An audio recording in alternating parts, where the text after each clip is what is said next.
The Sergeant at Arms is directed to make a proclamation. All persons are commanded to keep silent under pain of penalty while the impeachment court is in session for the trial of Vice President Sara Zimmerman Duterte.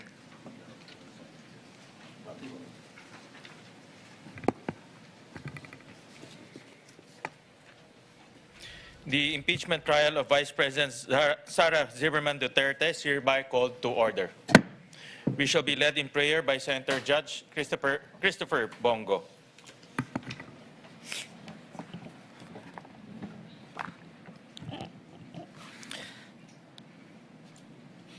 Almighty and loving God, O Allah, we come before you today with humility, mindful of the solemn duty entrusted to us and the weight of the decisions that lie ahead. Grant us wisdom to discern what is right, courage to uphold the truth, and fairness in every judgment we make. Keep us from prejudice, anger, personal interest, and political pressure. Help us listen with patience, speak with honesty, and act according to conscience, the Constitution, and the welfare of the Filipino people. Gabayan ninyo kaming lahat ng may tungkulin sa mga pagdinig na ito. Naway ang bawat panig ay mabigyan ng pagkakataong marinig, ang bawat ebidensya ay mapag-aralang mabuti, at ang bawat pasya ay nakabatay sa katotohanan, katarungan at tamang proseso. Remind us that public office is a sacred trust. May we never lose sight of the people whose lives are affected by our words, our actions, and our decisions.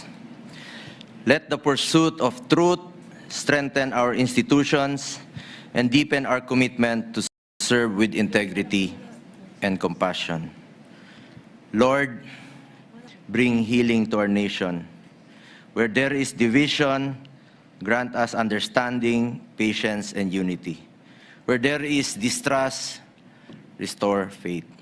Where there is fear and anger, give us calmness and restraint.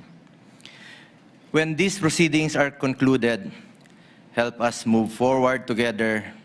Naway makabalik na kami sa aming pangunahing tungkulin, ang magserbisyo at maglingkod sa ating mga kababayan.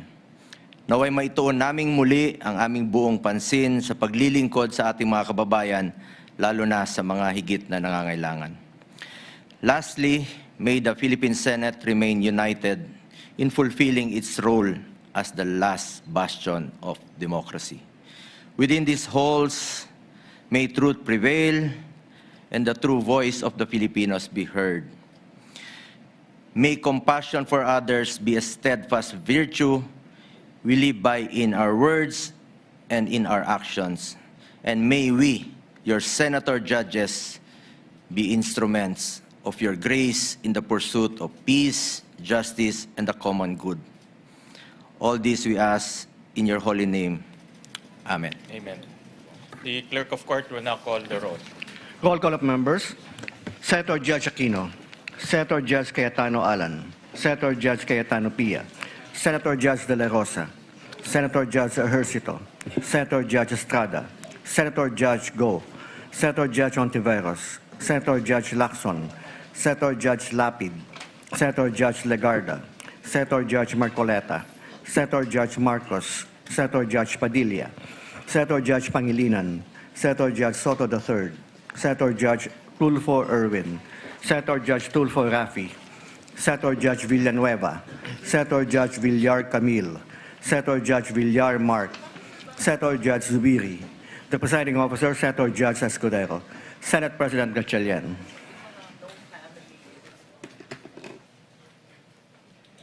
With 19 senators present, the chair declares the presence of the quorum.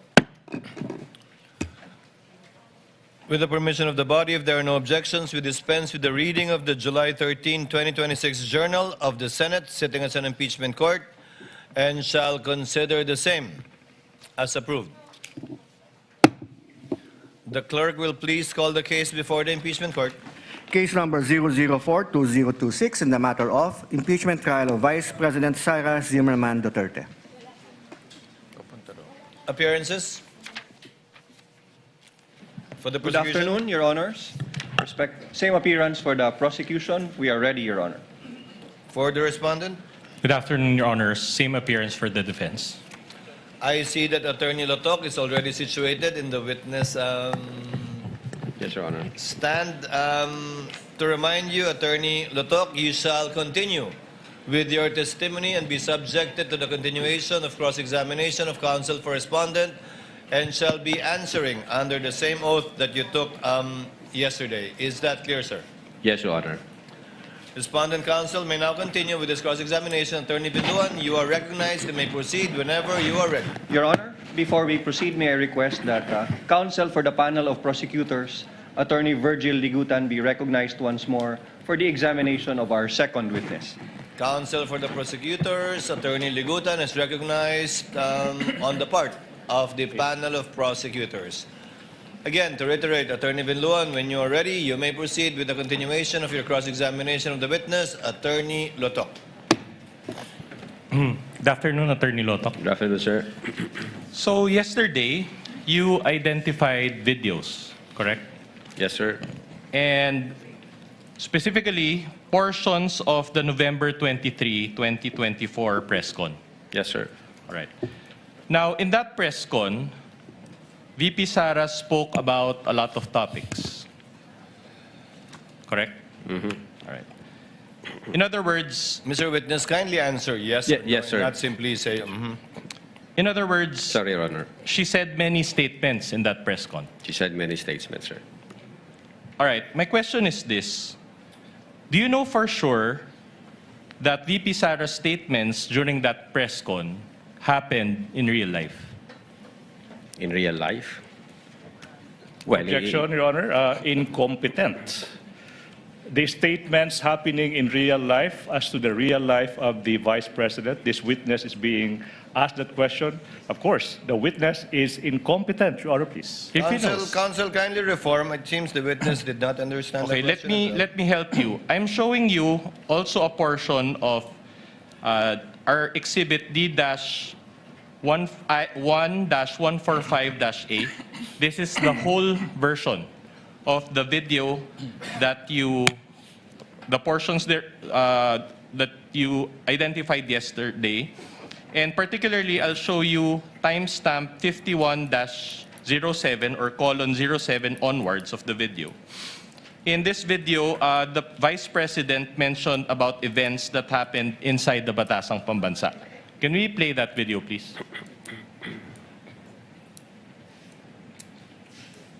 Dapat sa demokrasya, there's a rule of law. And then they make rules as they go along. Releases the speaker, get her out of the House of Representatives kasi hindi siya dapat nandiyan. Bakit? Pag may-ari niyo ba itong compound na ito, then sasabihin pa nila sa akin that there is a threat to my life inside the Batasang Pambansa? Why is there a threat to my life?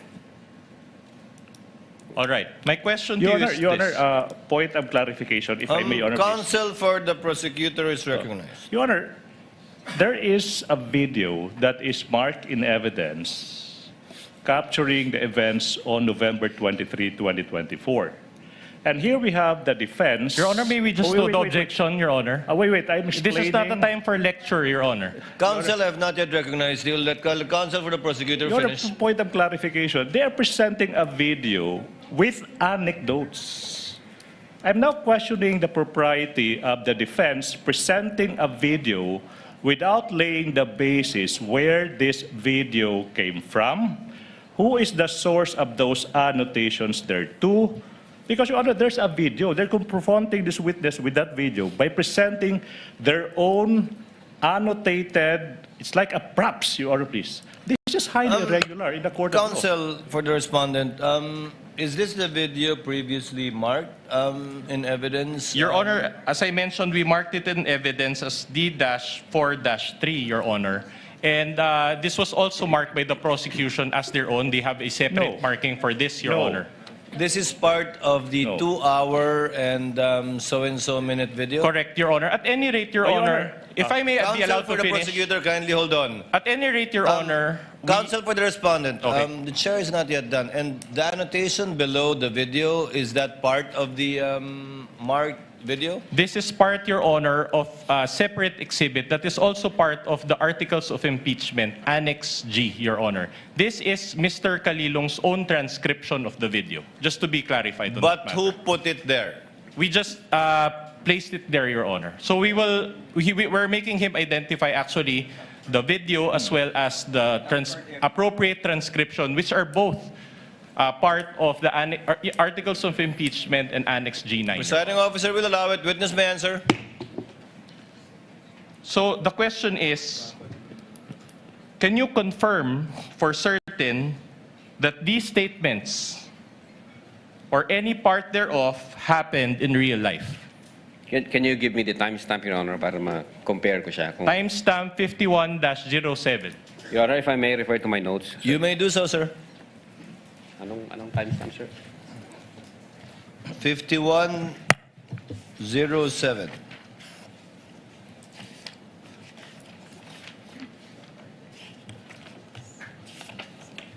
To help this honorable court, Your Honor, it appears on page 84 or more or less of the Articles of Impeachment, Annex G9, Your Honor. This is the transcription of Agent John Mark Calilong dated December Meron ka 26, 2024. For the record, Your Honor. Noted. Pwede akong patingin na lang. Kulang ito.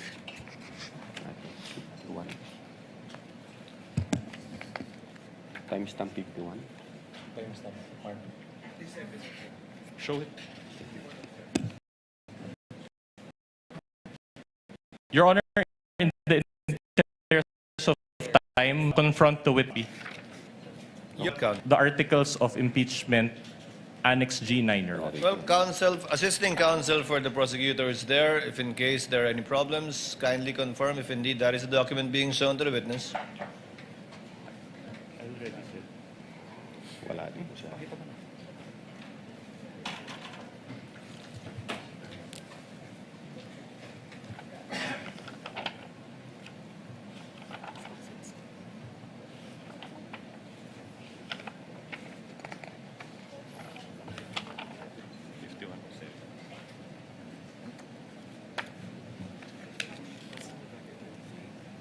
Yeah. Page 14. Page 14.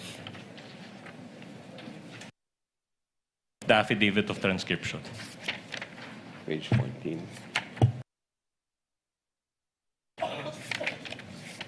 Saan ito? This is page 14. Saan dyan?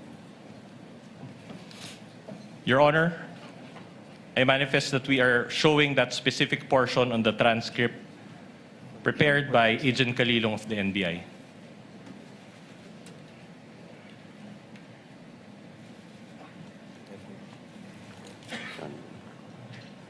But actually, Your Honor, even without consultation with the transcript, my answer is very simple. I'm just asking Your Honor. My question, I'm sorry, is very simple. My only question is, does he know for certain that these statements or any part of this statement happened in real life? Your Honor, nabasa ko po rito sa copy ko, yung nandiyan dyan. So do you confirm that the statements were made by the Vice President, Mr. Witness? It's here in the transcription, Your Honor, yes. No. My question is not whether she made the statement. My question is, if you know, based on your personal knowledge, if any statement or portion thereof happened in real life. That's the question. Well, Your Honor, the fact that we have the video on November 26, when the Vice President reiterated what she uttered in November 23, 2024. Your Honor, I'm not even... And at the same time, Your Honor, The witness is in the process of Allow the answer. witness to answer. Your Honor, we invited the media personalities who have personal knowledge on that date and on that online press conference. And nung tinanong namin sila kung nag-participate sila, sabi nila yes, nakausap nila yung Vice Presidente, nagbigay sila ng mga katanungan. So definitely yes, nangyari po yun. Your Honor, may you manifest, Your Honor, make a manifestation? Yes, Counsel. Your Honor, it appears that the witness is not being responsive to our question. He's talking about something that I did not ask. We are only focusing on this particular statement. We will show other statements later on. And we cannot get an answer from him if he knows. Counsel, even I am confused with the question happened in real life. I think some of us are too. I'll be more specific, Your If the Honor. question is kung alam nyo bang totoong nangyari to sa totoong buhay, ang sagot ng testigo ay sa pagkakaalam niya ay oo, base sa kanilang investigasyon at sinabi ng mga inimbitahan nilang testigo. All right. I'll clarify the question, Your Kindly Honor. do so, Counsel. All right. In this statement, for example, the Vice President said there were threats to my life inside the Batasang Pambasa. Are you confirming that? That is within the All right. transcription here, sir. Now, my question to you is this. Did you investigate those threats Objection, to VP Your Honor. Sara's June? Okay, now. I'm not yet done. All right, Allow- sige. I'm not allow- yet done. Yes, Counsel, yes. So. Did you investigate the threat to VP Sara's life during that time? Objection. Now, misleading, Your Honor. What is it? Because the question was, do you confirm that that statement is found in the transcription as to the Vice President saying that there were threats to her life? And then the witness said, yes, I confirm that I can find it in the transcription. Now the next question of the good counsel is, so did you investigate the threats? That is the classic misleading question. Can we get a Assuming ruling, fact. Your Honor? Counsel, he's a lawyer. Attorney Lotok is a lawyer, and he knows exactly what's going on. Attorney Lotok, kindly answer. Yes, Your Honor. What's your answer? What's the question, sir? The question is, she mentioned there about the threats to his life. My question is simple. Did you investigate the threats to VP Sara's life during that time? You mean during the live stream, sir? During that time, correct. During that live stream, she mentioned that there were threats to her life. Well, based on our investigation, nangyari yung live stream between 11 p.m. 22 to 1 a.m. 23. And then nalaman namin through, nung kumalat siya sa social media, nung mga hapon na, kaya nag-start kami ng investigation. At that time, hindi pa namin alam yung buong laman ng video na yan kasi nag-start pa lang kami. So, I instructed Agent Kalilong na siya maging agent on case and then kunin niya yung video, the whole video, para sa authentication. Attorney And Lotok, so far- kindly answer the question directly. So I get from your long answer that the answer is no. Specifically at that live stream moment, no, sir. Hindi pa That namin was the alam yan, sir. question of Attorney Binluan. If you investigated at that time, so the answer is no. Yes, sir. Okay. But- Please proceed. But later on, you said you did an investigation. So are you admitting that there were threats to the life of VP Sara? Precisely, that's the reason why we sent a December 2, 2024 letter for VP Sara to shed light on our investigation. All right, I'll move on to a different part of the video.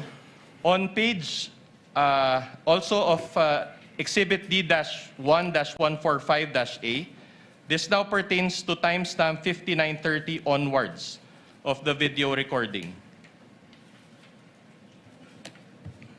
So page 15 of the affidavit of transcription, also by Agent Kalilong of the NBI, dated December 26, 2024. Can we show that video and then provide the appropriate transcript? Can you play that again, please? Yung speaker mo, pinabayaan mo siya na gustuhin ang pera ng bayan. Paikot-ikot sa buong bansa, namimigay ng pera na para bang kanya.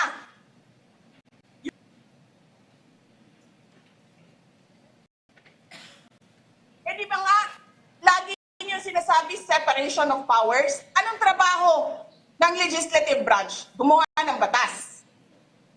Anong ginagawa ni Martin Romualdez? Nagdidirect ng DSWD, namimigay ng ayuda,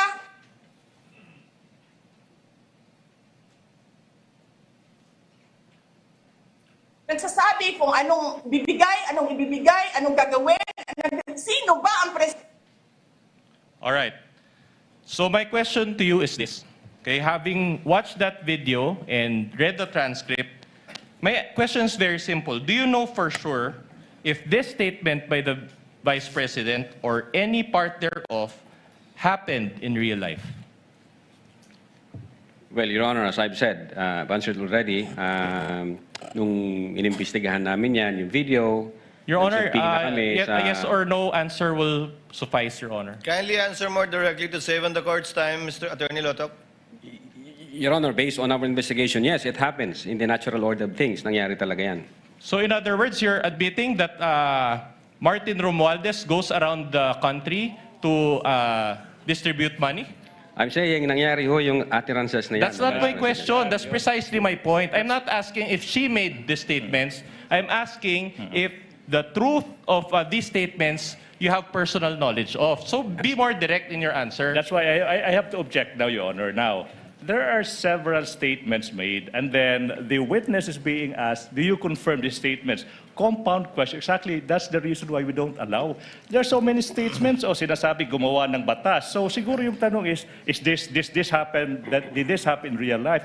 So this witness being confronted with several statements and he is being asked to answer a yes or no. That's why it's compound question. Your Honor, my question is the statements or any part thereof, Your Honor. The witness is smart enough to answer. He can just clarify. The objection, the objection is sustained, but not on that ground, but rather in the ground that the witness is incompetent to testify as to the truth of the matter stated by the Vice President. He can only testify as to the fact that those statements were made only as to tenor, but not as to the truth, given that he only investigated and was not there. You may proceed, counsel. In that case, Your Honor, if we confront also, just a manifestation, Your Honor. Yes, you may proceed. In other words, Your Honor, we would like to manifest, Your Honor, based on that ruling of the court, that even if VP Sara said that she already talked to a person, then we cannot confirm the truth because this witness does not have personal knowledge. That's a conclusion. Objection. That's just a manifestation for the court's appreciation. Can I just proceed with my next question, Can I make a Your counter Honor? manifestation, Your Honor, please? Counter manifestation, please. To put into record, Your Honor, please. For about 15 seconds, counsel, Okay, yes. the defense is entitled to their own conception of things. They're entitled to their own imagination. That's all. Counsel may proceed with this cross. Just to belabor this point, Your Honor, Annex D-1-145-A.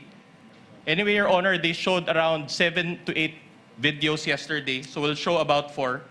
This pertains to timestamp 1-08-58, and we will also present page 17 of the affidavit of transcription, also by Agent Kalilong, dated December 26, 2024.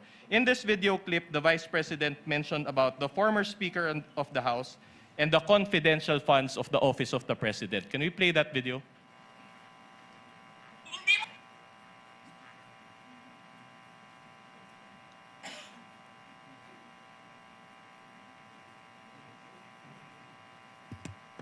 Hindi ka dumadaan ng contest eh. Kasi wala kang kalaban sa Tacloban. Kasi binibili mo, pinapakidnap mo, inaharas mo, ang mga kalaban mo. Hindi ka dumaan ng contest. Ang alam mo lang, kasi mayaman ka, bibilhin ko lahat ng tao ng pera. Ipubriman mong tanan, kwarta na may inyo. There is nothing in you except money. Yan lang. Martin, harapin mo yung katotohanan. Walang senador man, vice president man, president man, walang mabuto sa'yo. Hindi ko nga alam kung mananalo ka pa ngayon sa Tacloban eh. Malamang hindi na. Sinong gusto sa lahat sa buong Pilipinas ang ibalik ka sa Kongreso? Hindi lahat ng tao pupunta yan doon sa Tacloban, mangangampanya yan sa kalaban mo. Kasi magnanakaw ka. Hindi ka dumadaan sa audit.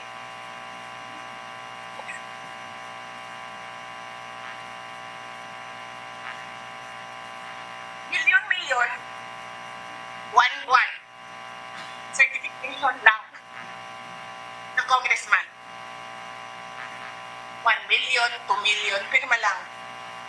Alam nyo, bakit alam ko? Kasi may MA din ako. May MA ako sa DepEd, may MA ako sa OBP. Pero sa amin, sa akin, nire-require ako ng resibo ng COA. Pero alam ko, certification lang ang kailangan. Pero nagko-comply ako. Bigay nyo lahat ng resibo. Pero ikaw,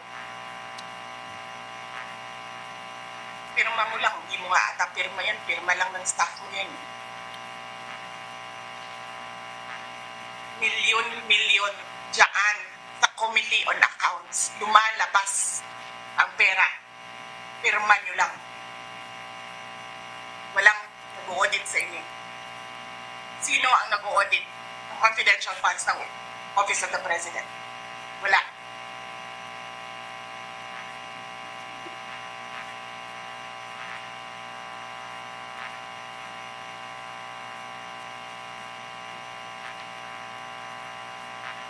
Yan ang Pilipinas. Yan!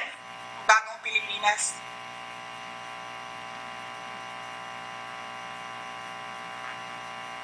Kriminal ang speaker. Bakit ko nasabi kriminal siya? Basahin niyo yung kaso niya sa United States of America. Okay. Sinungaling, Presidente. All right. All right. Again, my question based on this video is very simple. She spoke about Speaker Martin Romualdez as well as the President. Can you confirm or do you know for sure that these statements about Martin Romualdez or the President are true? Okay. Your Honor, I will object on the same ground, and I hope that the presiding officer will do the same ruling.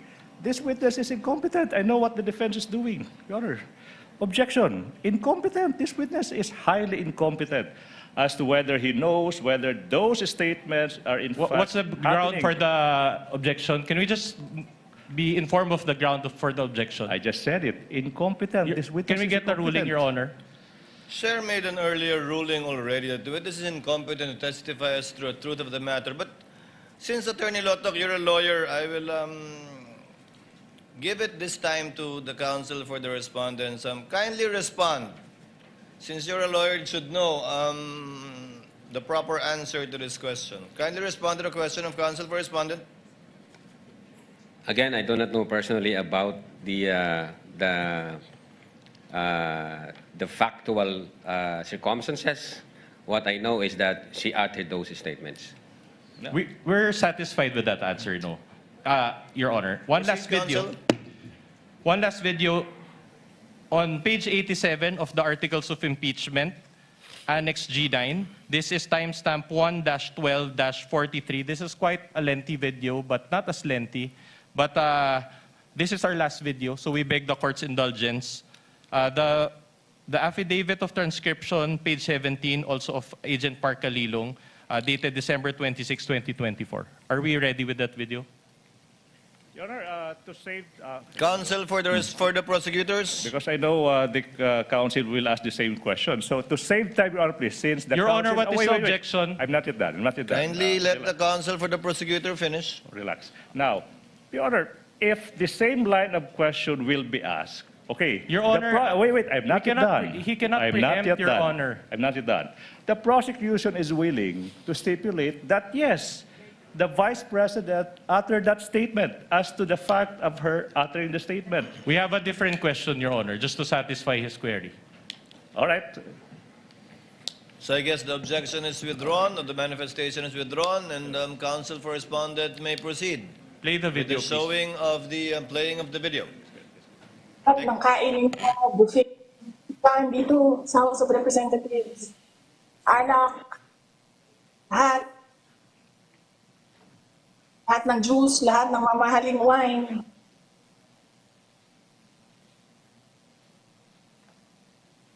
Pero yung taong bayan, na pinamisan ninyo, 20 pesos na rice, yung taong bayan na hindi ninyo pinupuntahan sa mga komunidad nila? Anong sabi nila? Asin lang, okay na mi, anad naman mi, anak. Ganyan ang bayan natin. Okay na lang kami sa asin. Saan ka nakahanap ng bayan na ang tao, because of their hopelessness, because there is no functioning government, umukay na lang sa asin.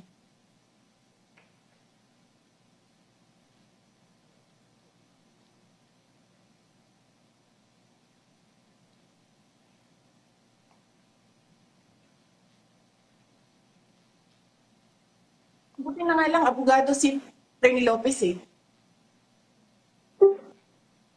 Kasi alam niya kung ano sasabihin niya doon sa mga pumasok sa kwarto niya. Na take note, nagnakaw pa ng cellphone. Saan ka nakahanap? Papasok ka, nanakawin mo yung cellphone, dadalhin mo pa yung tao.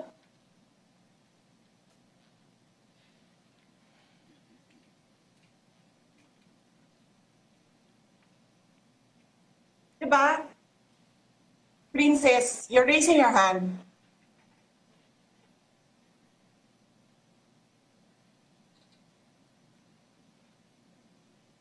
Hello? Naririnig po ba ako, Princess Maui? Yes. Oh, thank you. Good morning po, Madam Vice President. Thank you so much nga po pala sa dala niyong hopya nung hearing na pumunta kayo for PRRD. Kami yung nasa likod niyo po, yung tinawag nilang bastos kasi pumalak pa kami because of Congresswoman Cardema. Yan. Thank you, ma'am. Nakakain kami. Ako po ay natatakot kumain ng pagkain doon mamaya. Ma'am, mag-iingat po kayo. Nasa teritoryo kayo ng kalaban. Okay lang Nag-aalala po kami ma'am, kasi sila naman na eh. Sila talaga yung bastos eh. You reap Opo, what you sow. Yeah. Mag-iingat po kayo kasi sa dinami-rami po ng inyong mga pasabog ngayong gabi, it seems like marami po talaga kayong alam about them, no? Dahil sa pagkakasama niyo sa kanila during the campaign and during the 2022 elections. Baka po mamaya kasi totoo yung mga naririnig namin or yung, I don't know if it's true, na meron daw silang Operation Romanovs and baka bala kayong ubusin ang inyong pamilya dahil hadlang kayo sa kanilang mga balakin in the future. So mag-iingat po kayo. Kami po kasi kami ng EDSA Friday Group, kami yung bumababa every Friday dyan sa EDSA because we believe yan yung tamang venue sa dinami-rami na ng problema natin. Ang kaya lang naman po namin gawin ay manawagan na bumaba na yan. Ano po kaya ang remedy naman ninyong mga nasa posisyon or ng mga kayang labanan itong napakarami na pong ginagawang korupsyon at krimen laban sa taong bayan? Ano po ang pwede nyo maging remedy para matapos na ito, lalo't nagsisigaw na po ang taong bayan na mag-people power na? Yes. Huwag ka mag-alala, ma'am, sa security ko. Kasi may kinausap na ako na tao. Sinabi ko sa kanya, kapag pinatay ako, patayin mo si BBM, si Lisa Araneta, at si Martin Romualdez. No joke. No joke. Nagbilin na ako, ma'am. Pag namatay ako, sabi ko, huwag ka tumigil hanggang hindi mo mapatay sila. And then he said yes. So, alam mo, ma'am, yan ang lagi kong sinasabi sa Makabayan Law nung mayor pa ako. Ang laban, wala dyan sa EDSA, ma'am. Wala dyan sa mga highway. Ang laban, ma'am, nandun sa loob ng palasyo. Yan ang problema. We appreciate yung expression ninyo ng disgust, ng pagkamuhi, ng hopelessness, kasi it reflects kung ano yung nararamdaman ng marami, milyon. Alam ko yan, ma'am, kasi kahit saan ako pumunta, Ako ang sinasabihan, binoto namin yan dahil sinabi mo, iboto namin.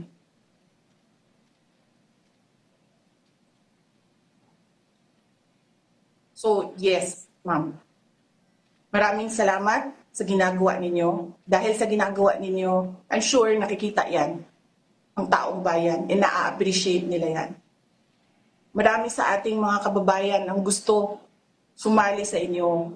Pero sa sobrang hirap ng buhay ngayon, hindi nila maiwanan yung mga trabaho nila at hanap buhay nila para pumunta sa daan. Bakit sila naghihirap? Bakit? Dahil sa gobyerno. Di ba dapat yung gobyerno natin na nagpapagaan ng buhay ng tao? Bakit ang gobyerno natin ang nagpapahirap lalo sa tao? Kasi gusto ba nila lagi na lang mahirap ang mga tao para madali mapasunod? May mga lugar kami sa Mindanao na ganyan ang mga politiko. Gusto nila mahirap lahat. E bahugan lang nila ang kwarta. Governor na sila, mayor na sila. Hanapin niyo, ma'am, yung mga lugar na sobrang hirap sa Mindanao. Tingnan nyo anong gawain ng politiko. Pinapakain lang ng pera ang tao. Binabastos yung kanilang pagkatao. Dahil wala silang pakialam. Attorney Lotok, she said a lot of statements in that portion of Yes, the video.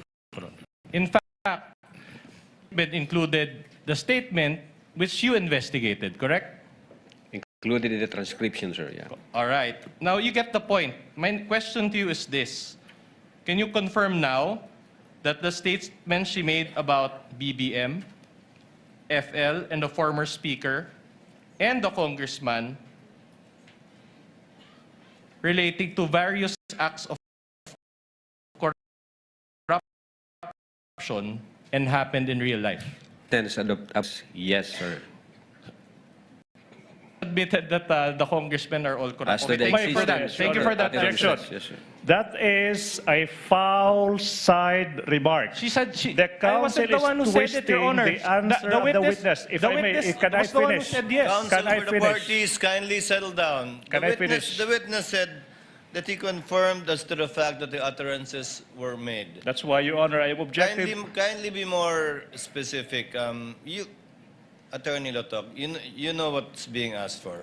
Yes, sir. Finish and complete your answer to avoid the misunderstanding. Based on our investigation, as to the existence of that utterances, dahil may mga pieces of evidence kami. But whether or not nangyari yan, wala ho akong personal knowledge, sir. All right. In the same way, you also do not have personal knowledge that VP is an assassin. No, the video dates 20, the Vice President reiterated. It's and in answerable by fact, yes or there no, Your was- Honor. How can he be? He's answering. How can he be? Counsels, kindly settle down. This is not a college debate. Attorney Lotok, the question was simple. Kindly answer the question directly. Yes, sir. You That do not it- have personal knowledge. That utterances made by the Vice President that she contracted a person, I do believe that, sir, because of the pieces of evidence that we've gathered, sir. No, I'm not asking whether or not she said those statements. I'm asking if you have personal knowledge based on this that the Vice President really contracted an assassin. Ask and answer. Or, a person. Objection. Ask and answered. Witness time will around. answer. Based on our investigation, Your Honor, we do believe that the Vice Attorney President... Lotok, the question was, do you have personal knowledge? As to the fact of the utterances, and then when the Vice President reiterated that in Attorney November Lotok, you're a 26, smart yes, sir. man. Just answer the question. Do you have personal knowledge? You said that parts you do not have personal knowledge. But now my question to you is as to the part whether VP Sara talked to that person about BBM and FL and the speaker, do you have personal knowledge or not? Pwede ko pong explain, Your Honor. No, please? just answer the question, yes or no. Your Honor, I Attorney, think, Attorney Lotok, this is not the first time you attended a trial. I'm sure counsel for the prosecutors and redirect will be able to clarify whatever you want to clarify. But in the meantime, answer the question of counsel for the respondent. Yeah. We do believe that the Vice President had contracted, but I don't have personal knowledge. Kung personal knowledge ang gusto niyong malaman. Pero we do believe, based on the evidence that we've gathered and based on our investigation. Thank you for proceed, that counsel. admission. All right. The press con was broadcasted to the general public, correct? Social media, sir, yes. In other words, everybody listening to it could hear the statements made by VP Sara. Are you aware that the Vice President is a lawyer? Yes, sir, of course. That he has, of course, a law degree and passed the bar exams? Yes, sir. With the first attempt and with the rating of 80%, are you aware of this? I heard it in the news, sir. Oh, she has a higher grade than most of the lawyers here. But are you aware that she also worked as a objection, court attorney? relevance, Your Honor. Relevance. Objection, Counsel for the relevance. respondent, kindly avoid those Yes. We will comply, Your disparaging Honor. statements, given that there are a lot of lawyers here and you don't know what their grades are. We will comply, Your Honor. So my question to you is this. If she was serious about her alleged plan involving BBM, FL, and the former speaker, does it make sense for her that she would publicly announce this to the general public? If you know. I don't know that, Your Honor. All right. In fact, you showed in your direct examination, you also showed portions of the October 18 press con, correct? Yes, sir. And that press con was also done in general, before the general public, correct?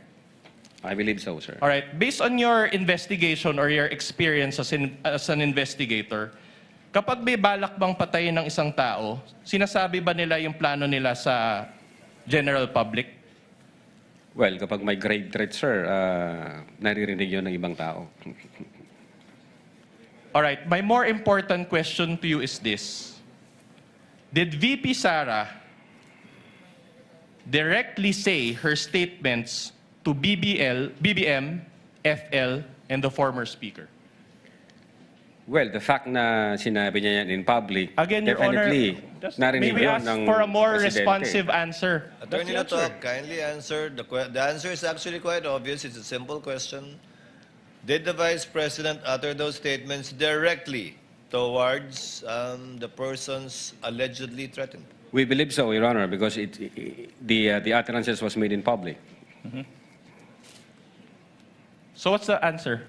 We Did believe so. VP Sara directly say those statements to BBM, FL, and the former speaker? Ask and answered. He said, we believe so. But we did not get the responsive answer, Your That's Honor. the Can we answer. You ask didn't the get it. witness to give a more responsive answer? That's his answer. We believe so. Yes, that's a yes. That's so clear. Without putting words into the mouth of the witness, I will be the one to ask. Attorney Lotok, you meant yes, right?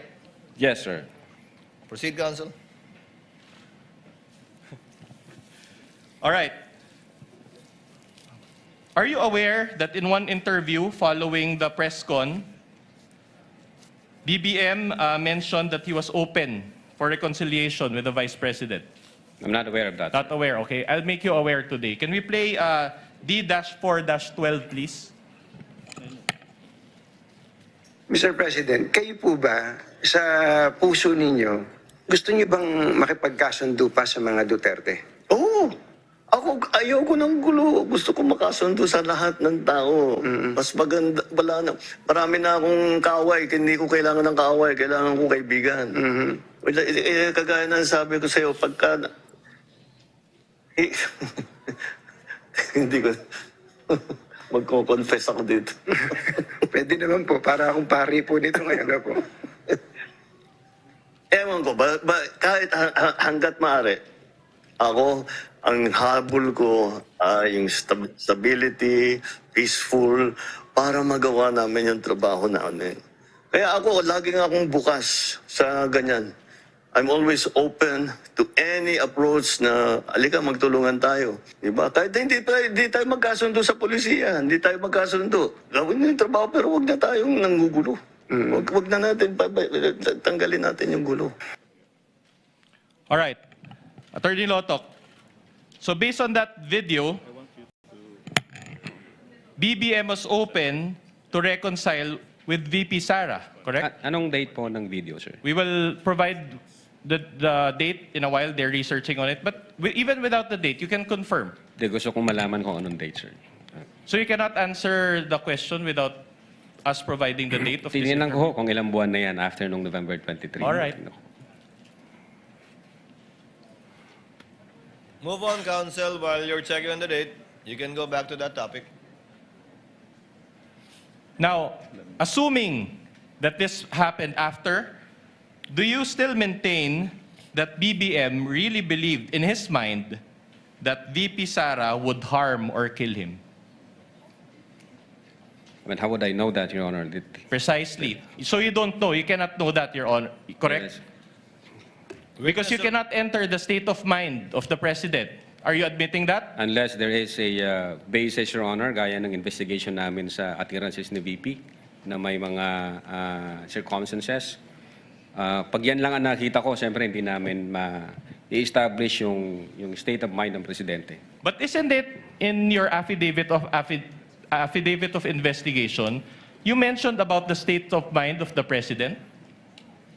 State of mind of the president based... Correct. After the statements of VP Sara, you interpreted the mind. It's like you went into the mind of the alleged offended parties, BBM, FL, and the speaker, and based on your own interpretation, you determined or concluded that they were threatened. Is that not the case? Yeah, ang sinabi doon ng presidente, nakakabahala yung mga narinig natin itong mga nakaraang araw. And then isa itong kriminal na pagtatangka, ito yung aking papalagan. So, at that moment, the president took the utterances serious and real, sir. But you just based that on his own statement. You did not enter his state of mind, correct? Objection, Your Honor. I think, where is this leading? What's the objection? A witness is being asked What's to the enter basis for state the of objection, mind. Your Honor? Kindly wait for the counsel for prosecutor to finish his Incompetent, Your objection. Honor. Incompetent. The witness already said that based on their investigation, based on the statement of the president, after the event, he said that they determined that the president felt threatened. And the question now is, did you enter his state of mind? Your Honor, please, I think I'm now objecting on the reason that this person is incompetent to Your enter. Honor, we will be satisfied with just the basis. If he had said incompetence, we would ask for a ruling already. He doesn't have to lecture, Your Honor, and for the record... Kindly reform, counsel. I think I know where you're getting at. All right. My question to you is this. Do you have background on forensic psychology? No. Do you have a background on behavioral psychology? Well, we were taught about Just that yes or subject no. matter in Just the a academy. yes sir. or no will do. Do you have a forensic psychology department in the NBI's cybercrime division? Forensic psychology? Yes. We have BSD, we have medical legal department. Medical legal only. Okay. We have psychiatrists, All we right. have psychologists, we have all of those, sir.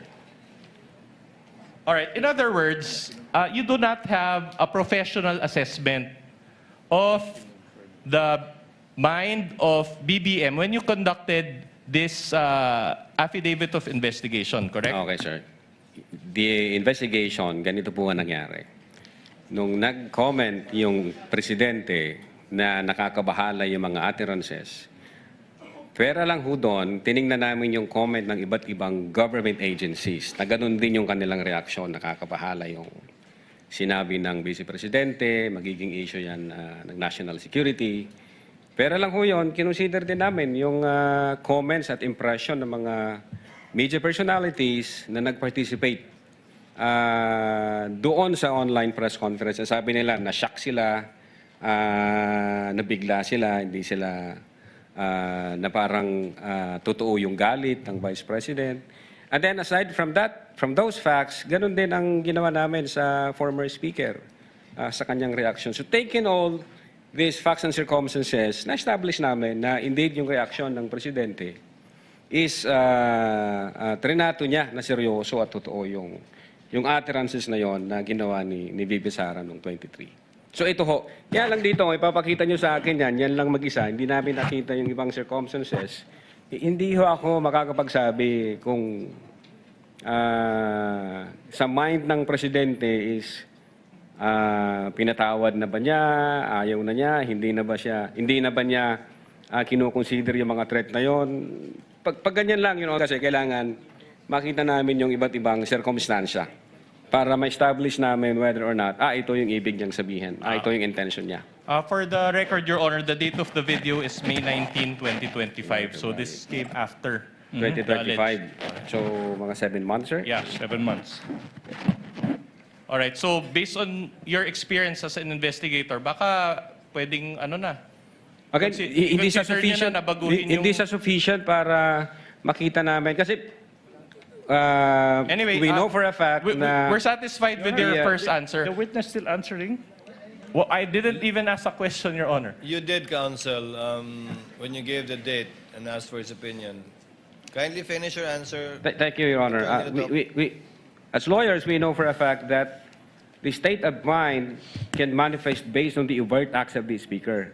So dito kasi, kung ito lang ang pagbabatayan namin, then we try to establish yung intent o yung state of mind ng Presidente, kulang ho yan. So siguro kung may makikita pa kaming ibang circumstances na magpapatunay na binaliwala niya na yung utterances, pinatawad niya yung Vice Presidente, and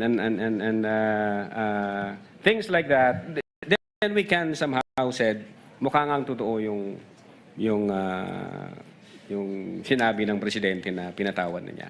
All right, but I'll move on to a different point. Before counsel for the respondent continues, what is the pleasure of Senator Judge Cayetano? Just one specific clarification on that point, just so that we don't lose that point. The With your gentleman permission, may proceed. President. Yeah. Excuse me lang sa prosecution and sa defense. Witness, one point lang, maybe one Yes, or sir. two questions on that Yes, point. Your Honor. Sabi mo, the President, sa pananaw mo, and yung iba, Speaker Martin felt threatened. Base doon sa investigation namin, sir. Base sa investigasyon at base sa video. Base sa video, sa investigation at sa ibang testimony. So if they felt threatened, that means tingin nila totoo yung sinabi ni VP Sara na patayin sila. Kasi they wouldn't feel threatened if they don't think na she meant it, na patayin silang tatlo, right? In our investigation, they trinato nila yung utterances as seryoso. Yes, At so banta they ito. won't feel threatened unless tingin nila seryoso yung threat. According to them, seryoso yung threat, Yes, sir. okay. But the threat was, pag pinatay niyo ako, papatayin ko kayo. So kung hindi naman nila sila balak patayin, why would they feel threatened? Unless you're saying now, you think, balak nga nilang papatay si Vice President. Actually, sir, ito, from the point of view of law enforcement like us, yun nga yung naging alarming na issue dun na sa amin, sir. No, I agree. I'm also, Mr. Vitesa, I'm also alarmed with the language, with saying that. I'm alarmed with what's happening in our country, in flood control, etc. But that's not my point. My point is, in your investigation, para maging grave threat, kailangan yung party na trineten feels threatened. Pero ang sinabi ni VP Sara, pag pinatay ako, patayin silang tatlo. So kung wala naman silang tatlo balak na patayin siya, why would they feel threatened? Did that not come into your mind as an investigator? What comes into your mind, Your Honor, is yun nga, yung possibility na God forbids may mangyari sa BP na hindi naman alam nung tatlo, then matitrigger ngayon yung instruction, then papatayin yung tatlo na hindi naman nila alam. At the same time, may mga ibang grupo Then in na... that case, hindi ba logical, because you're the President of the Philippines, you order the PSC to make sure that walang mangyari sa kanya rather than baliktad na tinanggalan siya ng security? I'm just following your logic. I won't. Yes, I sir. won't argue. Finish your. I'm satisfied, Mr. President. I'm just trying to figure out nga, no, how you came about yung gave threats, given ang sinabi niya kung papatayin ako. So finish your answer so that we qualify that grave threats sa term namin as event-based condition na yun nga, pag nangyari yung event, magti-trigger ngayon yung threat ng Vice President. Now, insofar as threaten sila, yung sinasabi mo po, sir, na pag namatay si Vice President, tsaka papatayin ngayon ng tao na inutusan niya, yung tatlo, ang isa sa alarming, na very alarming part na nakita namin, yung mga sasakay ho na grupo po eh. Kasi, God forbid, pwedeng mawala ang Vice Presidente but not necessarily sila yung dahilan. Pwedeng namatay siya for one reason or the other. Then, ang impression na ng marami, ang may kasalanan nito, yung tatlo. So, again, magkakalabo-labo na yan. May sasakay na sa issue, thinking na pag pinatay nila yung tatlo, ang sisisihin ngayon yung kampo ni Vice Presidente kasi may attirances na ginawa ang Vice Presidente to that effect. So, yun ho yung sa investigation namin. Now, insofar as pumasok ho yung elements ng grave threats, yeah, we believe na pumasok yung elements ng grave threats kasi nasatisfy ho lahat ng elements ng grave threat based on the revised penal code. I'm assessing your answer, but malayo na malapit yung sagot mo dun sa triggering events. Kasi parang logical, di ba? Dahil sinabi niya yon, baka may gumawa. Hindi nga mag-trigger, papatay sa kanya. So para matrigger na patayin ang Pangulo, you're saying that VP Sara is asking other people to kill her so that they can kill Marcos. Di sana, sinabi na lang niya, patayin niyo si Marcos. Sabi mo i-trigger, but anyway, I'm trying to process, but hindi logical yung sinabi mo that event will trigger. Because the event that will trigger the assassination on the tree is the killing of the Vice President. And the Vice President will not tell people, kill me so that you kill them. Precisely, Your Honor. Ang death kasi, for instance, mamatay ang Vice Presidente, it does not necessarily follow na yung tatlo yung nagpapatay base doon sa attirances. Pwede kasing mamatay yung Vice Presidente for one reason or the other. And again, since walang makakalam kung sino ang pumatay dyan, ang impression ng mga tao ngayon, matitrigger ngayon yung instruction. Pag na-trigger yung instruction, pwede na ngayon sumakay yung iba-ibang grupo, thinking na kahit mabulilyaso ang sisisihin dito, ang Vice Presidente, kasi nga may attirances na ginawa ang Vice Presidente in public. From the point of view of law enforcement, ang gulo nun, Your Honor, matter of national security po yun. It's a matter of national security, Your Honor. Counsel for the respondent may proceed with his cross. So just to, before I leave this point, at any rate, you made all those observations and conclusions without any background on forensic What do you mean? psychology, correct? I don't have background for forensic All right. psychology. Okay, that's enough. Now, I'll go on to a different point. Let's talk about the context of these statements. The press con included a question and answer portion. Again, sir? The press con included a question and answer portion. Yes, I think so. And the VP Sara statement, which you investigated, was an answer to a question that was asked during the press con. Yes, sir. And in fact, the focus of your investigation was VP Sara's answer, correct? What kind of answer, sir? Answer to the question asked in the press con. Can you tell me the specific questions and the specific answers? You were the one who investigated it and you don't know the statement that you Objection, investigated. I will Maraming yung object vague. question doon, maraming answers, sir. Saan po Exactly. doon ang tinutukoy? Objection vague. Sustained. Kindly reform, counsel. All right.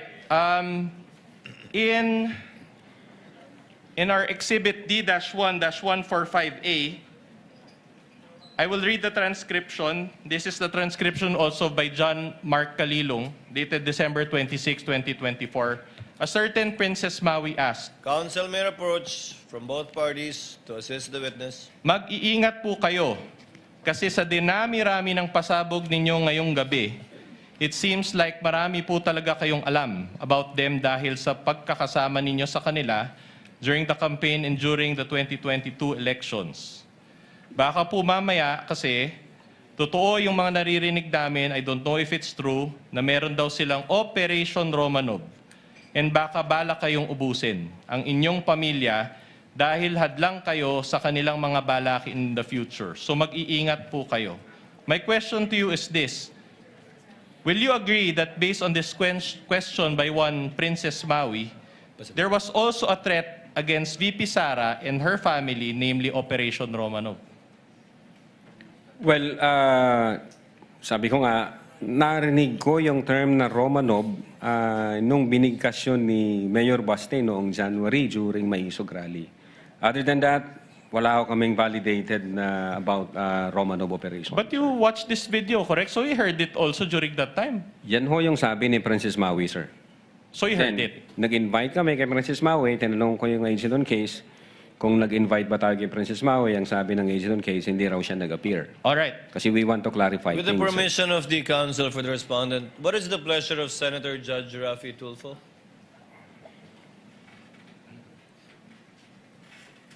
Mr. Presiding Officer, kahapon kasi nabanggit yung Romanov and I did mention na para sa akin, nagmula yung salitang Romanov kay Mayor Baste Duterte when during a rally, yung sa Maisog in Davao.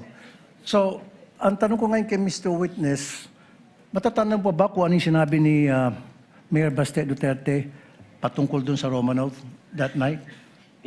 Yes, sir. I will try if Can you I tell remember us? it right. Ang sabi niya,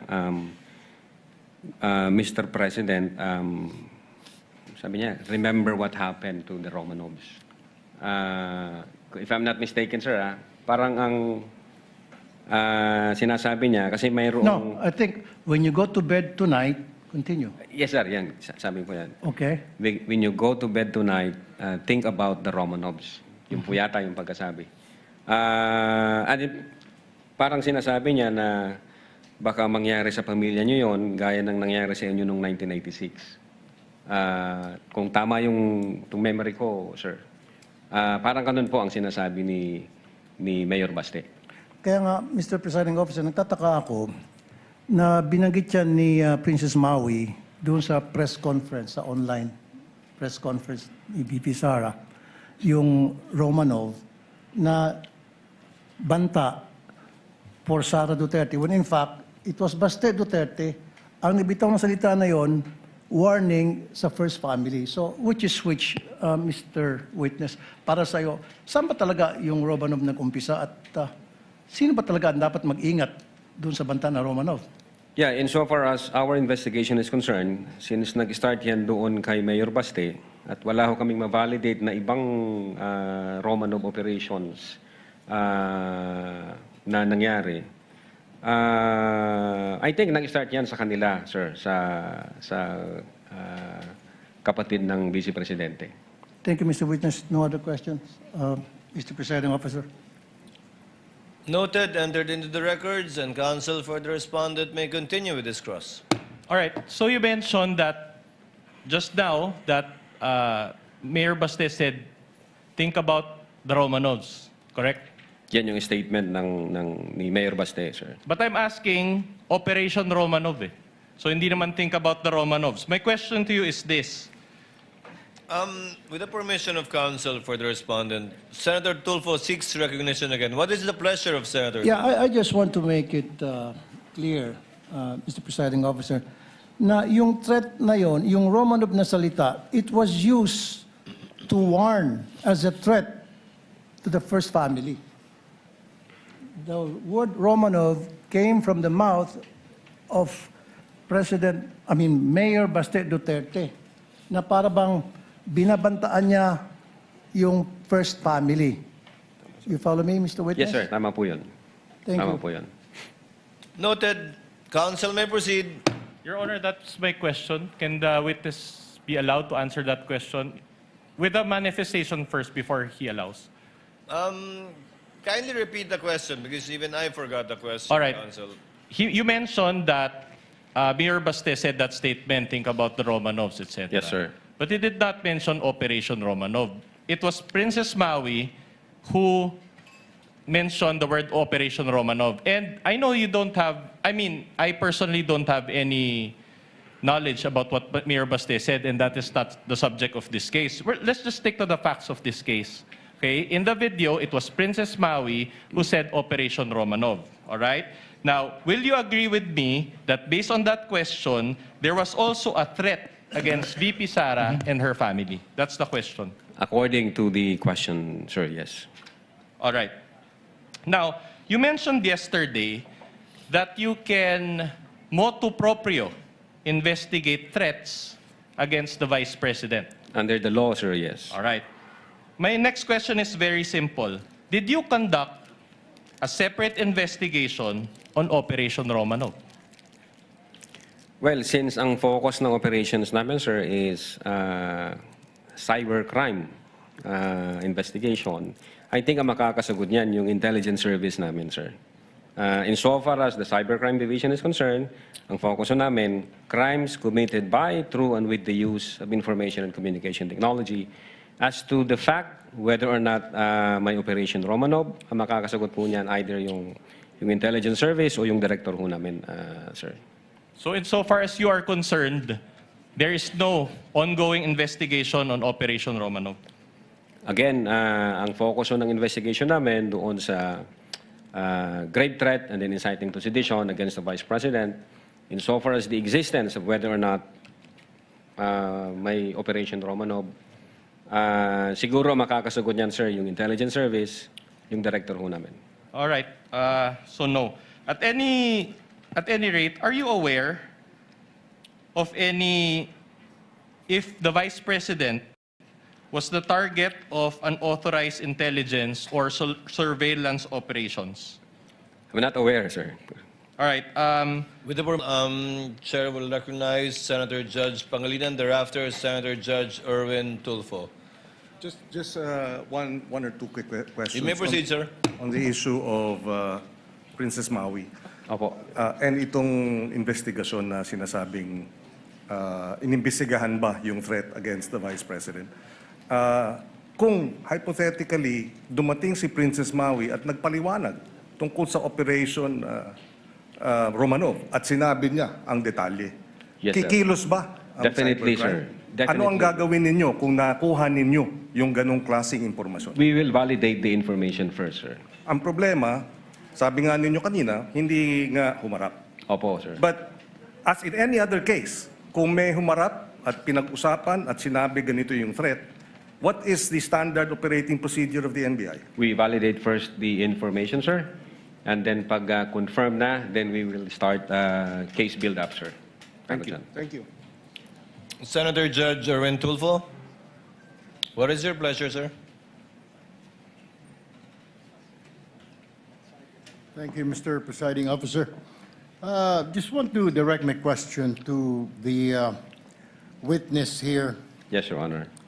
Yung Romanov plot, well, aside from what Senator Judge Tulfo said, that came from Baste, but I picked it up doon sa video na pinalabas kanina ng defense, Yes, Your Honor. yung Romanov plot versus Sara, according to Princess Maui. Did you take that information seriously or not? Yes, Your Honor. That's the reason why nung marinig namin o makita namin yung question ni Princess Maui about the Romanov, we conducted an open source investigation. Tinignan ho namin baka meron. Ayun nga, ang nakita namin yung January 2024 during Maisog Rally, if I'm not mistaken, yung the word Romanov, ang nagbigkas ho noon si Mayor Baste, Your Honor. All right. So, yung statement ni Princess Maui sa video, how do you rate that info? Sa inyo po sa NBI, sa mga intelligence agencies, yung mga informations po ninyo, may rating. Tama po ba? Correct me if I'm wrong here, Mr. Witness. For example, pag yung information po ninyo, pag yung information po na natanggap ninyo ay may mga rating po. A1, completely reliable. A2, completely reliable information, probably true. B1, usually reliable source, information confirmed. B2, usually reliable, information probably true, but needs validation. C1, fairly reliable source, information confirmed. C2, fairly reliable source, information needs validation. D to F, source is doubtful, unreliable, or reliability cannot be assessed. So, saan yun nilagay yung sinabi ni Princess Maui? Saan dito sa classification po na ito ng source of information? Is it A1, A2, B1, B2, C1 hanggang DF? Saan po? Kasi po ngayon, sir, napakarami na po mga impormasyon ng mga fake news. Opo, sir. Sir, kung pwede na pong sumagot. Go ahead po. Go ahead. Sir, yung una po namin ginawa, we tried to invite Princess Maui to shed light doon sa sinasabi nilang Romanov. Since hindi ho nag-appear si Princess Maui, wala ho kaming basis. So, classify muna namin ito na non-validated information. Naghanap kami sa open source. Yun nga, ang nakita namin, ang unang nagbigkas niyan, si Mayor Baste. So, medyo nakita namin, teka muna, parang baliktad yata ang sitwasyon. Kung kay Mayor Baste nagsimula ang Romanov, bakit dito ito yung tinatanong ni Princess Maui sa Vice Presidente? So, medyo it doesn't make sense, sir. Wala kaming na-validate since hindi nag-appear si Princess Maui. So, we classify the information as unvalidated information. So, what you did, nung hindi mo ma-confirm yung kay Princess Maui information, naghanap ka ng Opo. counter source. Yes, sir. Open source, sir. Open source, okay, to validate. Yes, sir. And what happened to that source?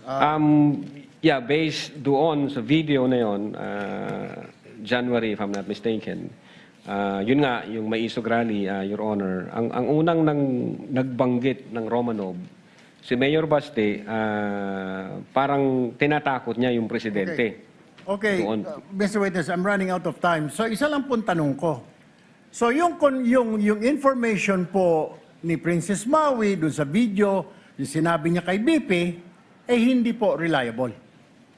Hindi reliable insofar as the Cybercrime Division is concerned, Thank you, Mr. Presiding Officer. The interventions of the Senator Judge are noted. What is the pleasure of Senator Judge Villanueva? Thank you, Mr. Presiding Officer, Mr. President. Just a very quick question on this particular topic, and I will no longer... Gentleman may proceed. Thank you, Mr. President. I will no longer dwell on the Operation Romanov, despite the fact that, thank you to Senator Judge Rafi Tulfo who told me that about the dates. And I will not even mention or tackle the conditional threat. But I was looking at this NBI letter dated 2nd of December 2024, marked as Annex I. This is prosecution's P4-5 exhibit. Responded Duterte to appear in connection with the investigation of the alleged grave threats. Mr. Witness, nakasaad din po dito sa sulat na iniimbestigahan ng NBI yung mga banta laban sa kanya at makakatulong po dito ang kanyang pagharap sa investigation. Tama po ba ito, Attorney? Yes po, Your Honor. Tama po yan. Dahil po hindi personal na pumunta ang ating Vice Presidente, ano po yung naging epekto nito sa investigasyon ninyo sa mga banta laban sa kanyang buhay? Gusto ko lang malaman, ipinagpatuloy niyo po ba ang investigasyon ng NBI? What is now the status of this investigation? Yes, sir. Una, since yung second letter ng Vice President through her lawyer, may sinasabi doon na may threat sa life 6 months ago pa.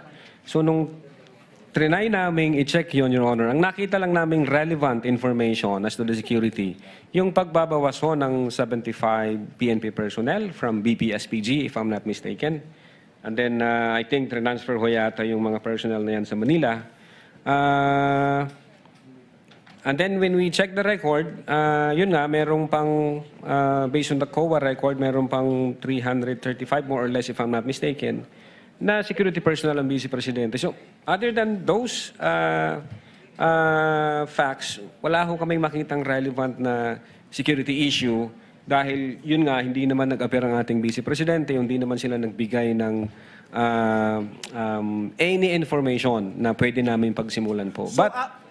So after that, you did not pursue anymore the investigation on the threats against the Vice President? Ang alam ko, ang aming intelligence service ay may monitoring na ginagawa from time to time. I ask this question, Mr. Witness, and for the our people.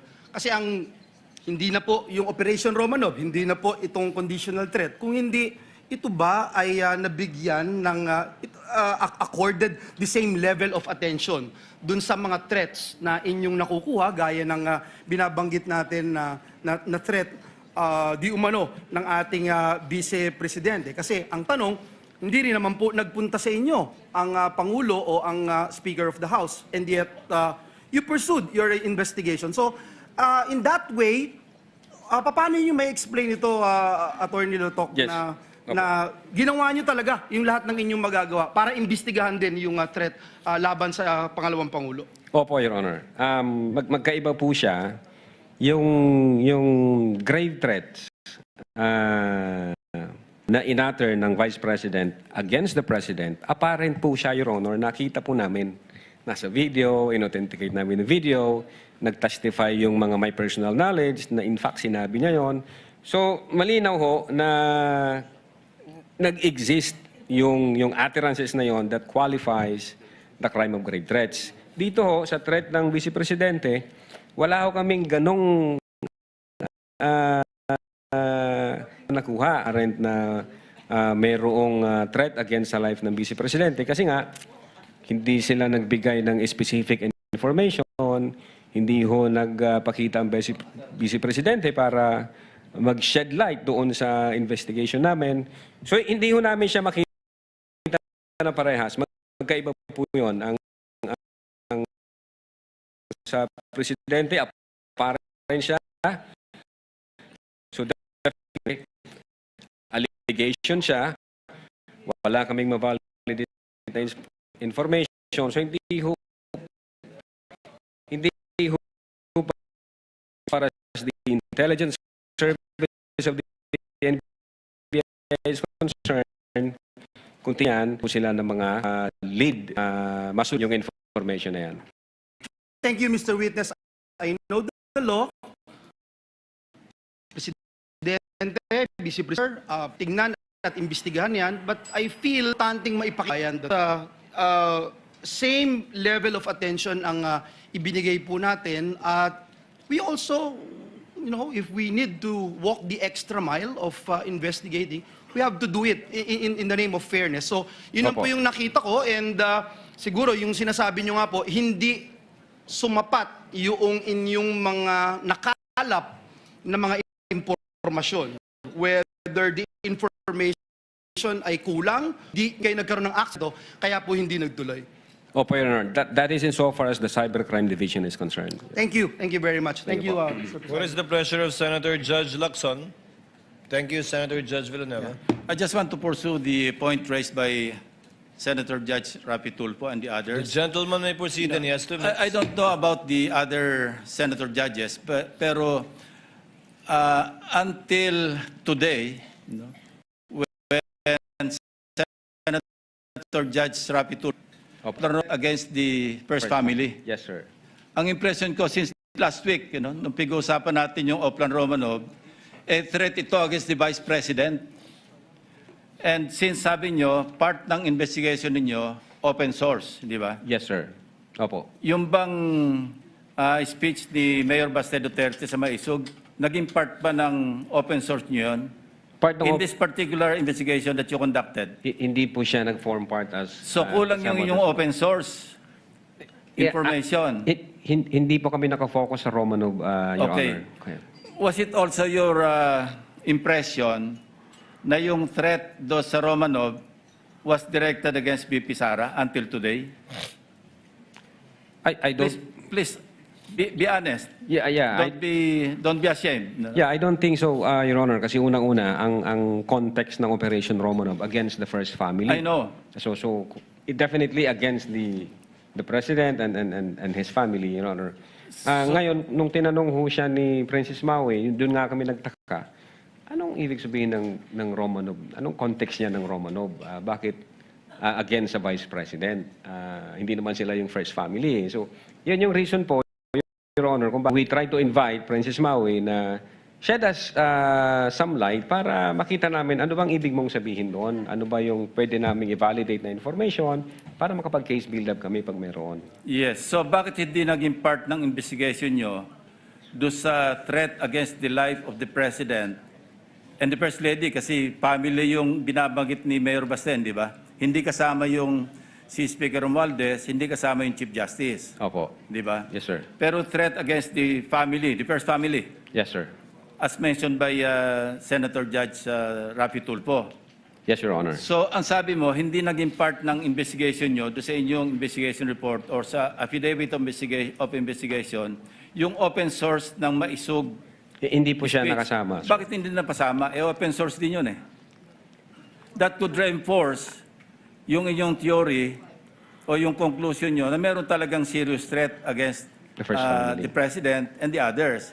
Bakit hindi nyo ginawang part do sa affidavit of investigation unless pareho tayo na impression na until today, ang alam natin sa Romanov, threat against BP Sara. Yun ang impression ko since last week, ha? Yun po yung impression namin nung hindi pa namin nakikita That's sa exactly open my source. question, Attorney Lotok. So ngayon nyo rin lang na-realize na yung palang Oplan Romanov, threat pala sa First Family. First family. Opo, Your Honor. Oh, thank you. Noted, entered into the records. I would have Presiding recognized Officer. Senator Go first, but since you're there already, Senator Judge Alan This is Cayetano, just a you may proceed, sir. manifestation and point of information. As Senator Judge Lacson said, no, it's for each judge to appreciate. But let me put context, no. I'm not close to VP Sara. I'm not close to Mayor Baste. Ang kasama ko sa Congress si former Deputy Speaker Pulong. But in the last 4 years, I think I've seen him twice or thrice. Yes, Your Honor. Okay. But my reading nung sinabi ni Mayor Baste is pag natulog ka sa gabi, remember the Romanovs. So we have to look at our history. The Romanovs were evicted via a revolution. Diba? So, Mayor Baste was doing a parallel ng 1986 na paalis yung mga Marcoses via revolution. But unlike the Romanovs, the Marcoses were given asylum or whatever you call it in Hawaii, and over time, nakabalik until the president became president. Ang Romanovs, inubos sila para nga hindi makabalik. Now, if Mayor Baste was making Romanovs uubusin kayong Marcos, di dapat na Judge Amy Marcos because she's a Marcos, no? So, secondly, if he made that threat, so if he was saying, may Oplan mo, Romanov or Maro-Romanov kayo, I'm sure the PNP or the Presidential Security Command, the National Council, would have filed a case against Baste. So I just want, it's fair that you mentioned him, it's fair sa investigation mo, but I don't think we should draw a conclusion here that Mayor Baste was threatening the first family because remember, there's a thin line between a warning and a threat. So pag sinabi ko sa iyo ngayon, witness, pareho tayong abogado, kompanyero, pareho tayong taga-Ateneo, mag-ingat ka sa sasabihin mo. That could be a fair warning. That could be not a threat, di ba? But kapag ka may threat talaga na pinarating ko sa iyo, pag hindi ko gusto ano mo, kakasuhan kita, that could be a illegal threat, di ba? Pero pwedeng warning. So I just want that on the record, Mr. Presiding Officer, Mr. Senate President, because everyone's watching, and in the same manner, we have to be fair to the first family. We have to be fair also to Mayor Baste and to the Dutertes, that rather than draw a conclusion that there was an actual. So the Council for Defense was making a distinction, mentioning Romanov and Oplan Romanov are two different things. It may be the same, it may be different thing. For all we know, narinig ni Mayor Baste na sila Romanov, kaya binanggit niya pa balik. We don't know. I don't know. I haven't discussed it with anyone. I haven't discussed it with the few senators na kaibigan ko dito. So let's just be circumspect and careful from making conclusions. But as far as it is relevant, Mr. Presiding Officer, I appreciate the answer of the witness. Thank you. Thank you, Your Honor. Senator Go, thereafter, Senator Padilla. Senator Go, you have 2 minutes, sir. Thank you, Mr. Presiding Officer. Balik muna tayo dito sa ating bayan. Masyado nang malayo, inaabot natin. To our Mr. Witness, some questions lang po, no? Yes po, Your Honor. 20 years na ho kayo sa NBI. 12 years, Your Honor. Be specific, anong year po nakapasok? 2014, Your Honor. Nagsimula po ako from the NBI Academy. 2014? 2014. 12 years na po, Your Honor. Hindi 20 years. Hindi 20 years, Your Honor. 12, Your Honor. 12 years. So, kailan ho kayo nag-head ng cybercrime? February 2023, Your Honor.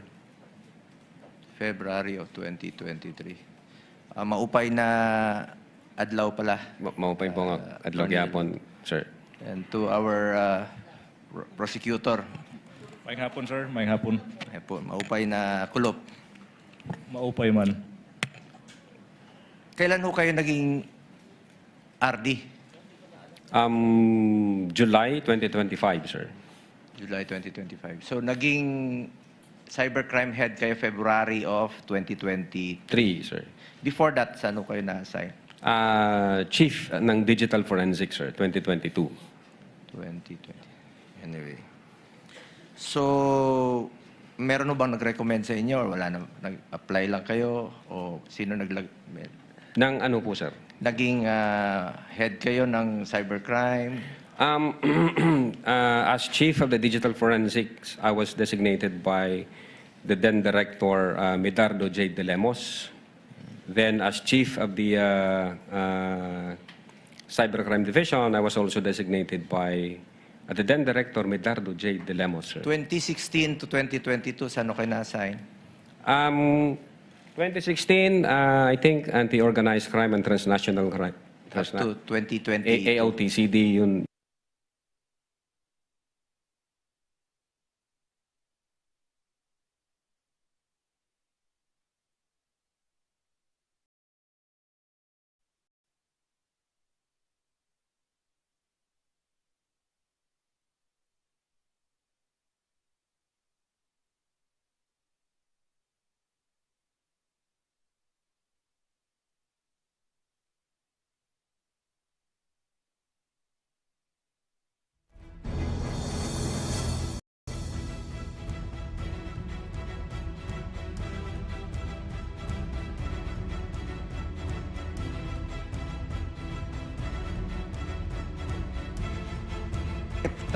Hindi nyo pinrosige yung mga affidavits ng mga nandoon sa...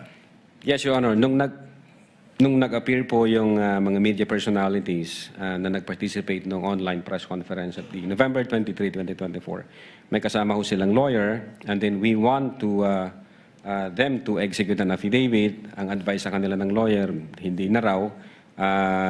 Pwede lang sila mag-participate ng interview. Pwede sila mag-sign sa minutes of meeting. So hindi na po namin pinilit. So wala hong journalists or mga vloggers na kasama po doon sa sworn affidavit? Wala ho.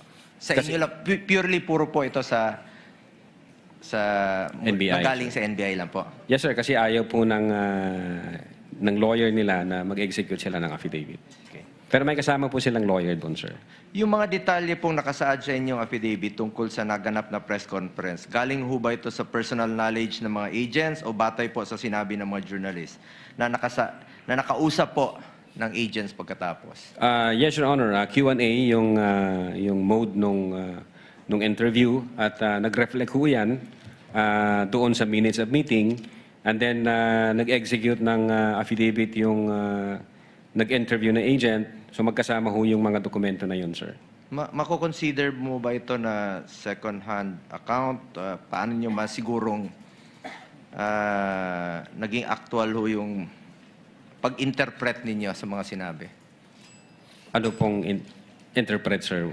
I mean, kung batay po ito sa second-hand account, paano nyo masisiguro na sakto, walang naidagdag, o hindi na misinterpret sa pagitan ng aktual na sinabi ng mga journalists at mga nakasulat sa inyong affidavit?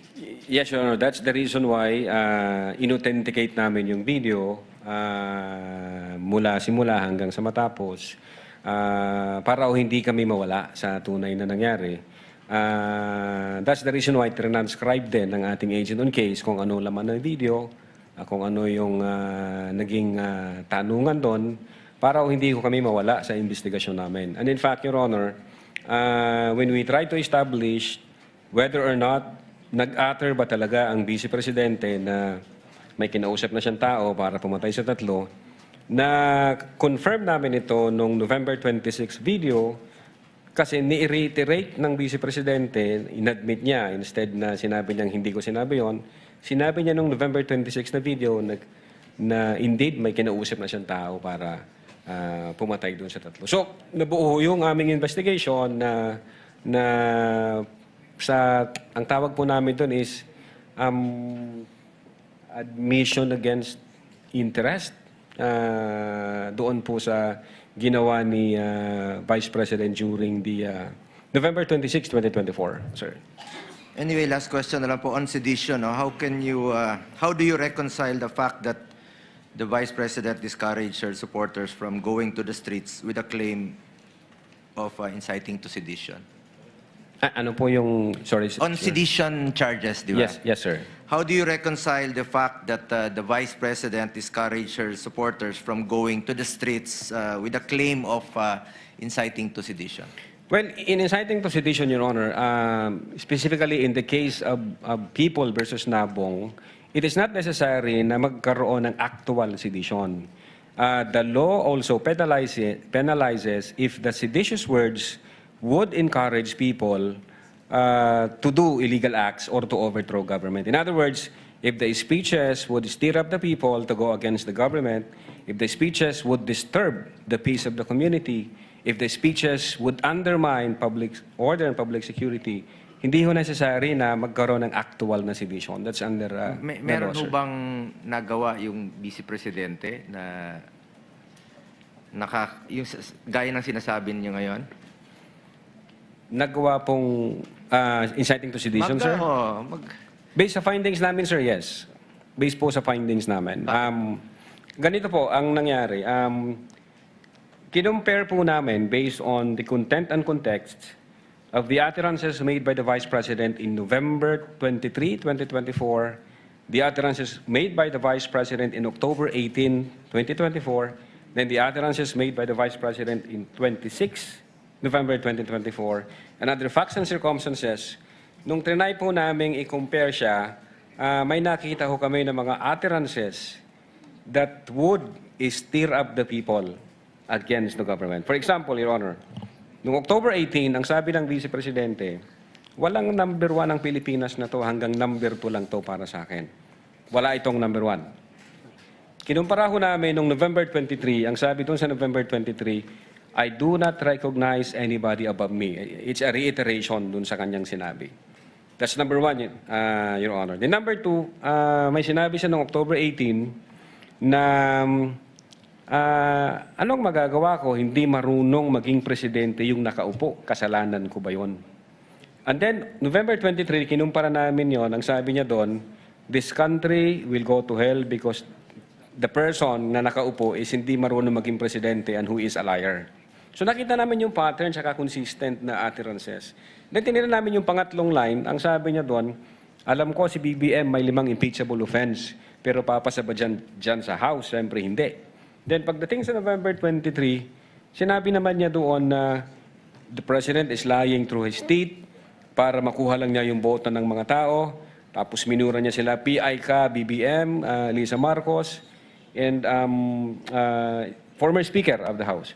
So, tinignan namin, sino ba yung nagsasalita? Kung ang nagsasalita, Your Honor, is yung ikalawa sa pinakamataas na posisyon in public at yun yung kanyang utterances, definitely, Your Honor, there is a tendency to stir up the people against lawful government. Kindly wind up, Senator Go. No more question, Mr. Presiding Officer. Thank you, Salamat Senator po. Judge Go.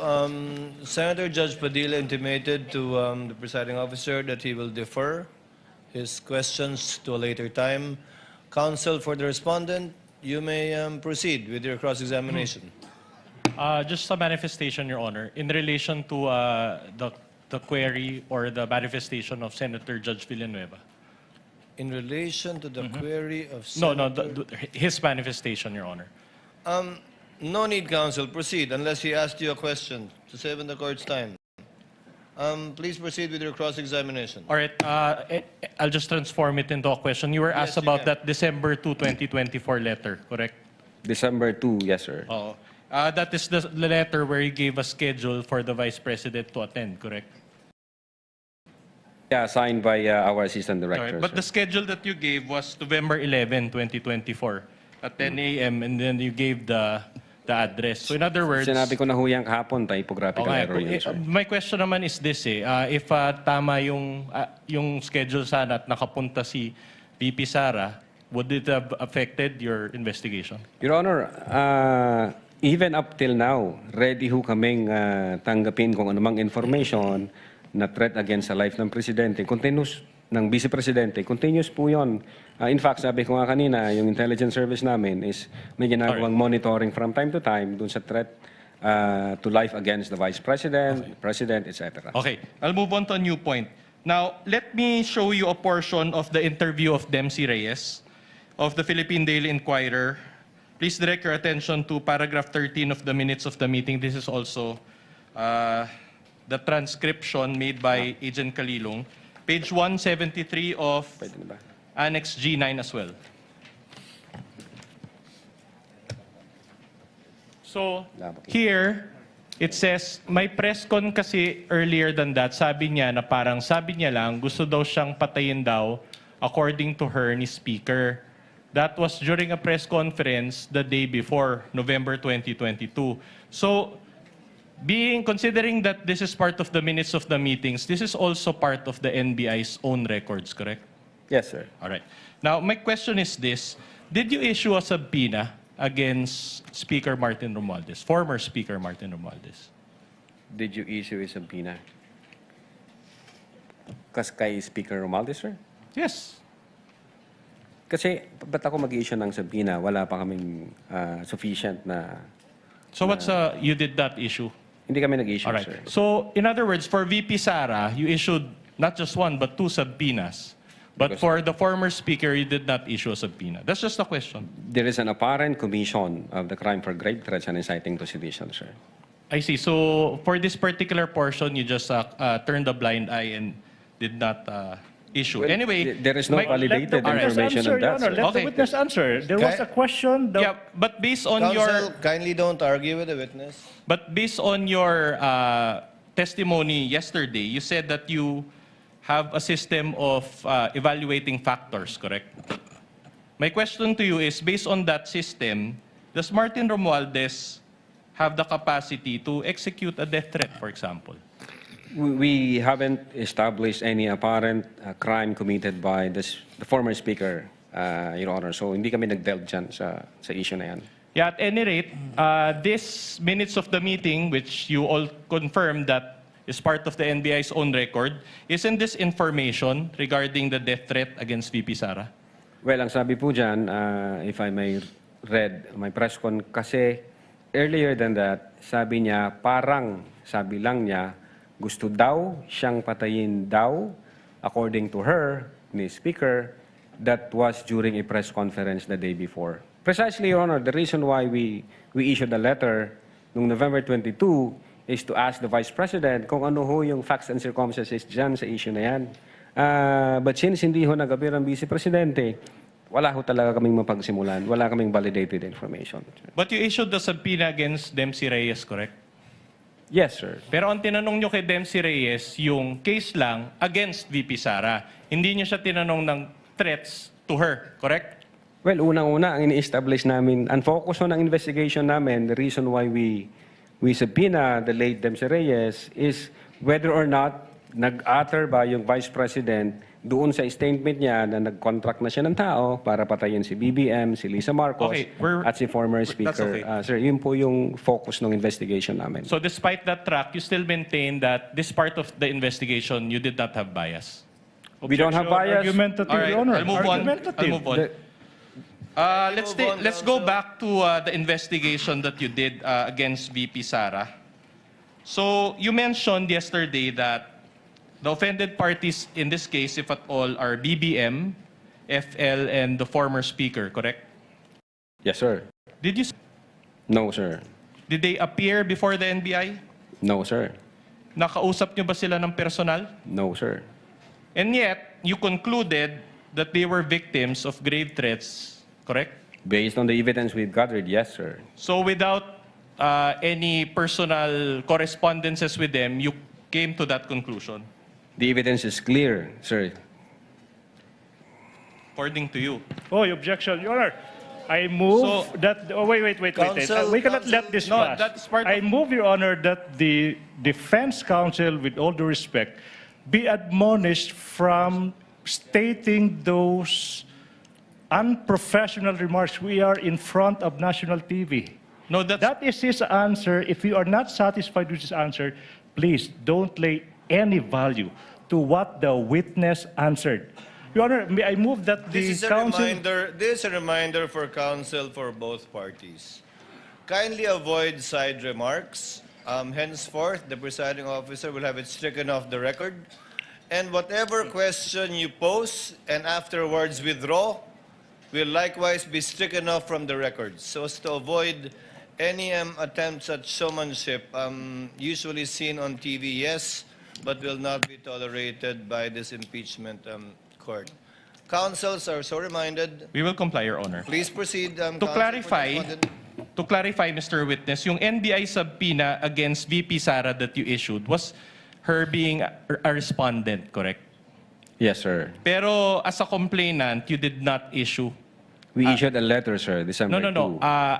As the complainant na siya yung subject naman ng threats, walang subpoena as to that effect. Walang subpoena, sir. So in other words, hindi talaga siya naka-explain kasi what you sent out was a letter and not a subpoena.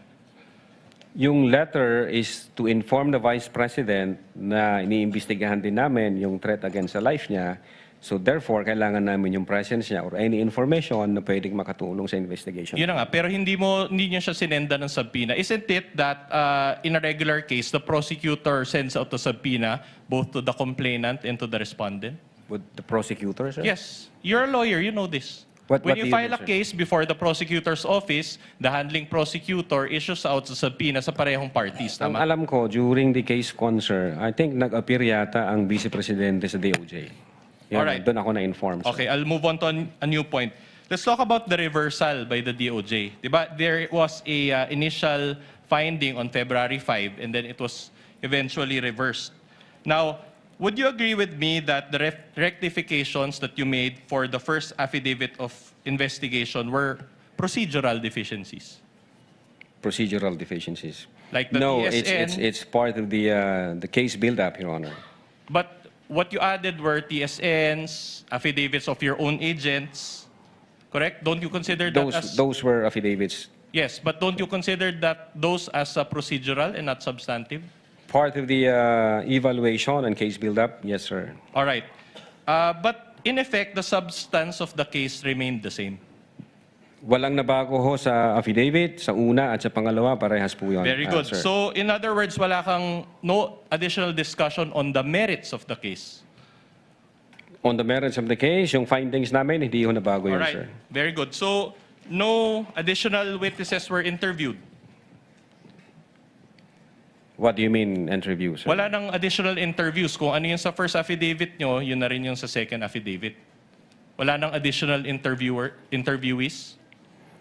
Kung, I think, ang naalala ko, 6 ho na media personalities ang na-interview namin at yun ho yung nag-reflect sa affidavit. At the same time, we tried to issue subpoena sa, I think, head ng ABS-CBN. I understand that, but be more responsive. Your Honor, if I may, the witness is still in the process of answering his... Your Honor, but the answer is not Exactly. responsive. My question is very Let him simple. finish first, with all due respect, Your Honor.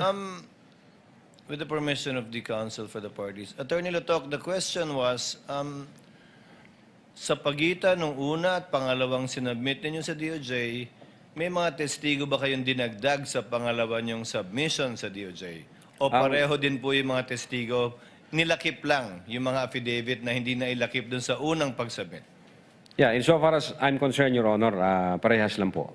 Okay. All right. May proceed, counsel. But we will never know that for sure because you never released your first affidavit of investigation, correct?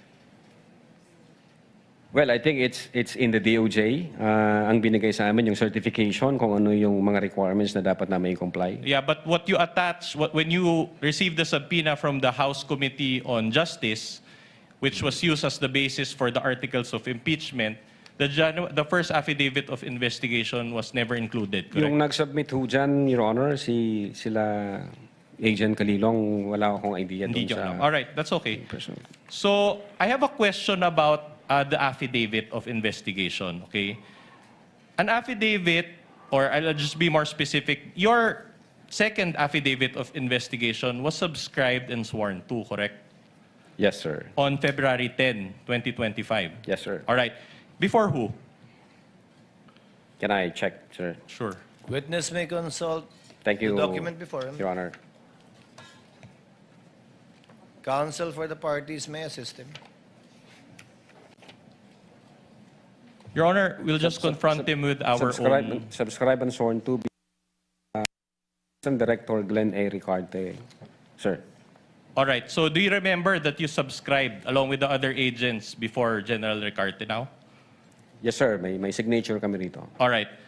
And you did this because the first affidavit of investigation cannot be altered anymore. What do you mean, sir? An affidavit, as you know, you are a lawyer. Once an affidavit is subscribed and sworn to, it is a complete document already. Yeah. Okay? Meaning, even if you take out one page or you add an annex, you already alter the meaning of that document. Will you agree with me? Your Honor, the process is legal evaluation by the prosecutor and case build-up. So pag nakita ho ng prosecution... Your Honor, I'm just talking about the nature of the affidavit. I'm not Attorney talking about... Lato, kindly answer the question. It's a general question pertaining to an affidavit in general, not this particular one. Ano yung question, Okay, an affidavit, once you subscribe and swear to it, that already becomes a, if I may use the term, untouchable affidavit in such that you cannot take out one page, you cannot alter one paragraph, you cannot add annex. Well, I think kung sinabmit nyo na ho yan officially, sa halimbawa, sa korte, hindi na ho pwede yan. Pero yung process ho namin, yung evaluation,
So in other words, you added documents to your January 30, 2025 affidavit? attachments, sir. Attachments. So you admit that you added attachments to it? Part of compliance, doon sa case build-up, at doon sa evaluation na requirement. All right, but Mr. Witness, isn't it Your that... Honor, again, can I respectfully request Your to Honor, the presiding may officer, I just be allowed to proceed, Your Honor? Let me be allowed. Can I be Counsel for the allowed? respondent, let the counsel for the prosecutors Your Honor, finish with this observation or objection. Can I make a respectful request to the defense to let the witness finish the answer before they propound the next question, Your Honor, please? For orderly proceeding, Your Honor, please. Point well taken. Counsel, please proceed accordingly. And may I also remind the witness, Attorney Latok, kindly answer yes or no instead of yeah and nah. Yes, sir. Sorry po. So that it's clear for our records. Yes, You Your may Honor. proceed, counsel for the respondent.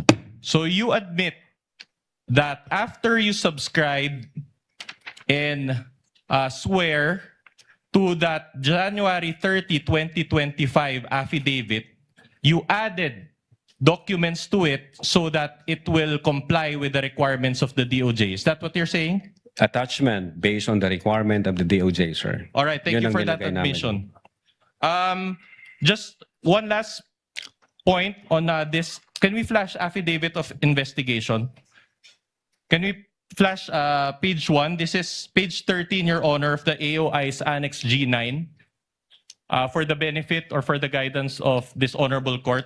The one that was flashed earlier. Tech is instructed to do so. All right, so this is the first page of the affidavit of investigation. Will you agree with me that this was not received by this particular document as is was not received by the DOJ? I don't have personal knowledge. Ang inutusan ko po dyan, yung executive officers and agent on case na makipag-communicate sa Department of Justice. But you are a co-signor of this, correct? Yeah, insofar as the content of the affidavit. All right. And so you mean to say that you didn't cause the filing of this case with the DOJ? Inutusan ko po ang executive officers at si Agent All right, Kililong but na sila mag-process po na dalhin yung referral na yan sa Department of Justice, sir. At any rate, you're smart enough to peruse the first page and you can see that there's no received stamp appearing there too, correct? Received from DOJ o by DOJ, sir? By DOJ. Again, ang makakasagot po niyan, yung nag-process niyan, si executive officer nga namin. Yeah, but si based Agent on only... Again, the witness still in the process of answering the question. Counsel, take it easy. Let the witness complete his answer. Okay, Your Honor. But based as it appears only, as it appears on this document, this is part of the records and also uploaded in the Senate website already last July 12 so that the public can peruse. Annex GGG, this is page 13. Based on this document and observation, can you notice any received stamp on this document? Based on that document, wala hong naka-stamped or received. Precisely my point, that was attached, if this was really received by the DOJ, there should have been an IDF, right, or a transmittal letter attached to this. Again, yung makakasagot po niyan, yung executive officers, Agent Kalilong, and the prosecution, sir, kasi sila ang nag-uusap dyan. Sila ang nagdala ng dokumento na yan. All right, I'll move on to a new point. Now, Article 4 of...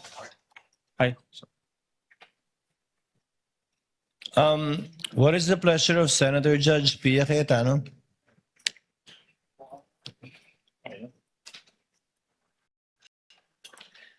Mr. President, I wanted to take the floor before the defense went to another point, so I wouldn't interrupt his train of thought. The lady has 2 minutes and may proceed when she's ready. Thank you, Mr. President.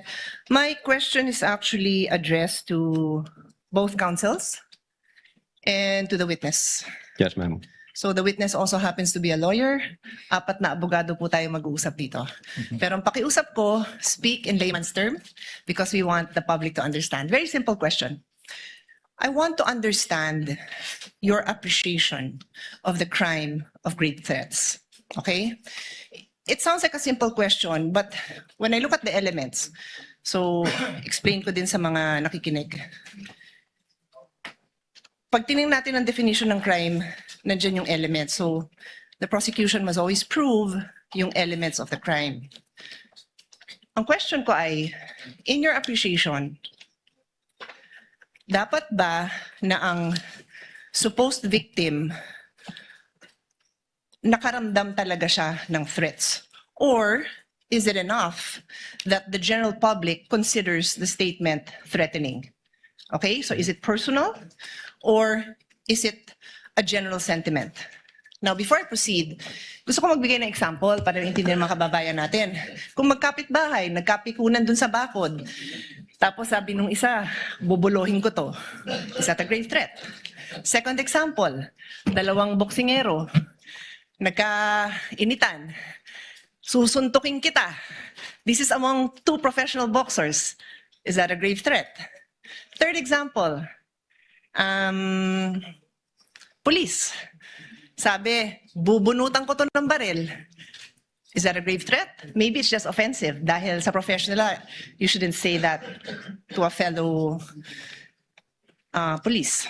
And my fourth example is a senator. Pag sinabi niyang bibitbiting kita, kekwelyuhan kita, palalayasan kita, is that a grave threat? I'll add some details. If that is supposedly addressed to a fellow senator, and she is a female senator like me, na kahit na hindi naman isa kong kilalang runner, marathoner, but a non-violent person, is that a grave threat? Well, I'll just tell you my personal opinion, and then I'll tell you now. I felt that was a grave threat. So, may I ask the counsel and the witness to now answer the question? Thank you. If you may, Your Honor, please, yung prosecution po. Senator Judge Pia, who do you want to answer first? Good In the question. order that you Pag-iisipan ko prefer. ng matagal yan, Mr. President. I give you the decision on that one, Mr. President. Siguro prosecution kasi Yes po. sila naman ang kailangan mag-prove ng case nila. And then the witness and then the defense counsel. Again, an admonition from the chair without stating conclusions of fact and law. That again is reserved for the impeachment court. You may state your opinions with respect to the elements of the Definitely. crime of grave threat specifically identified Yes. by the senator judge. And if I may, presiding officer, feel free to interrupt them if you feel that they have crossed the line, as I will. That's why I just want, I repeat my question, I want to understand your appreciation of the crime. You may, Mr. President, will we allow them to cite jurisprudence? I leave it up to you. I just want to understand the appreciation kasi. What do you think? Doon sa particular pong katanungang yon ni Senator Judge Pia Cayetano na dapat ba may takot na naramdaman, correct me if I'm wrong, Senator, o pampublikong pagtanggap pa na nakakatakot yung mga sinabi niya laban doon sa taong tinatakot niya. Siguro a simple yes or no with a very short explanation would suffice, Mr. Presiding Officer. Attorney Ligutan, you have 2 Maraming minutes, salamat, please. Senator Pia Cayetano. Yung sagot sa tanong na iyan, yung sagot po ng prosecution, hindi po galing sa opinion ng aking mga kasama. Ito po ay isang decision. No less than the Supreme Court of the Philippines. It just so happened, Your Honors, as an answer, in answer po sa tanong ni Senator Pia Cayetano, may dalawang kaso na po yung Supreme Court. Yung isa is Paera versus People. Yung GR number, siguro yung mga law students, no? Mga law students. GR number 181626, May 30, 2011. The title is Paera versus People. Sinabi ng Supreme Court doon, wala pong batas na nagre-require na may private complainant. Ibig sabihin, hindi po required na yung biktima mag-execute ang affidavit upang yung akusado po pwedeng ma-found guilty ng grave threat. Paera versus People. But more than that, Your Honor, please, may isang kaso pa. No less than the Supreme Court in the Philippines. Sinabi doon, hindi po kailangan na yung recipient mismo nakaramdam ng takot or that sineryoso yung pagbabanta. Your Honor, to repeat, etong sinabi ng Supreme Court, all that needs to be proven is that they were intended by the accused to have that effects.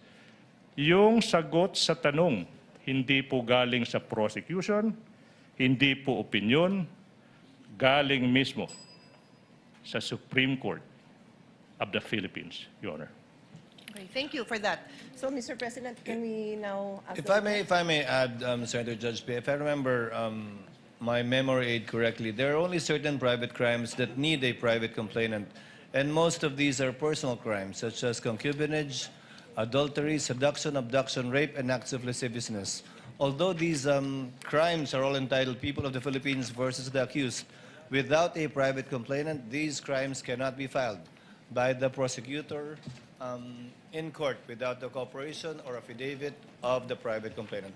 Counsel for respondent will please reply to the query of Senator Judge Pia Cayetano. You also have 2 minutes, sir.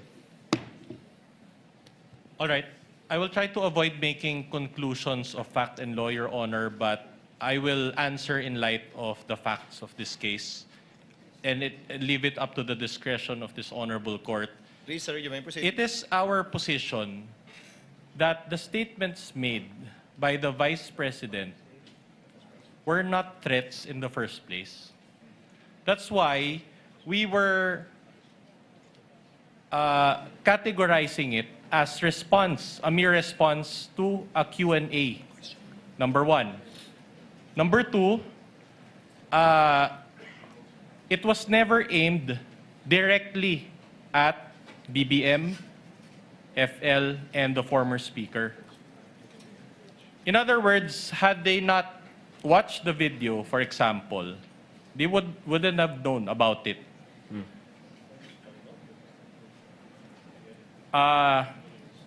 So in other words, Your Honor,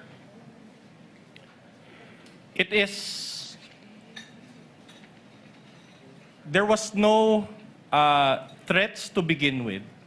And so even the discussion on the elements is not really applicable insofar as determining the innocence or guilt of the Vice President.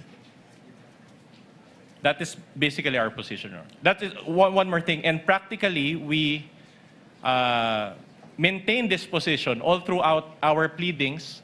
We never referred to that statement as threats. We always say that if at all, they were alleged threats. But we referred to the statements of the Vice President as statements, as responses. And even in my speech, that's what I said. It was a response, Your Honor. That would be all, Your Honor. Noted. Attorney Lotop, your response to Senator Judge Pia's question based on your investigation. You may proceed, sir. Yes, Your Honor. In establishing, Your Honor, whether or not the crime of grave threat exists, we follow the rule. First, whether there is reus and there is mens rea. Actus reus, Your Honor, means whether the offender in fact uttered the threatening remarks. We were able to establish that. That's why in-authenticate po ng NBI yung video na kung saan nandoon yung utterances. The test of mens rea, Your Honor, what we did, we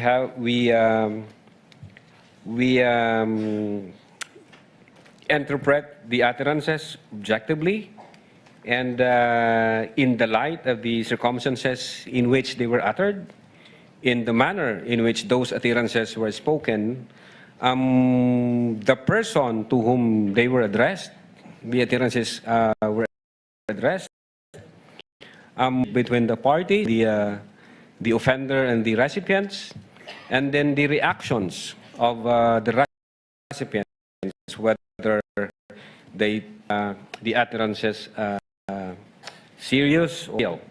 But again, I would agree with what Attorney Ligutan said. In fact, ang basis po namin dyan, yung Garma versus People. Ang isa ho doon sa sinabi ng Garma versus People, hindi ho kailangan na ma-intimidate o itrato ng recipient na seryoso yung threat na yan. Ang sufficient na maipakita lang na yun yung intensyon ng offender, na ma-intimidate at i-treat na seryoso yung utterances or threatening remarks na ginawa niya. Yun po yung naging basihan po namin, Your Honor. I hope that satisfies Senator Judge Pia Cayetano. It actually does, but if I still have time, I have a follow-up question for all. Do I? Well, anyway, everyone went over time, so since my bell hasn't No, rung. you don't, but you can ask your final question, Madam. Yeah, just a quick follow-up. Siguro sa witness na lang. You mentioned the word threat, no? So can you just elaborate on that?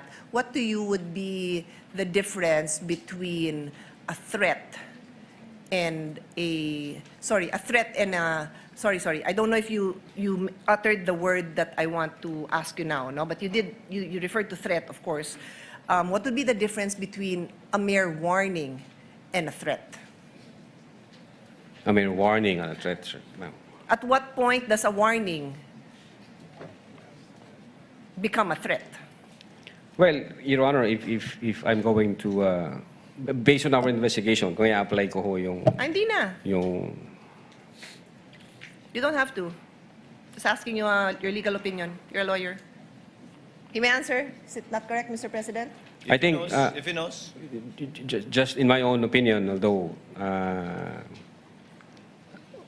warning is, maybe there is a, what we call an event-based condition. Pwedeng ganon na, pag inulit mo itong gagawin ko sa'yo. Pwede hong warning yon. Di ba ganun din yung threat? Yung threat, Your Honor, pag ang threat is with a condition, pwede ho siyang mag-fall ng ganon. Pag sinabi ng threat is, pag ginawa mo to, ito ang gagawin ko sa'yo, papatayin kita, papatayin ko yung pamilya mo, papatayin ko yung ganyan. So para siyang nag-overlap, depende sa appreciation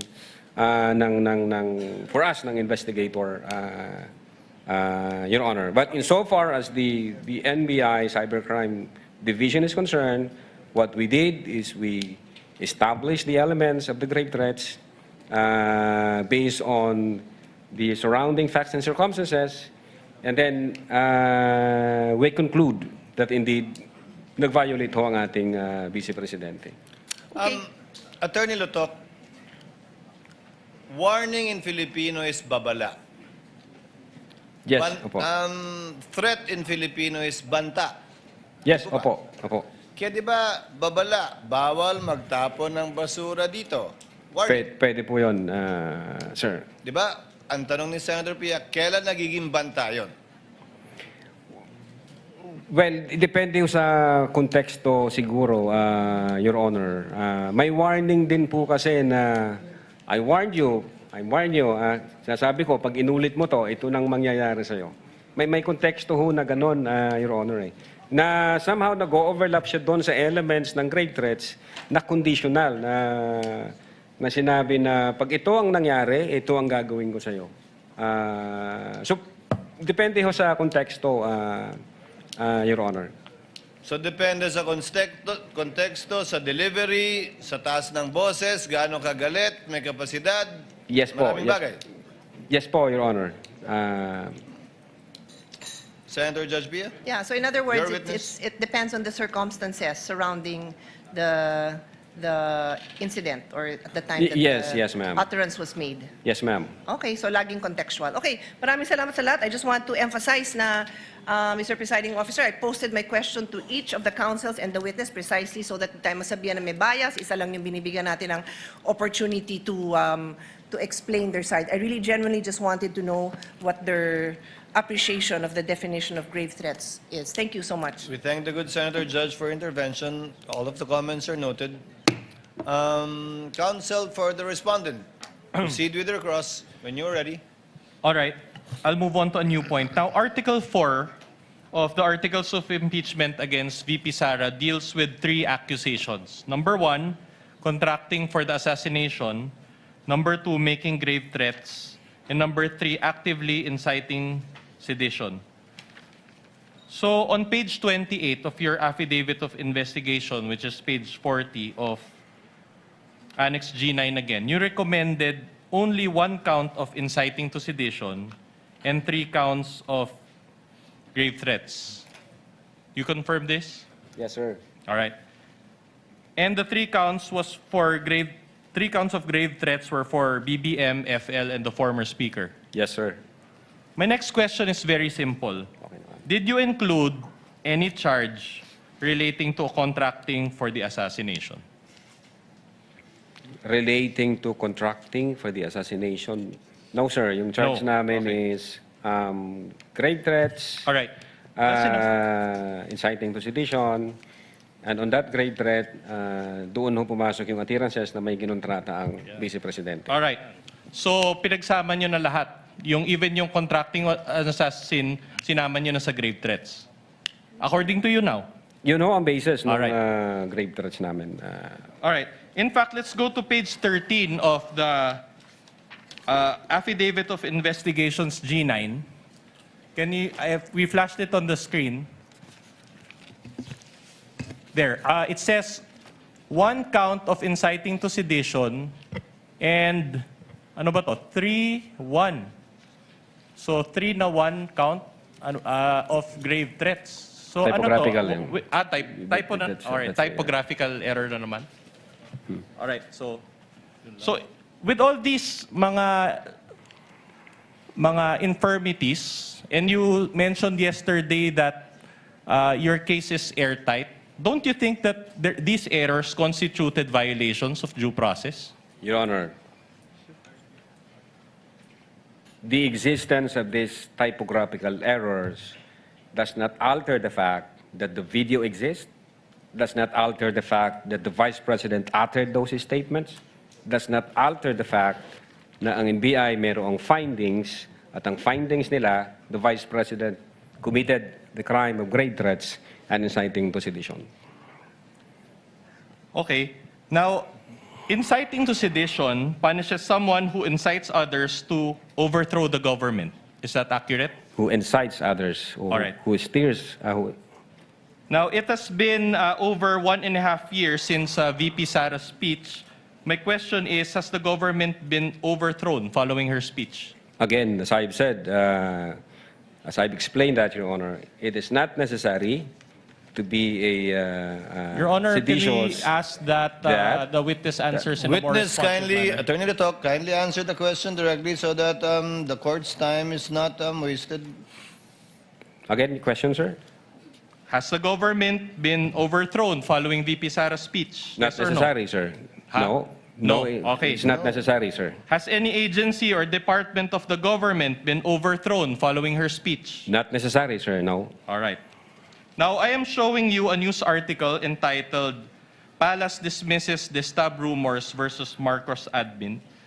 This was marked as our D-4-66. If I may ask my co-counsel to confront the witness You with may do this. so with the participation, if so desires, by assisting counsel for the prosecutors. For the benefit of this honorable court as well as the people watching, we already also flashed that news article. So based on this article, you confirm that Claire Castro speaks on behalf of BBM. I don't have personal knowledge Don't on have personal that event, sir. All right, that's okay. But based on her statement in this news article or title, do you confirm that there has been no destabilization efforts against BBM? Again, I don't have personal knowledge on that statement made by Attorney Claire Castro. Okay, that's okay. I'm showing you another recent article, June 12, 2026. This has been marked, Your Honor, as our D-4-67. Can we confront the witness and show also the document on screen? Your Honor, before the good counsel proceed, can I make a manifestation? Again, these documents have yet to be authenticated. So for the record, it's like presenting these documents without proper basis and proper authentication, which I do believe should have been done before a witness is confronted with the documents. Your As Honor. per our, wait, I'm not yet done. As per our rules, It's Your Honor. not an objection, counsel for the respondent. The remarks and comment of the counsel for prosecutors is noted. But counsel, for clarity, this is a pre-marked exhibit for Correct, the Your respondent. Honor. You may proceed, sir. So again, based on this, just your basic reading of this, it says Sara Duterte, I won't grab Marcos's position. Is this news article consistent also with the previous article that no destabilization efforts are present against the government? Again, I don't have personal knowledge, sir. Can I make a counter manifestation, Your Honor? This is dated June 12, 2026, 2 years after the event. Manifestation, Your Honor, please. 2 years after the Vice President uttered the threats. Noted. Counsel may proceed. Okay, I want to talk about the discussion in your affidavit of investigation. I want to go through it very quickly, but The affidavit of investigation is also marked as our D-1-145-A. You mentioned in your affidavit of investigation the case of Garma versus People, correct? Yes, sir. All right, and you cited the doctrine of this case, correct? Yes, sir. Were you the one who typed that portion in your revised affidavit of investigation? Where I'm the one who typed? Yes. Being the chief, sir, inuutos ko yan All right. sa executive officers. But did you read the case in full? Yes, I think, pero not thoroughly. Not thoroughly. Isang basahan lang. Now, did you read? Was there a video recording involved in that case? No. All right. Did that case include a public official like the vice president? No, sir. In fact, it involved a group of 3 farmers, correct? Yes, sir. All right, let's go to the case of Reyes versus People. You also cited that, page 29 of your affidavit of investigation. Did you read this case in full? If I may check my affidavit, Sure. Your Honor. The witness may do so. Thank you, sir.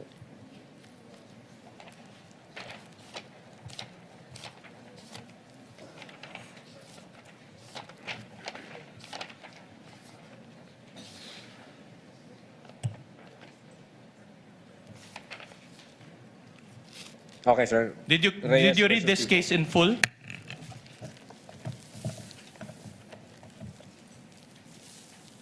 Yes, Your Honor. Did you read the facts of this case?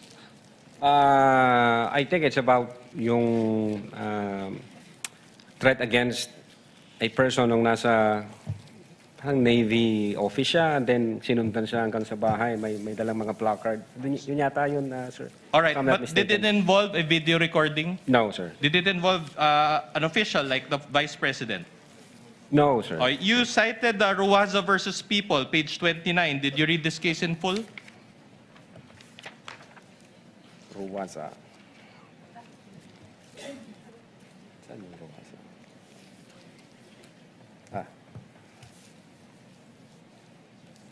Yes, sir.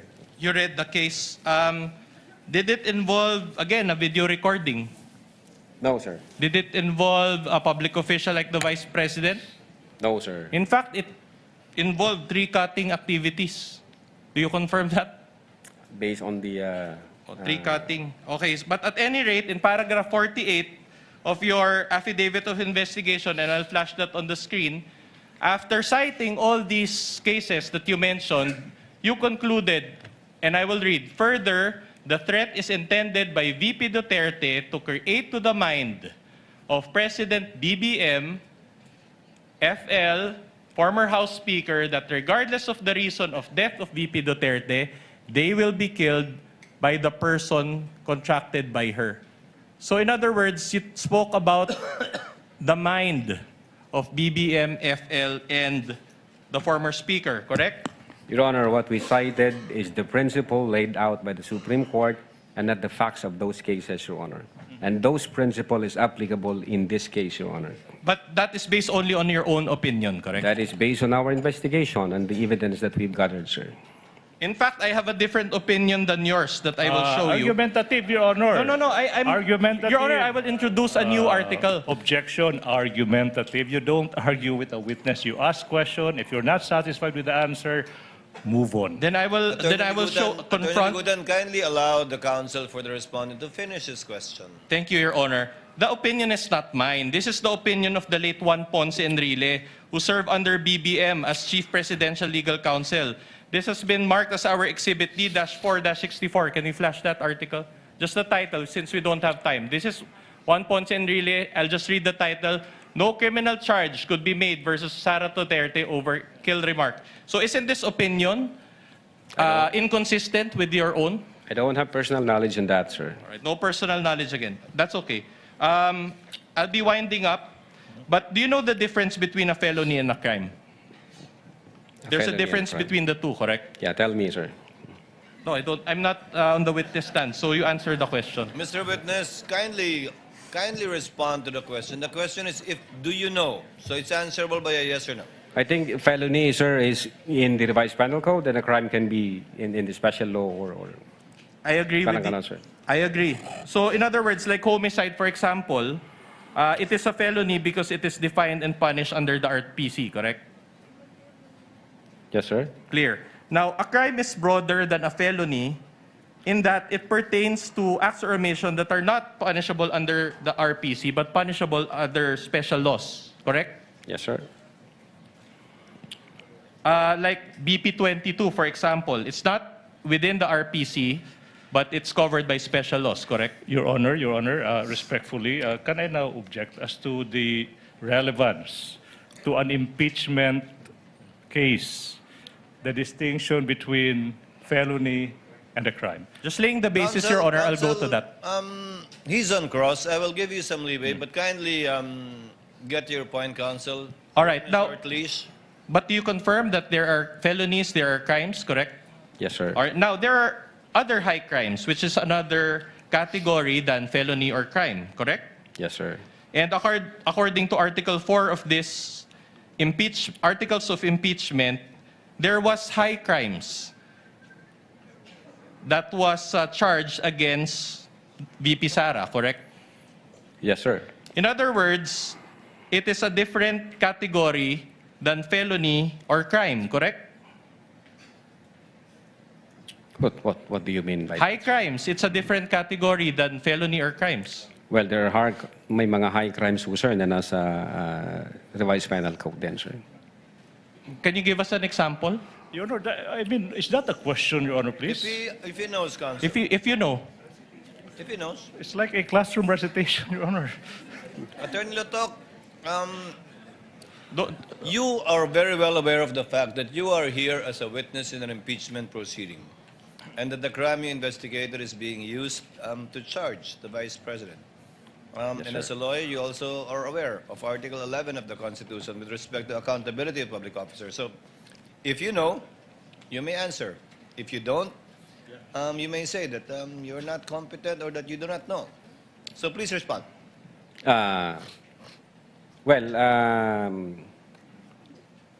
Since kasi ho kayo nagbabasa, wala akong binabasa, nagre-rely ako sa memory.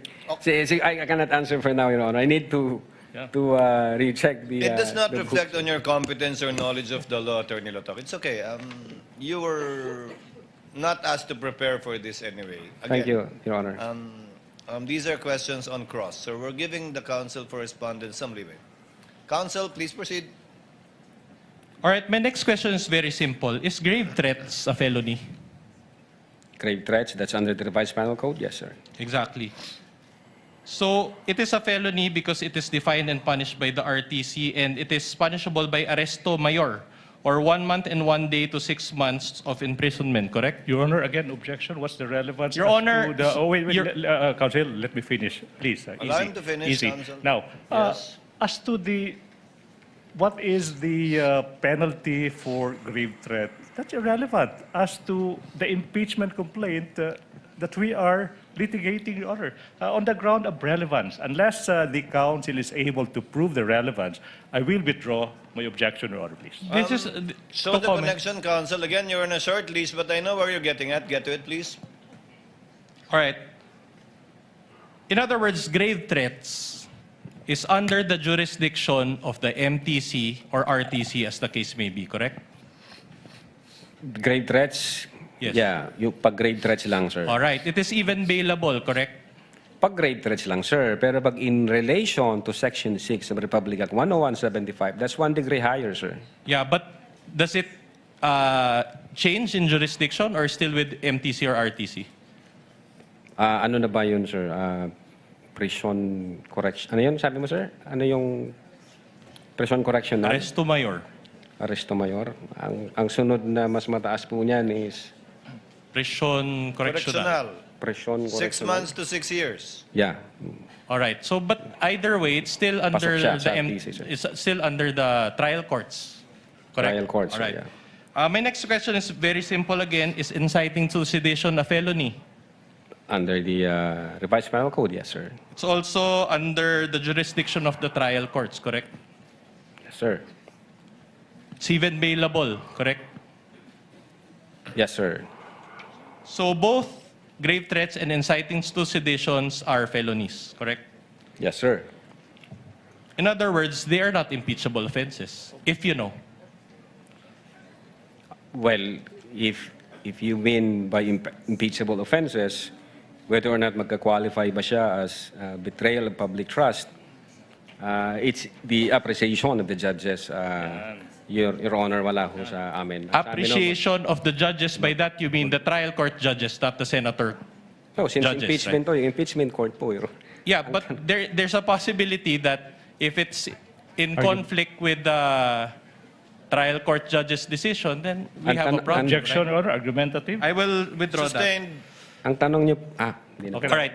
Grave threats and inciting to sedition, you said that it is not high crimes, it is a felony. Objection. The witness didn't say that. Misleading. Misleading, sustained. All right, Kindly reform, counsel. I'll just move on to a new point, Your Honor. Counsel may proceed. Senator Judge Rafi Tulfo is recognized for his intervention. You have 2 minutes, sir. Thank you, Mr. Presiding Judge. Napag-usapan rin lang itong inciting to sedition. Nag-file ka ng kasong inciting to sedition against BP Sara based on dun sa utterances niya, yung sa online press con, plus meron pa bang iba? Yes po, Your Honor. Yung basis ho namin, una, yung utterances in October 18, 2024. And then kinumpara ho namin siya sa utterances in November 23. Right. So, 2024. meron bang elements of sedition doon sa mga utterances niyo? Ang elements na ini-establish po namin, which is under the law, is whether or not the speeches would tend to steer the people against the government. So how would you know kung mag-steer yun ng uprising o magkukumbinsi sa mga tao na mag-alsamasa base doon sa utterances ng BP Sara? Yes, Your How Honor. did you know? Pangalawa, if I may explain, sir. Pangalawa po, if the speeches would tend to disturb the peace of the community, and if the speeches would tend to undermine public safety and public So how would you know if it will tend to disturb or undermine the peace Yes, and Your order Honor. of the community? Paano malalaman? The fact ho Based na doon sa utterances niya. The fact ho na nag-issue ng statement yung mga government agencies tasked to protect national security, at ang sabi ho nila, that's an active threat, that's an issue of national security. So definitely na-disturb ho yung ating... How? Well, nag-alala ho ang nasa gobyerno per se, yung sabi ko kanina, Nag-alala kayo, nag-alala yung taong bayan. Kasi iba yung nag-aalala kayo nasa gobyerno, kayo nag-imbestiga, versus nag-aalala yung nakarinig at yung mga at that time ay nagsusubaybay doon sa mga sinasabi ng BP. Bayan, definitely. How? Well, marami ho kaming nakita sa news, sa comments ng social media. Comments. So that means you factored in yung comments and reactions sa social media doon sa ginawa niyang press conference, doon sa mga utterances niya, kung ano yung reaksyon ng mga netizens na nakapanood. Yes po, Your Honor. At ano naman yung mga sinabi doon? Well, yun nga, yung iba nag-worry, ano na ba yung mangyayari sa bansa natin, bakit magulo yung mga nasa taas. Yung iba nagsasabi, ano ba ito, saan ba ito patungo. So hindi pa decision. Worry lang sila. Says, gawin natin yun kami. Yun yung sedition. Meron nung gano'n na comment din po, Your Honor. Meron. Meron po. In fact, kung meron. Yung ano yun nga, nasa likod mo kami, kung ano yung nasa likod mo kami, people power, nabanggit yun sa comment section. Sa ano, Your Honor, during interview with the Vice President, doon sa November 23, 2024. So meaning, binase mo, isa dun sa mga reasons kung bakit ka nagpa ng kasong sedition, BP Sara base sa kanyang utterances, dahil finactor in mo yung mga comments ng mga nakapanood. Yes, sir. Yung sinasabi mo supporters. Opo, yes, sir. Okay, kasi pag sinabi ng mga nagko-comments, nag-worry kami, I don't think nandun yung elements of sedition. Maliban na pag sinabi na nasa likod mo kami, let's do it, go, go, go. Well, Your Honor, Gagawin namin kung anong gusto mong gawin, things to that effect. opo. Was there? Were there Meron na kami comments like those? meron na kami nakita sa mga Facebook comments, although hindi siya nasama, Na? hindi siya nasama dito sa investigation. At ano nga ulit, halimbawa? Yung mga Facebook comments, Your Honor, na nagsasabi,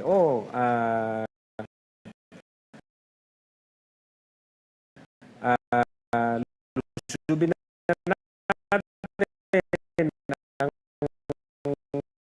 ang Malacanang, tapos may ganun na sign. Lusubin na natin ang Malacanang. Yun yung mga nagko-comment. At meron kang ebidensya tungkol dyan. Hindi mo to katang-isip.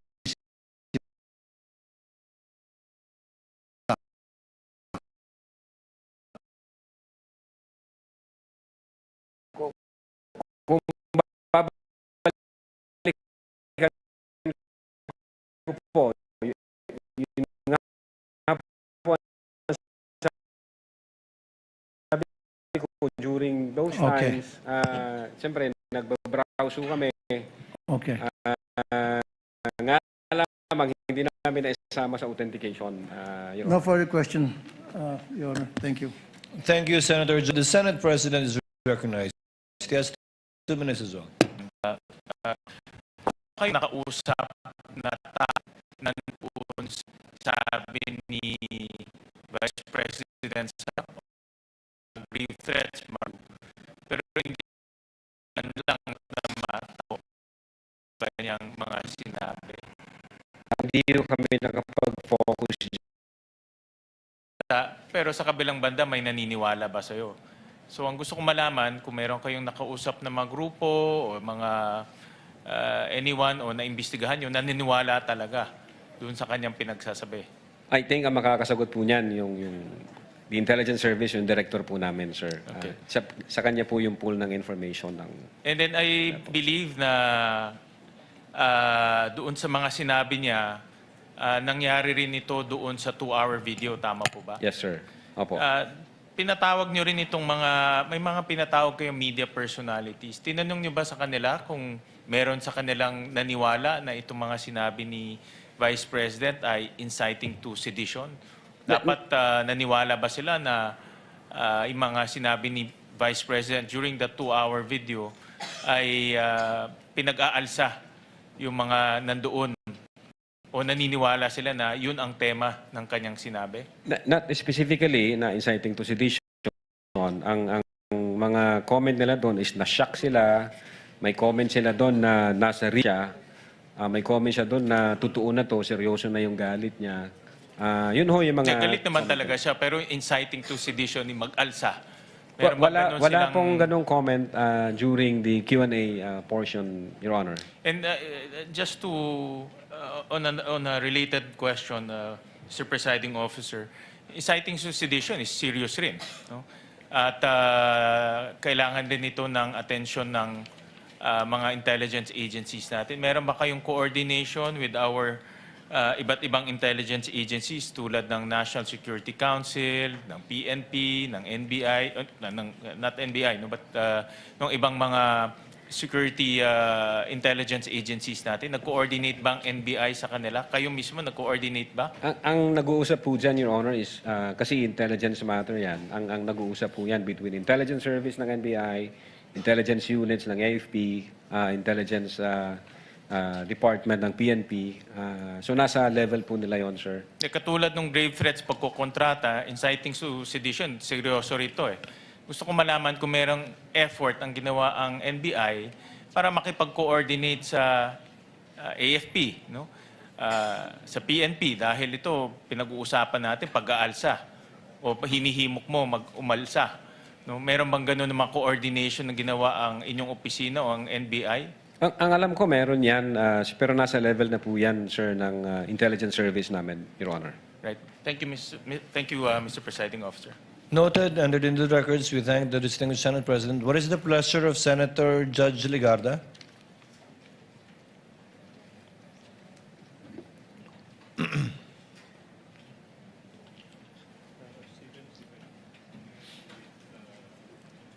Mr. President, Mr. Presiding Officer, just a few questions. The lady has 2 minutes, Yes. ma'am. You may Thank proceed you. when you're ready.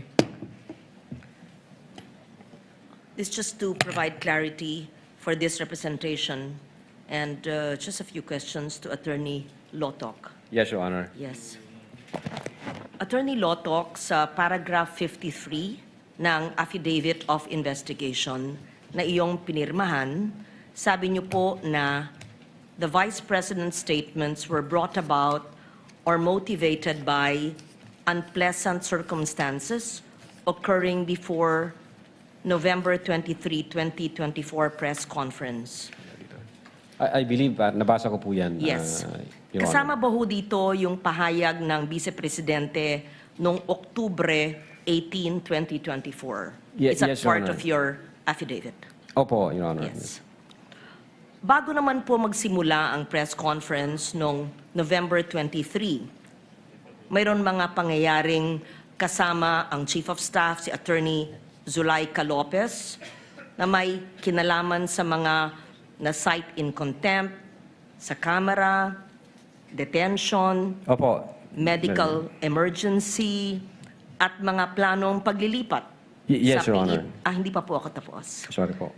Ng piitan sa Correctional Institute for Women sa Mandaluyong.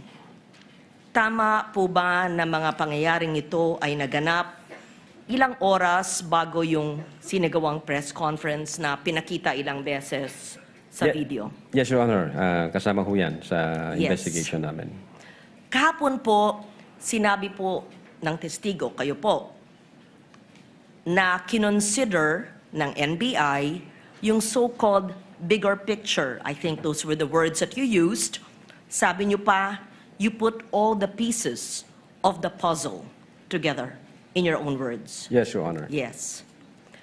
Para malinaw lamang sa impeachment court, trying to absorb everything, saan po yatang bahagi ng affidavit of investigation nakasaad yung mga factual findings ng NBI tungkol sa mga pangyayaring November 22 and 23 bago yung press conference? I was perusing the affidavit of the investigation, and I could not find the detailed circumstances leading to November 23, where admittedly there was emotions like an emotional hyperbole or an outburst, but the events leading to the press conference. Saan po yun sa inyong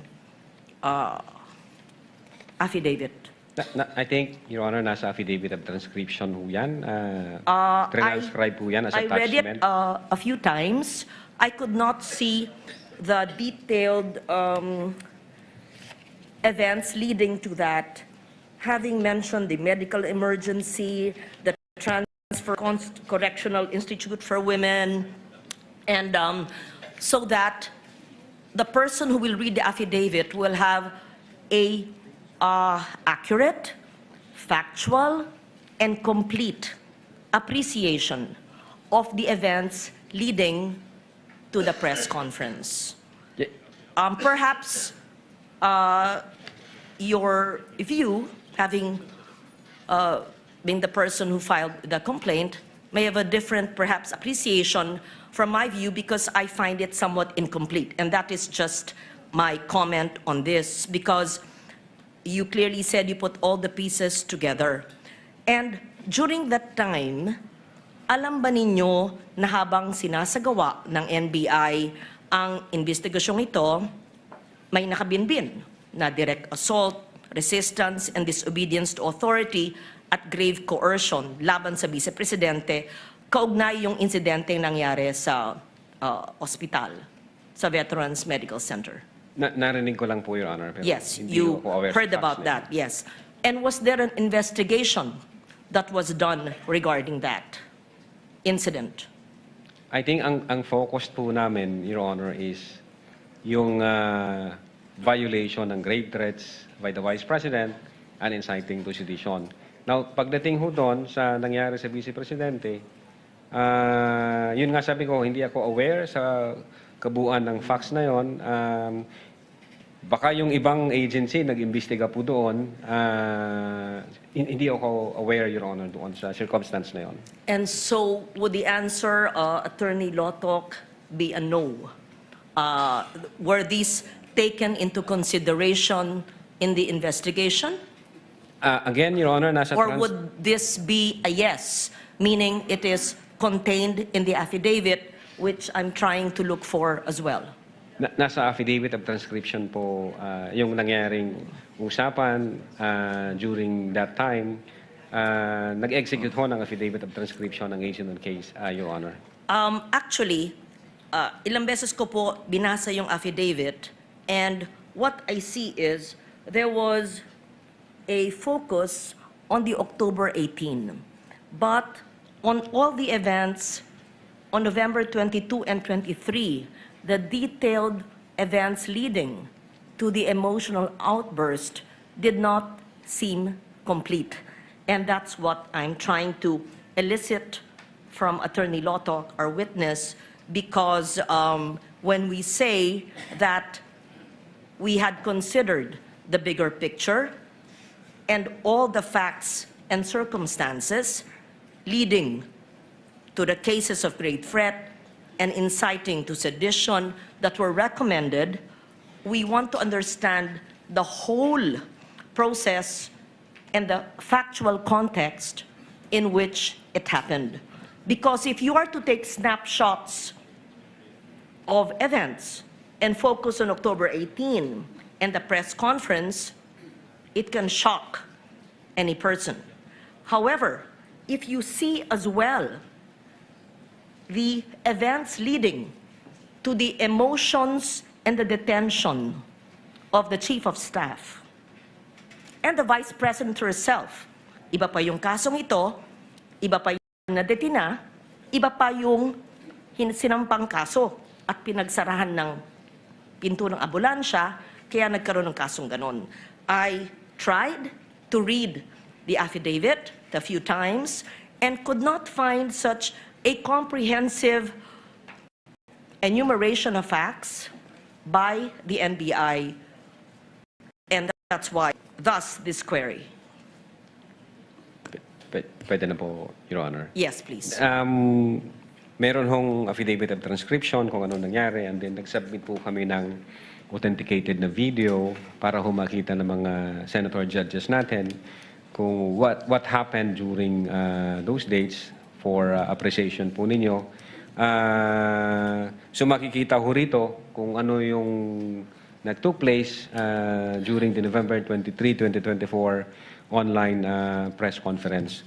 But then again, as I've said, at in-explain ko na rin ito kahapon, Your Honor, if I may, kinonsider namin yung situation ni Attorney Zulaika Lopez. Nakita namin yung complaint niya, yung reklamo niya, yung health condition na sinasabi niya. Sinama din po namin yon na ano ba yung nangyari. Taking all the situations or the facts and circumstances attendant to that event, hindi ho na-alter yung the fact na nag-utter ang Vice President ng grave threats against the three, despite of the fact na merong emotional situation na gano'n. Hindi rin ho na-alter na merong violation na ginawa yung Vice President during that online press conference. And as a matter of fact, even before that emotional situation, maliwanag ho doon sa utterances, even before that emotional situation, sinasabi ho doon sa utterances, meron na akong kinausap. So nag-trigger na ho yun, ma'am. Meron na akong kinausap na isang tao na papatay sa Presidente, sa First Lady, at doon po sa Speaker of the House. So, kahit sinama po namin siya to consider everything, again, Your Honor, hindi ho na bago yung utterances na ginawa ng Vice President. Hindi rin ho na bago na yung instruction niya is relentless in killing the three. Yes. Attorney Lotok, what I've been trying to ask is not just the utterances which we've watched several times, but all the events leading to the utterances, and that is what I want. I understand what you're saying, that there were attachments or transcription, but the transcription would not be considered an assessment or an investigation. These were perhaps attached as transcription. And you earlier said that the threats are circumstantial. So the that is the reason why I was looking for that in the affidavit of the investigation. In short, para pong nakulangan ako, pero kung sinabi nyong inattach nyo yung transcript, so be it. But then, if you will read the 50-plus pages again of your investigation, it seemed to me, at least at this point, that snapshots were taken focusing on the October 18 and the utterances, but there seemed to be events leading to it that may have not been included. With But the indulgence of Senator leave it Judge at that. Legarda, Yes. kindly wind up, ma'am. Yes. So the last question, thank you, Mr. Presiding Officer. Na-interview rin niyo po ang mga miyembro ng media and you asked them factual information. Did you also ask them about the emotional state ng mga kalahok sa media, yung mga pangyayaring naganap bago ginawa yung mga naturang pahayag? In short, not just the factual statement, but the atmosphere, the events leading to that Zoom press conference that led to the perceived or alleged utterances. Wala po yan sa minutes of meeting, sa Q&A, wala po yan, Your Honor. Should you not have asked the members of media and the others who were part of that so that you would have, in your own words, sir, the complete picture, so that everything is taken into consideration on why such a highly placed person would give such utterances, because such conditions existed that might have, just might have, elicited it. But you did not do that investigation or at least conversations with the members of media. I leave it at that. Thank you for answering my questions. Thank you, Senator Judge Legarda. Senator Judge Pangilinan, you are recognized, sir. Yes, thank you, Mr. President. And you may proceed when you're ready. A few questions on inciting to sedition. Yes, Your Honor. For the witness, kasi pinapaliwanag mo yung sinasagot mo yung tanong ni Senate President Win kanina, no? Nasa NBI ka na Cybercrime Division since 2018. Yes, Your Honor. 2018. So, naalala mo ba yung kaso ni Ronel Mas? Yung taga Zambales na nagkaroon ng Facebook post ang nagsampa ng kasong inciting to sedition, no? Tama ba? I-check ko yung record, hindi po yata ako may hawak. Dahil, well, to refresh your memory,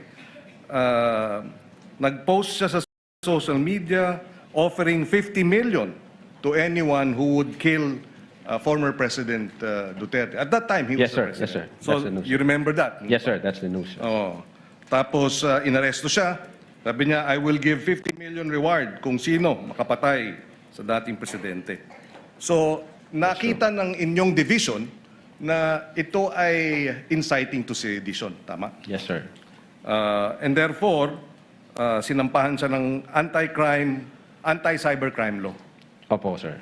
Meron ding isang kaso, 14 May 2020. Dito naman sa Osamis. Pero palagay ko police investigation ito, no? Pero same, Cybercrime Prevention Act, inciting to sedition, ginamit ang Facebook account, Joe Mark Medina, and posted that he would give 150 million to anyone who would kill then President Duterte. So ito rin, naging kaso ng anti-cybercrime law. Nabalitaan din po namin. Okay. So, dito sa dalawang ito, in other words, to explain inciting to sedition, ang ganitong mga remarks have the tendency precisely to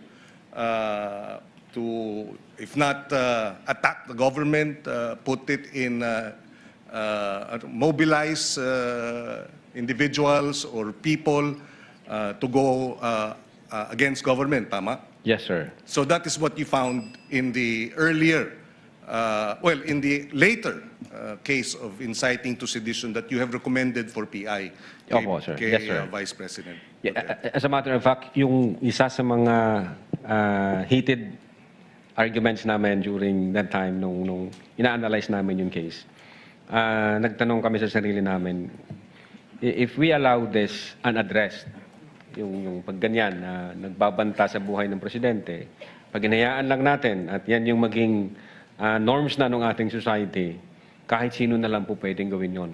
At alam ho natin magkakagulo ho pag ganon at walang ang regulation at pag di ho in-strict yan, sasabihin ho ng mga tao, okay naman pala kahit... Lalo na ngayon dahil sa social media, no? Malaki ang Opo. impluensya. Pag nakikitang nangyayari ito at hindi natutugunan, Opo, sir. sabi nyo may problema. Thank you, thank you. No more. Thank you po, Your Honor. What is the pleasure of Senator Judge Villanueva? Yes, Mr. Presiding Officer, just one question, quick question on this particular topic on inciting to sedition, if I may.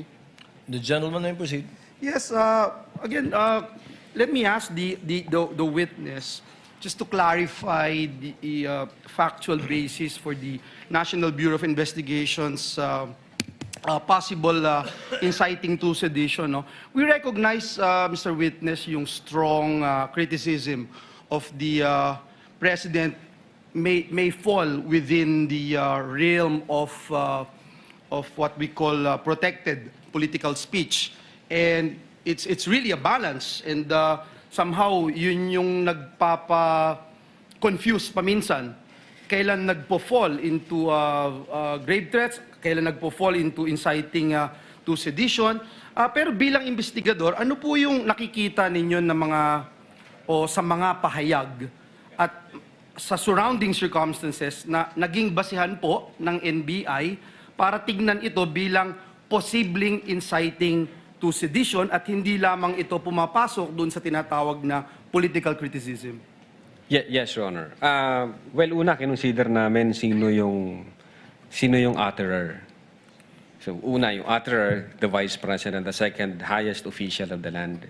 Then, pangalawa, kinonsider namin, ano ba yung mga in-utter ng Vice President? And then, pangatlo, ano ba yung surrounding circumstances na like naging reaksyon nung recipient nung utterances o threats? Nakita ho namin na kung pwede palang gawin ito ng isa sa pinakamataas na posisyon ng Pilipinas at hindi natin ito i-address, hindi natin i-regulate, pwede na rin po pala itong gawin ng kahit na sino. Remember, Your Honor, Vice President is kinukonsider ho natin na model bilang public official. So tinitingnan po natin siya kung ano yung actuation siya sa public, kung ano yung pakikipagrelasyon niya sa ibang public official. So again, Your Honor, nung makita ho namin yan, may effect po sa mga tao. Kung ang Vice President kayang gawin yan at wala namang nangyari, gawin na rin natin yung iba. Yung ini-explain ko nga kahapon, may pattern, may consistent siya, and the fact na bold yung mga statement, pupugutan ng ulo, this country will go to hell because the person na nakaupo is hindi marunong maging presidente. Yung mga factor ho yun, finactor in namin. Pag nakita ito ng taong bayan at walang kilos na ginawa yung gobyerno, parang domino effect po yan, pwede na. So, sunod-sunod na. Alam naman po natin ang nangyayari sa social media. So, nakita namin na dangerous to, alarming siya. So, definitely, nung nag-imbestiga ng NBI at nakalap niya lahat ng kinakailangang ebidensya, yung findings po namin, kasama po doon yung inciting to sedition.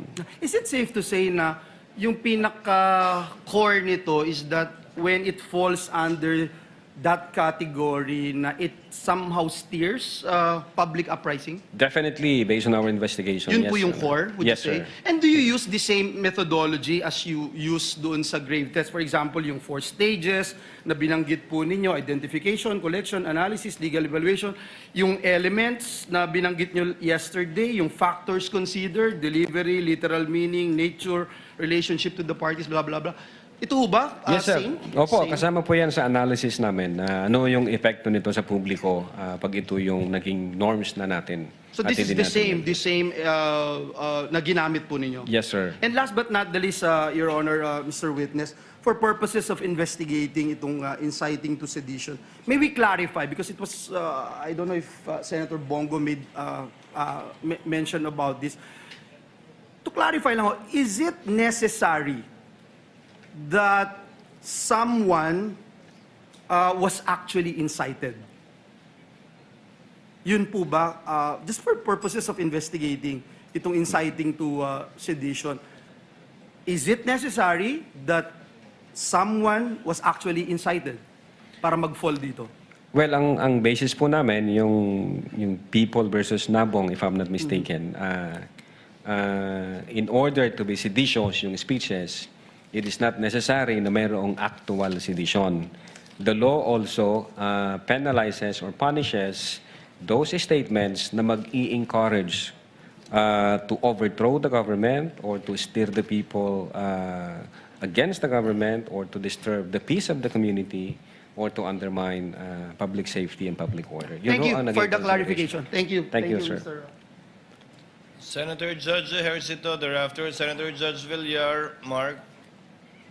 What is your pleasure, sir? Yes, thank you, Mr. Presiding. For just one question. You may proceed, sir. Nabanggit mo kanina yung yung admission against interest.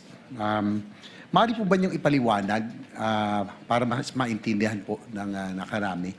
At why did you rely on this, if ever, ito pong admission against interest? Yes, Your Honor.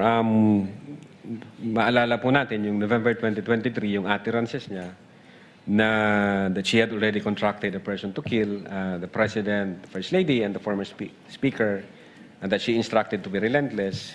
Itong utterance na to, instead na i-deny niya, which is definitely it should be denied kasi that's against her interest, instead na i-deny niya po yun, nung November 26, na video, nung tinanong siya openly and in public, kung sinabi niya yon, nireiterate pa po niya, Your Honor. In fact, inadmit po niya na, oo nga, may kinausap akong tao tungkol dyan. And in fact, sabi niya, may krimen ba?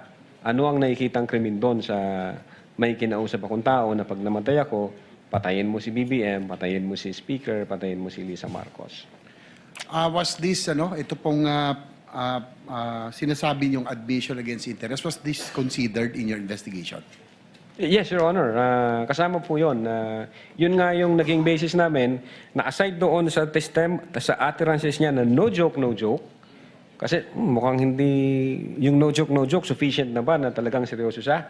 Nung makita ko namin yung video, na ni-reiterate pa niya at nag-admit siya, we concluded na seryoso ang Vice Presidente nung in-utter niya yun.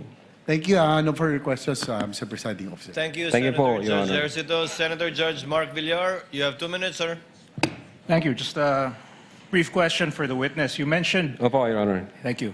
You mentioned earlier that there are many factors that come into play when you decide whether or not to file charges regarding grave threats. Opo, Now, yes, there Your are many Honor. factors in how you decide what constitutes a grave threat. Yes, Your And I Honor. wanted to know, what weight do you give those factors? Are there certain aspects of a grave threat that you put more importance on, whether it's the type of threat or who the threat is made to? What does, does the NBI give more weight to a certain element of Yes, Your Honor. It's a convolution of these factors na kinonsider namin. Una, yung delivery or manner in which the utterances were spoken, which is sabi ko nga, nasa atmosphere na kung saan furious and seemingly mad yung Vice President nung sinabi niya yon. And then, aside from delivery and manner, kinonsider namin yung literal meaning ng statement, which is, on its face, makikita natin na even before the press conference was held on November 23, 2024, in fact, even before the questions was thrown by Princess Maui to the Vice President, the Vice President had already contracted. But is there what do you give the most weight to? I'm aware that you have different factors that come into play. Is there a specific, because binanggit nyo po yung, halimbawa, meron kayong 2 tests for grave threat. Binanggit nyo po kahapon. I just wanted to know what is the basis for, or if there is a hierarchy in the level that in all these elements, if there is a hierarchy.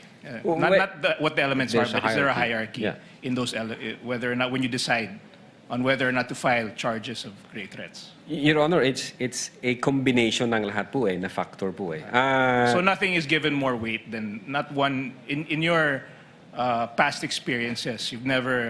There's no, everything is equal. All these factors that you've mentioned.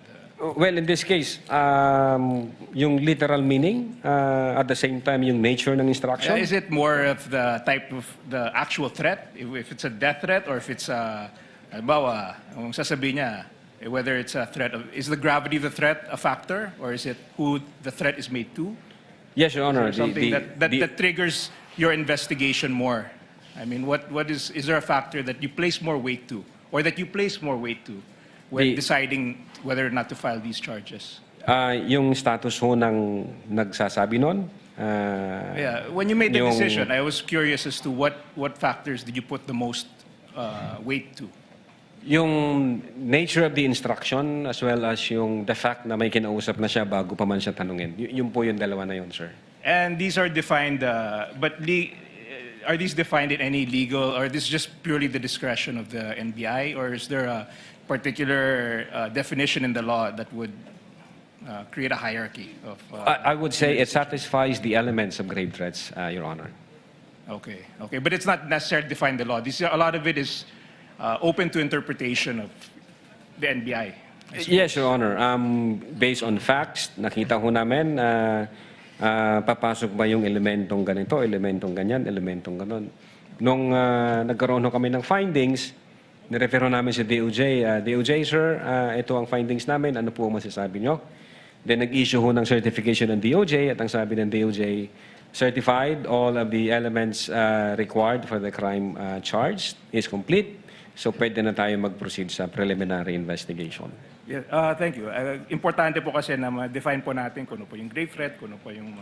and I just want to know what latitude does the NBI have in deciding whether or not to file a charge of grave threat. Yes, Your Honor. So, thank you very much, sir. Opo, thank you, Your Honor. Thank you, Senator Judge Mark Villar. Counsel for the respondent. Last few questions, Your Honor. Apologies. Senator Judge Erwin Tulfo. You may proceed when you're ready, sir. You have no more than 2 minutes. Thank you. Just one quick question to our witness. Inciting to sedition po yung kinaso ninyo. Opo, Your Tama. Honor. Pero hindi ba nagbo-border ito yung inciting to sedition to propaganda? Kasi po ayon po sa diksyonaryo, propaganda is a form of communication that aims to shape the people's belief, action, or behavior. Na you say something para udyukan yung tao, para magalit. So, nagbo-border ito between propaganda and inciting to sedition. What made you say that this is inciting to sedition yung pinagsasabi ni Vice President Sara Zimmerman Duterte? Again, Your Honor, we consider the elements ng inciting to sedition, one of which is yung whether the speeches disturbs the community. And then in-explain ko na po kanina yung mga comments. At the same time, yung responses ng recipients, gaya ng several government agencies and the President himself, as well as the Speaker of the House.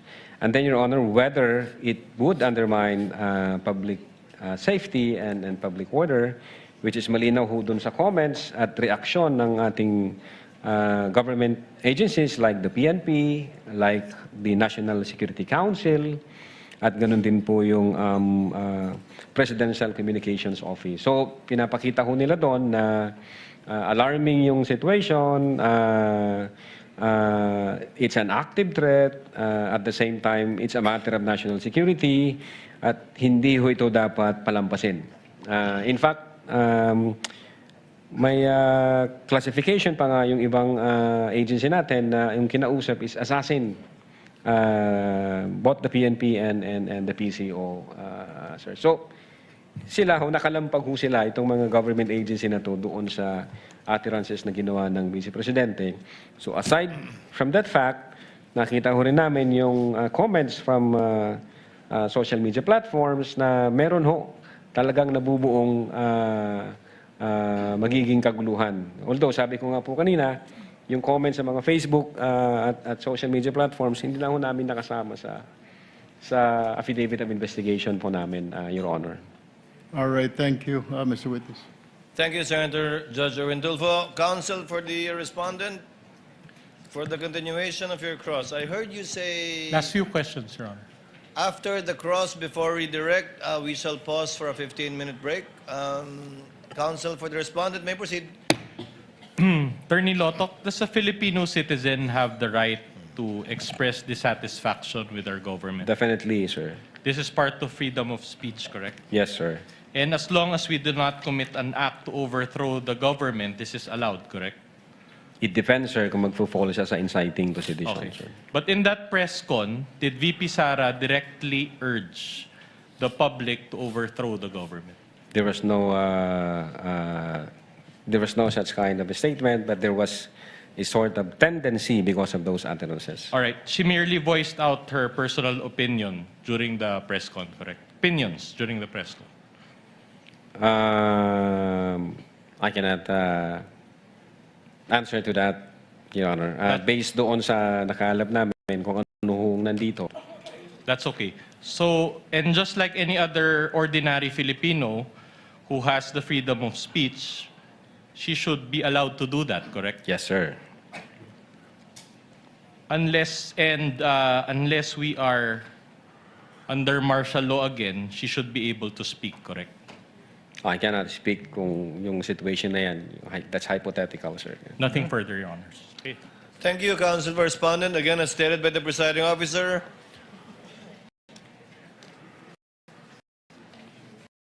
wala pa kayong balak. Senator Judge Soto, let's give way to seniority. Thereafter, Senator Judge Pangilinan. You may proceed, sir. Thank you, Mr. Presiding Officer. This will be very quick. Naliligaw ako eh.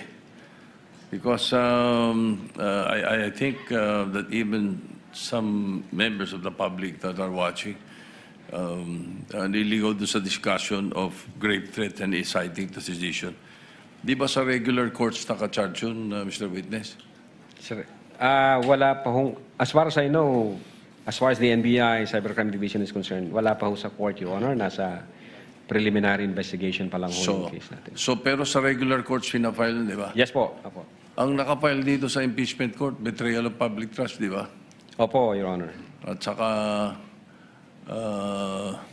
other high crimes. Yes po, Your Honor. Hindi grave threat at saka inciting to sedition, di ba? I think yung Article 4 yata may nakalagay doon, Your Honor, na... Pero hindi yun ang main charge, di ba? Yes, Your Honor. Betrayal of public trust. Opo. Sige. Kasi naliligaw ako eh. Thank you po, Your Honor. Thank you, Senator Judge Soto. Senator Judge Pangilinan. Yes, very quickly lang dahil napag-usapan ito since nag-umpisa tayo ng hearing. Yung authenticated video ba AI? No, sir. Ito ba fabricated? No, sir. Ito ba spliced? Hindi po, sir. So in other words, yung video ay accurate Yes, sir.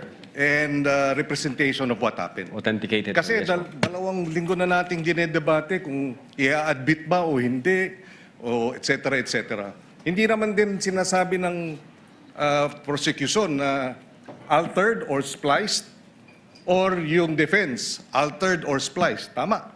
Yes, sir. Obviously, Okay. Yes, go ahead. well, obvious. One of the ways to identify whether isa ho doon yung tinatawag naming visual analysis.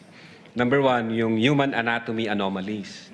So pag yung merong asymmetrical facial feature, pag merong unnatural positioning of hands, pag merong tinatawag... Nagiging 6 o 7 yung daliri, ganun. Opo, Your Honor. And then, kinukonsider din ho namin yung tinatawag naming temporal artifacts doon sa visual analysis. Frame, tinuloy-tuloy mo nang i-play, minsan mawawala yung buhok, mawawala yung rilo. So wala hong ganon na mga circumstances na So for the nakita record, namin. lahat ng mga video na pinakita natin dito sa impeachment court, na pinakita ng defense at ng prosecution, lahat yon authentic. Yes, for Your the Honor. record, no? Yes, Your Whether Honor. the witness or at least both. Okay. Just to put it also on record na dito sa mga sinulat, kasi nung nag-imbestiga kayo, sumagot yung lawyer, di ba? Ni Vice President Sara. Itong dated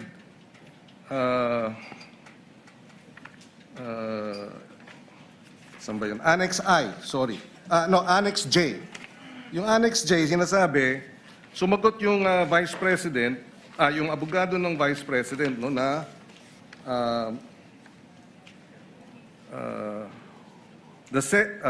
our client vehemently denies Annex K, having made any threat constituting grave threats under Article 282 of the revised penal code in relation to so forth and so on.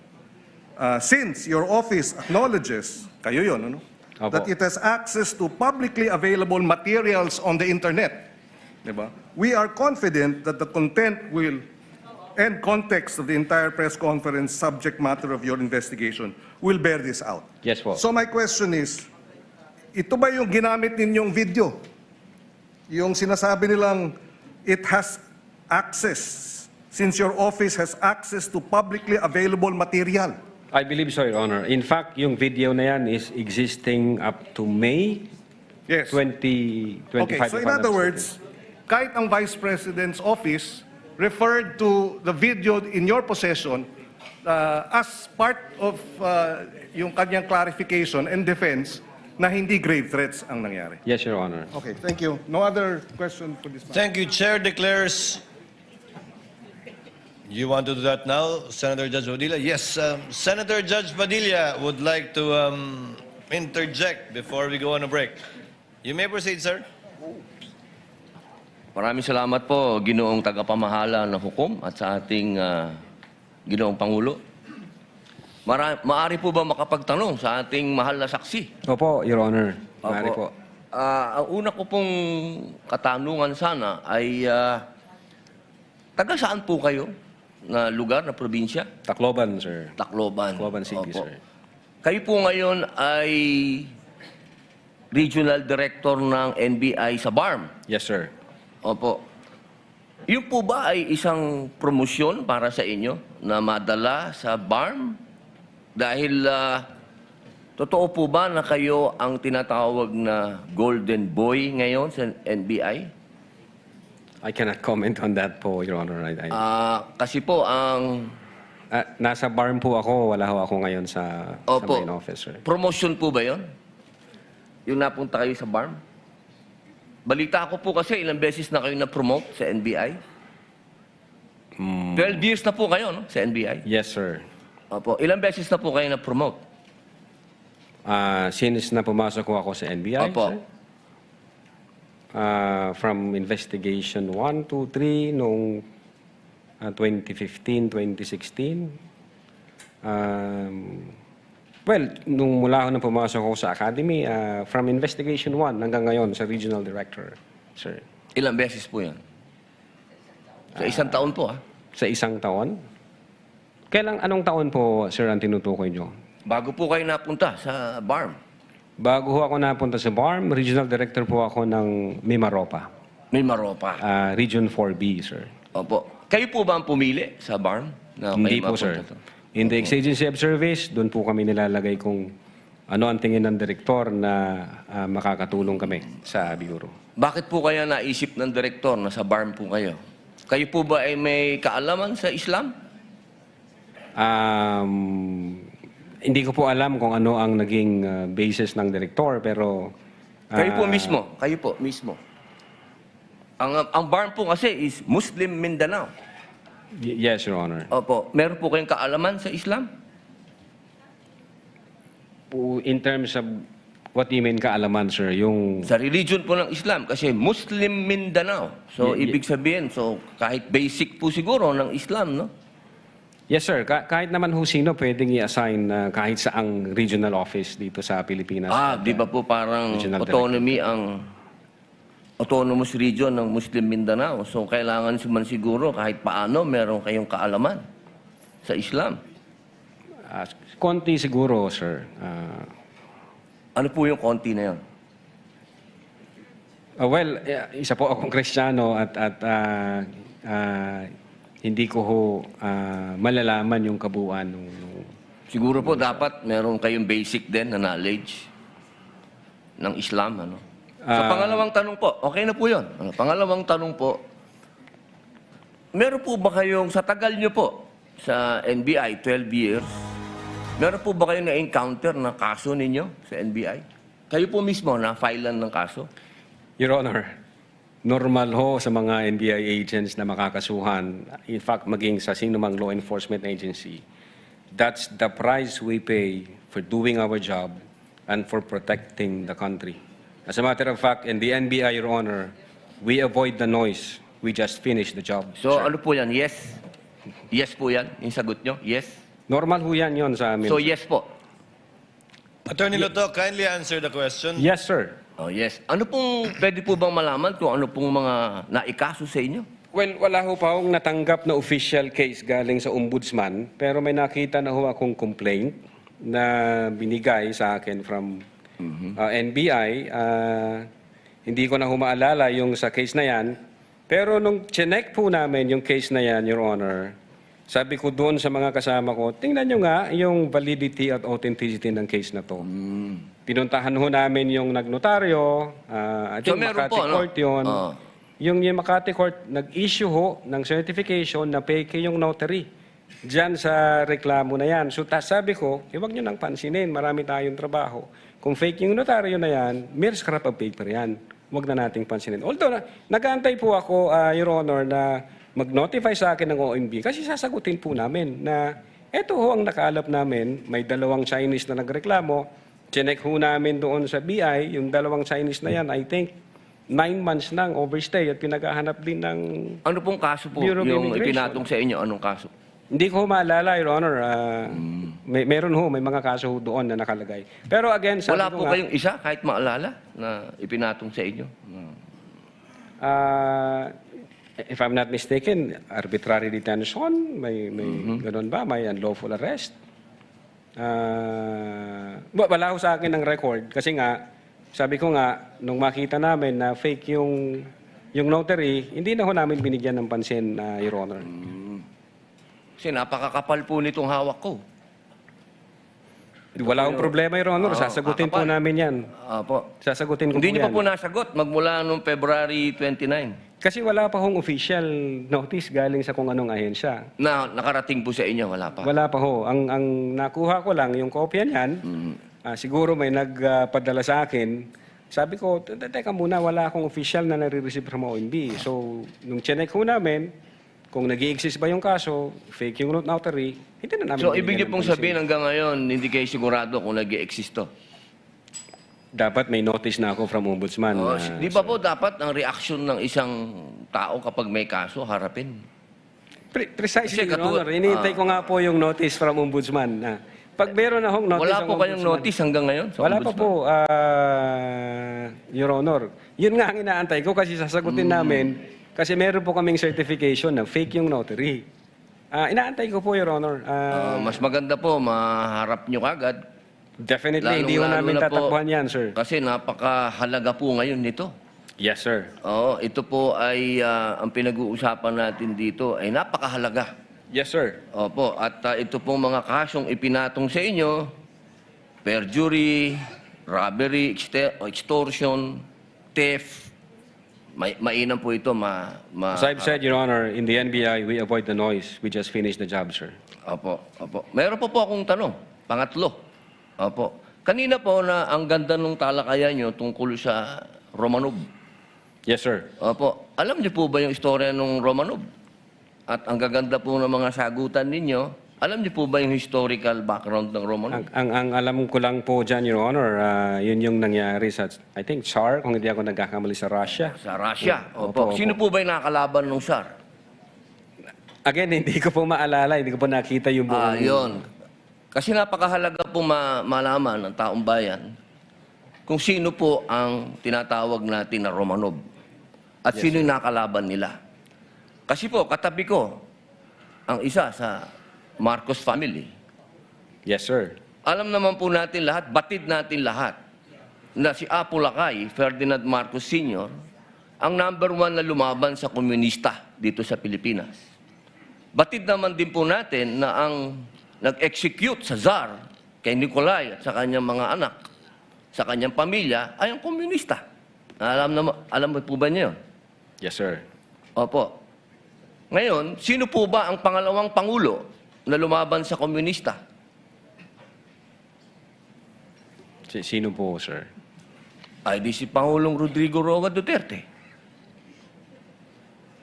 Hindi ba po dapat isipin natin yung Romanov ay tungkol sa threat na pumapasok sa mga pamilya na mga namumuno dito sa ating bayan na lumalaban sa komunista. Komunista po ako Gusto ko lamang pong alamin ninyo. Yes, sir.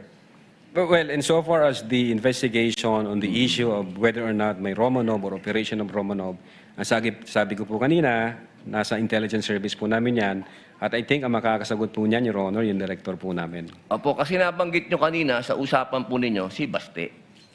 Yun po yung... Sinasabi nyo po kasi kanina, sa usapan po ninyo, sa napakagandang usapan, na yung Romanov, hindi na ipapaliwanag kasi kung ano ba yung ugat nun.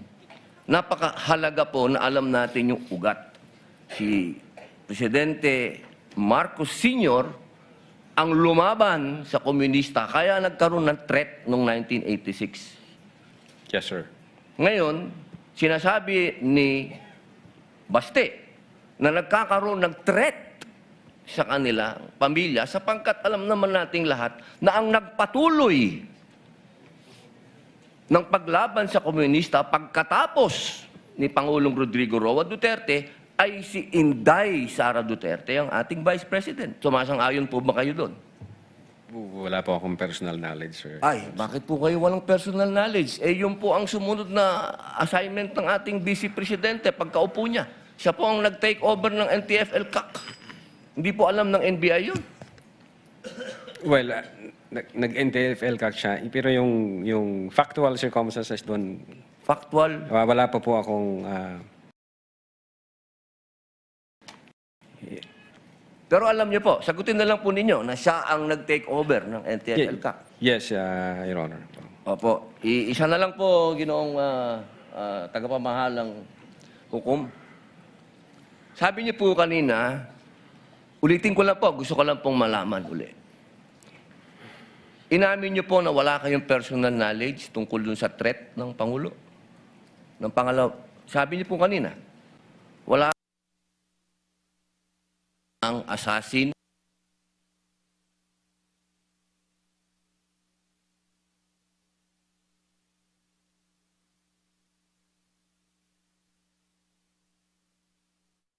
sa threat ng Pangulo. Ng pangalaw, sabi niyo po kanina, wala kayong personal knowledge na kumuha na ng assassin o papatay ang pangalawang Pangulo? Narinig ko po kanina. During that time? Yes or no lang po? During that time, ongoing ho ang validation namin, So, sir. ibig niyo pong sabihin ngayon, meron na kayong personal knowledge na meron na kayong... Hindi po, ongoing po ang validation. At sabi ko nga po, ang makakasagot po niyan, yung intelligence service namin at ang director po namin, sir. So hanggang ngayon po, wala pa kayong personal knowledge? In so far as the Cybercrime Division is concerned back then, ongoing Ngayon po, ho yung yes or no po? Ngayon po, sir, mahal naming saksi, ngayon po. Kung ako tatanungin, wala pa po akong idea, pero baka meron ang intelligence service o ang director po namin. Attorney Lato, kindly answer the question directly. It's answerable by yes or no, and I think Yes, sir. you know the answer. Opo. Well, ako personally, wala pa po, sir. Yun lang po. Maraming salamat po, Thank mahal you. na saksi. Thank you, sir. Thank you, Senator Judge Padilla. Chair declares a 15-minute recess. We shall resume at 5:38. At exactly 5:38. Trial is on short recess.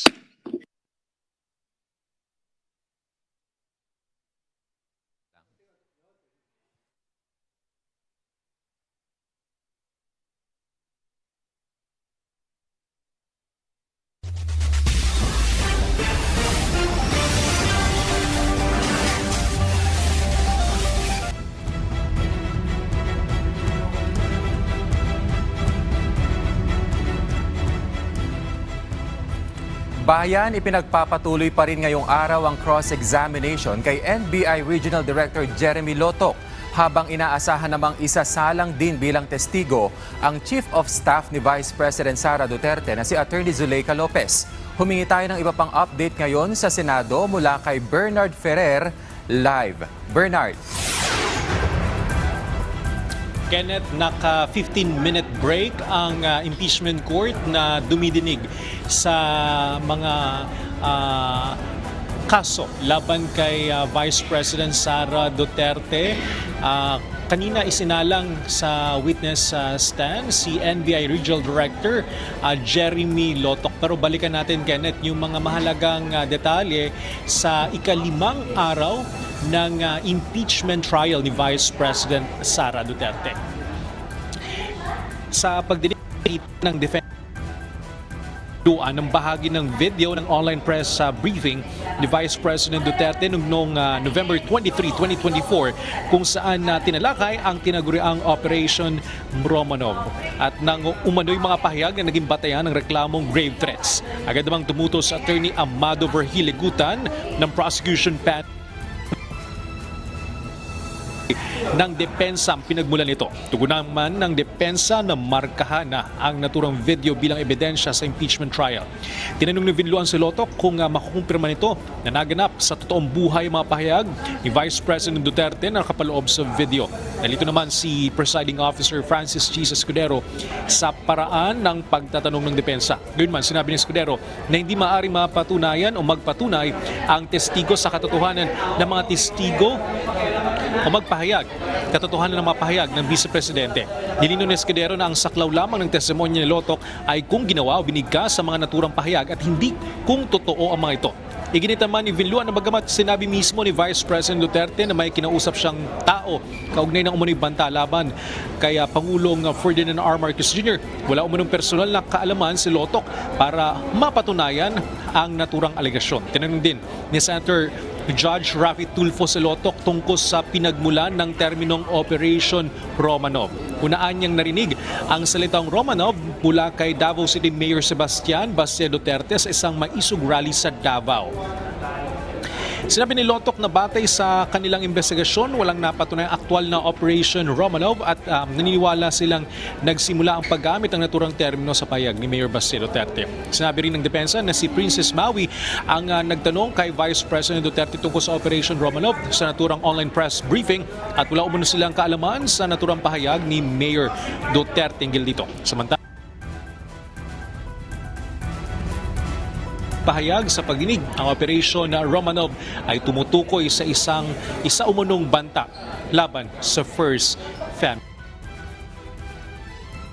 Kanina, narito na rin sa Senado ang Chief of Staff ni Vice President Sara Duterte na si Attorney Zuleika Lopez. Inaasahan natin na siya sasalang din sa witness stand ngayong araw. Hintayin naman natin kung makakarating dito si Vice President Duterte sa Senado. Kenneth? Maraming salamat, Bernard Ferrer. At yan ang mga balita sa oras na ito. Para sa iba pang updates, i-follow at i-like kami sa aming social media sites sa @PTVPH. Ako po si Kenneth Pasyente at ito ang The Impeachment Trial, PTV Special Coverage.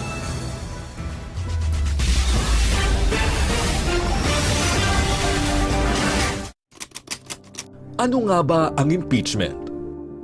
Ang impeachment ay isang proseso sa ilalim ng 1987 Constitution upang panagutin ang pinakamatataas na opisyal ng gobyerno kung sila ay lumabag sa tiwala ng taong bayan. Nagsisimula ito sa pag-file ng isang impeachment complaint na sa kalaunan ay maaaring humantong sa isang trial. Kabilang sa mga impeachable official ang presidente, vice-presidente, mga mahistrado ng Korte Suprema, mga miyembro ng Constitutional Commission at ang Ombudsman. Maaari silang sampahan ng reklamo batay sa mga dahilan o grounds na paglabag sa konstitusyon, pagtataksil, panunuhol o pagtanggap ng suhol, korupsyon, mabibigat na krimen at ang pagtataksil sa tiwala ng bayan. Ang impeachment ay naiiba sa simpleng kaso sa korte dahil itinakda ito ng konstitusyon upang panatilihin ang katotohanan at katarungan at tiyakin na may pananagutan ang mga pinakamatataas na opisyal ng bayan.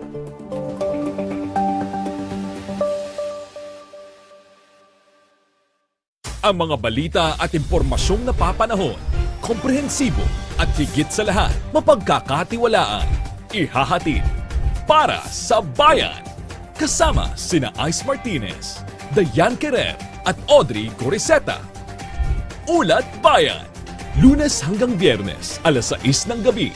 Dito lang sa inyong pambansang TV.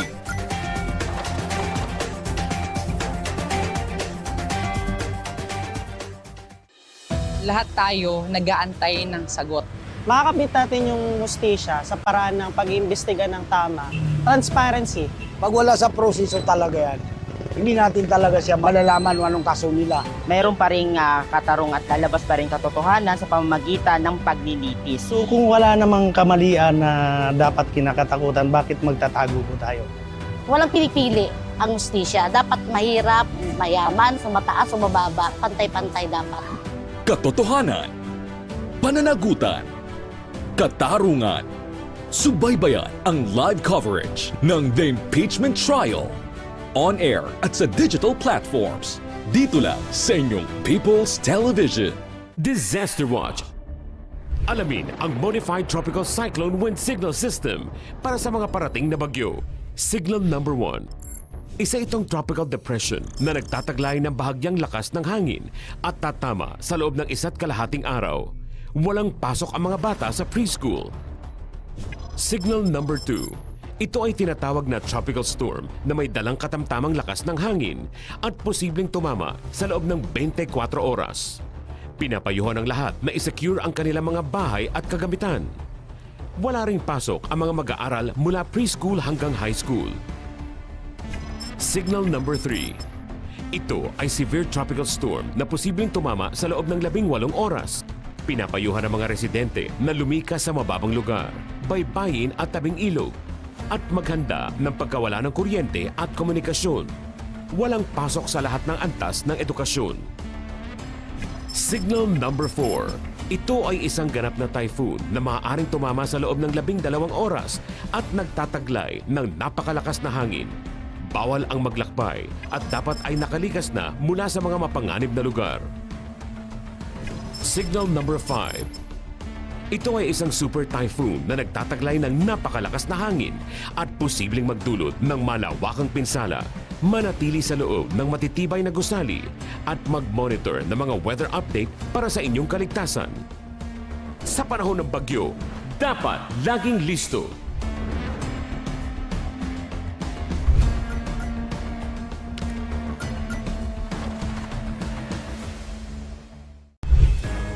Sa harap ng sambayanan, subaybayan ang mahalagang paglilitis sa pangalawang Pangulo ng Pilipinas.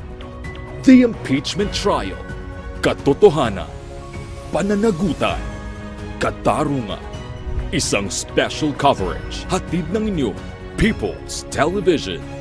Matutunghayan live mula sa Senate Plenary Hall. At hihimayin ang mga pangyayari upang higit na maunawaan ang proseso ng impeachment. Panoorin sa Free TV at sa lahat ng aming digital platforms. Tutukan ang bawat pagdinig, pakinggan ang bawat pahayag, sa ngalan ng katotohanan, pananagutan at katarungan.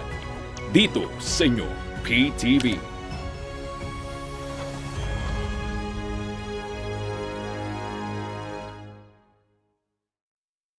Join us for your nightly news fix and stay informed with our comprehensive coverage of news, business, politics, current events, and more.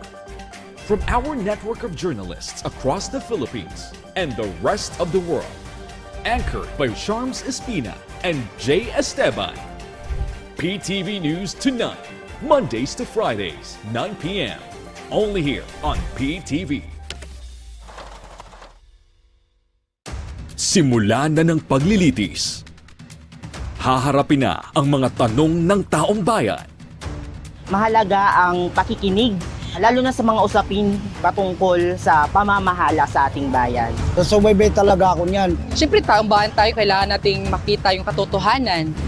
Even though na meron kang posisyon sa isang gobyerno, Sana harapin ng akusado ang impeachment na mayroong katapatan. Kung talaga namang mayroong ebidensya, nararapat na managot. Dapat sila yung halimbawa ng maayos na pamumuno para maging maayos ang bansang Pilipinas. Subaybayan ang live coverage ng The Impeachment Trial on air at sa digital platforms. Dito lang sa inyong People's Television. May dalawang mukha ang gutom na matagal nang kinahaharap ng bansa. Ang gutom ng magsasakang buong araw nagtatanim pero kapos pa rin ang kita. Ang gutom ng pamilyang walang maihain. Ang ugat ng problema, maraming dinadaan ng mga middlemen ang mga ani. Nagmamahal ang pagkain pero lumiliit ang kita ng mga magsasaka habang nahihirapang makabili ang mga pamilya. Ito ang binago ni Pangulong Ferdinand Marcos Jr. Ang presidente natin napakalinaw ng instruction sa amin noon, huwag kami bibili sa mga malalaking kumpanya. Unahin ang mga farmers co-op. Lahat ng mga benepisyaryo ng walang gutom, sa farmers co-op rin tayo humahango. So sir, yung farm niya, doon na kami bumibili. Noong nakaraang linggo, dinayo ng Pangulo ang South Cotabato. Kanyang ininspeksyon ang pagsasanib puwersa ng Department of Agriculture at Department of Social Welfare and Development para tiyaking mula bukid ay diretso na ang ani sa DSWD. Na-conceptualize na ating Pangulo, mabawasan yung layers, lumaki ang kita for both the farmers and mas baba din ang gastos for the consumers. Pinakinggan din ng Pangulo ang mga pamilya. Okay. Ngayon, mas makakain na talaga kami ng 3 beses sa isang araw. Kanin na. May ulam na sir, may protein na tayo eh. Ganito, hindi na kayo nag-aalala na lalo na kayo, ang dami ninyong pinapakain. Para sa Pangulo, ang food security ay hindi lang programa, kundi pangako na ang tulong ay pangmatagalan. Ang tawag namin, hindi na farm to market. Ang tawag namin dito, farm to table. Dahil tuloy-tuloy, mula sa mga farmer, dire-diretso na sa kanilang hapagkainan. Sa buong bansa, tuloy-tuloy ang trabaho. Isa-isang inaayos ang mga bagay na magpapagaan sa buhay ng mga Pilipino, tulad ng sama-samang pagkilos ng pamahalaan para sa siguradong pagkain sa bawat hapagkainan. Disaster Watch, mga hakbang kontrasunog. Regular na inspeksyonin ang mga linya ng kuryente, appliances, LPG at kalan. Mag-ingat sa paggamit ng gasera, kandila, vape at posporo. Itapon na maayos ang upos ng sigarilyo. I-unplug ang mga appliance at gadget na hindi ginagamit. I-switch off ang circuit breaker sa bahay kung magbabakasyon. Maghanda ng first aid kit at escape plan at ipaalam ito sa kasama sa bahay o opisina. Alamin ang cover, drop, roll strategy kapag may emergency. At ilista ang numero ng pinakamalapit na istasyon ng bumbero sa inyong lugar. Huwag hayaang maabo ang pangarap. Dapat laging listo.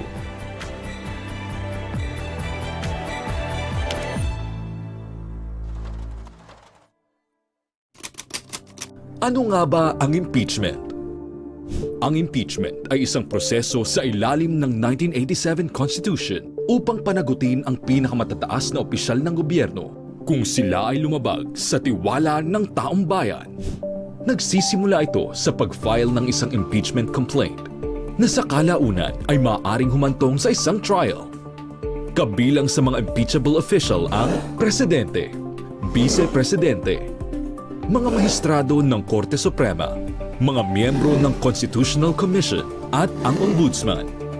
Maaari silang sampahan ng reklamo batay sa mga dahilan o grounds na paglabag sa konstitusyon, pagtataksil, panunuhol o pagtanggap ng suhol, korupsyon, mabibigat na krimen at ang pagtataksil sa tiwala ng bayan. Ang impeachment ay naiiba sa simpleng kaso sa korte dahil itinakda ito ng konstitusyon upang panatilihin ang katotohanan at katarungan at tiyakin na may pananagutan ang mga pinakamatataas na opisyal ng bayan.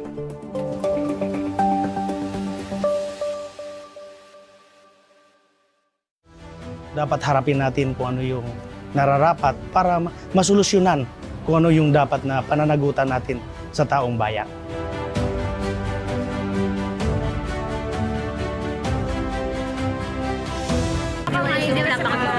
May dalawang muka ang gutom na matagal nang kinahaharap ng bansa.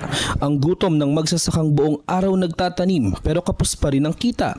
Ang gutom ng pamilyang walang maihain. Ang ugat ng problema, maraming dinadaan ng mga middlemen ang mga ani. Nagmamahalang pagkain pero lumiliit ang kita ng mga magsasaka habang nahihirapang makabili ang mga pamilya.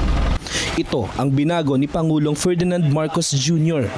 Ang presidente natin napakalinaw ng instruction sa amin noon, huwag kami bibili sa mga malalaking kumpanya.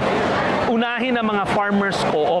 Lahat ng mga benepisyaryo ng walang gutom, sa farmers co-op rin tayo humahango. So sir, yung farm niya, doon na kami bumibili.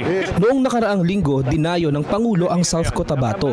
Kanyang ininspeksyon ang pagsasanib puwersa ng Department of Agriculture at Department of Social Welfare and Development. Mula bukid ay diretso na ang ani sa DSWD. Na-conceptualize na ating Pangulo, mabawasan yung layers. You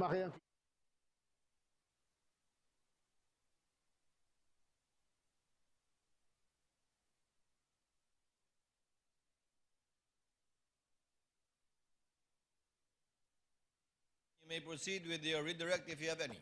Thank you so much. Again, good afternoon, Attorney Loto. Good afternoon, sir. Earlier, the defense showed you a video where the president, Ferdinand Marcos Jr., mentioned that he is open to reconciliation with the Dutertes, correct? Yes, sir. And if you know, when did that event, the interview happened, if you know? I think narinig ko po kanina, parang June, sir, this year? June of this year? If I'm not mistaken, sir. No. June 2026.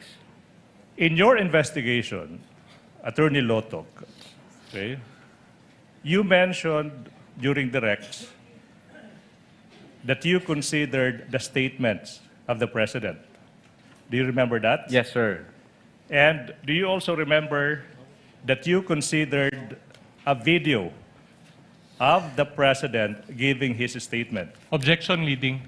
Your Honor, these are preliminary questions. This is just based on his direct examination. This is allowed. already redirect, Your Honor. I know, preliminary question is allowed. Reform Council. Okay, now. You mentioned in your direct examination of a video where the President gave his reaction to the threats of the President. Yes, sir. Now, if shown a copy of the video, will you be able to identify the same? Yes, sir. Now, Your Honor, I move that the same video marked as Exhibit P dash Roman numeral 4 dash 13 be played for consideration of the witness and the court. So directed. Is it in a USB? Is that in the USB? Yes, Your Honor. So you will again have to break the seal? Yes, Your Honor. Yung seal, madali na i-break, ha? Mr. Witness, kindly break the seal. Yes, Your Honor. In front of the assisting counsels for both the prosecutor and the respondent.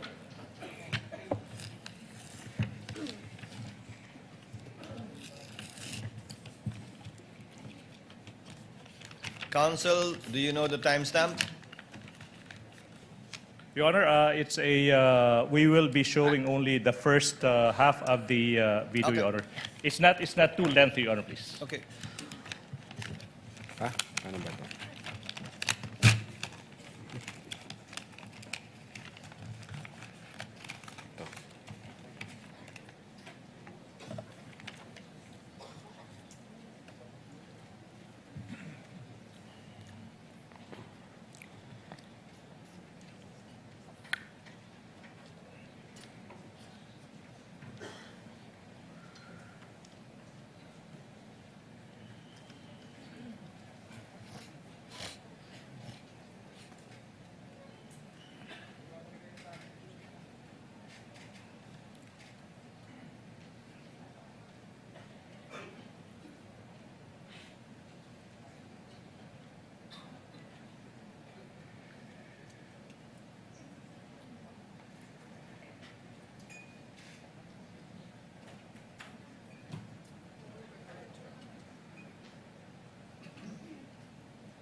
Nakakabahala ang mga pahayag na narinig natin itong mga nakarang araw.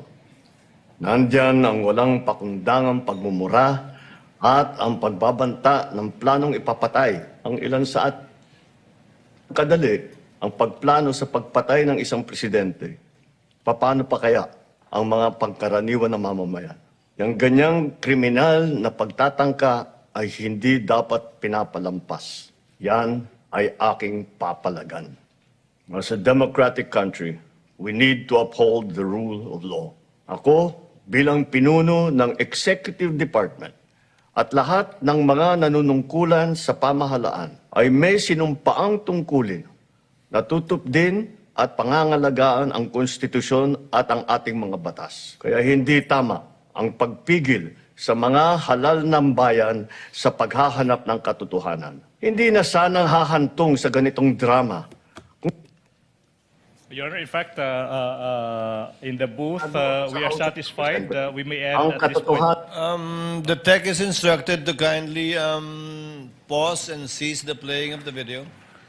May I proceed, Your Honor? You may proceed, sir. Attorney Lotok, again, when did the press conference, the online press conference of the Vice President happen where she uttered that she already contracted a person to kill the President, for example? Objection, Your Honor. It's misleading, Your Honor. Why? She never mentioned that there was a contract to begin with. May kinausap na akong tao. Reform Council. Oh. Reform the Where, word contract. if I may, Your Honor, where the Vice President stated that she already contracted a person to kill the President. Objection, Your Honor. The Vice President never said the word contracted. Kinausap, Council. Kinausap. November 23, 2024, sir. Now, November 23, 2024. Now, if you know, when did the President, Ferdinand Marcos Jr., issue that statement through the video that was shown a while ago? If I'm not mistaken, I think November 24 or 25. Of what year? 2024, sir. So 1 or 2 days after the Yes. threats were made, Yes, correct? sir. Okay, now.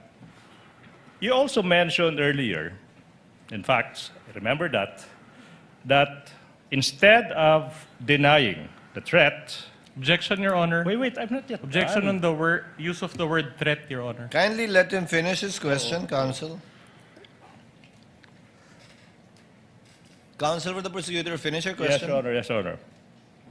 The question now is, you said that instead of denying her statement that she already spoke to a person to kill the President and the two others, you said that the Vice President did not deny that. Do you remember that? Objection, Your Honor, leading. Your Honor, just the basis, Your Honor. I mean, in fact, Witness may answer. Yes, Your Honor, based on the video dated November 26, 2024. A video dated what? November 26, 2024, Your Honor. Your Honor, at this juncture, we move that video be presented again, but this time with a limited timestamp, Your Honor, please. And for the record, the same is marked as Exhibit P-4-26, Your Honor, please. It is sealed. I move that the defense may also observe the unsealing of such document, Your Honor, please. Let the witness be the one to unseal it in full view of counsels for both parties. Thereafter, Tech is instructed to kindly play the timestamp to be identified by the counsel for the prosecutors. And the timestamp is 10 minutes to 40 seconds to 11 minutes 50 seconds.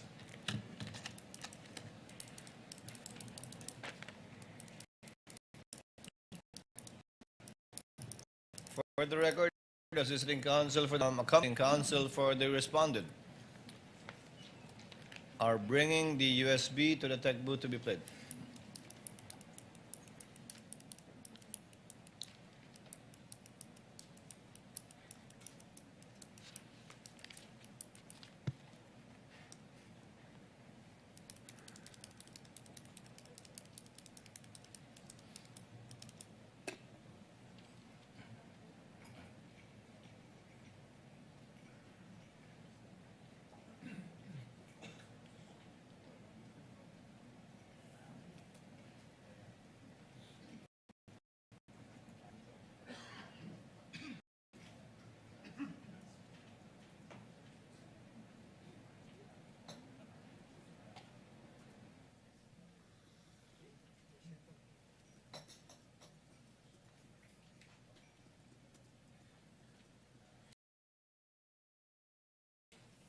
Was asked briefing by a media person if I know of these plans, if you can say the word, if that is the correct word to use here, plans. So I answered, I was asked, Romanov, and then I answered, I was told by two people, this is the first time I've heard of Romanov, so that is the third already. And I said, don't worry about my security. If they kill me, if I die, kapag pinatay ako, or kapag namatay ako, in the context of don't worry about my security. So this means pinatay ka. Diba? Kasi hindi ka naman mamamatay by heart attack in relation to your security. Diba? So, pag namatay ako, I already asked a person to take revenge against 3 individuals. So. Okay, pause now. Mr. Witness, when did this event where the Vice President uttered those statements, when did that happen? Again, Your Honor, November 26, 2024. That is 3 days after she uttered in that November 23 press conference that she already spoke to a person and the person said yes, Yes, to Your kill the Honor. president to others now. Yes, Your Honor. Okay, now.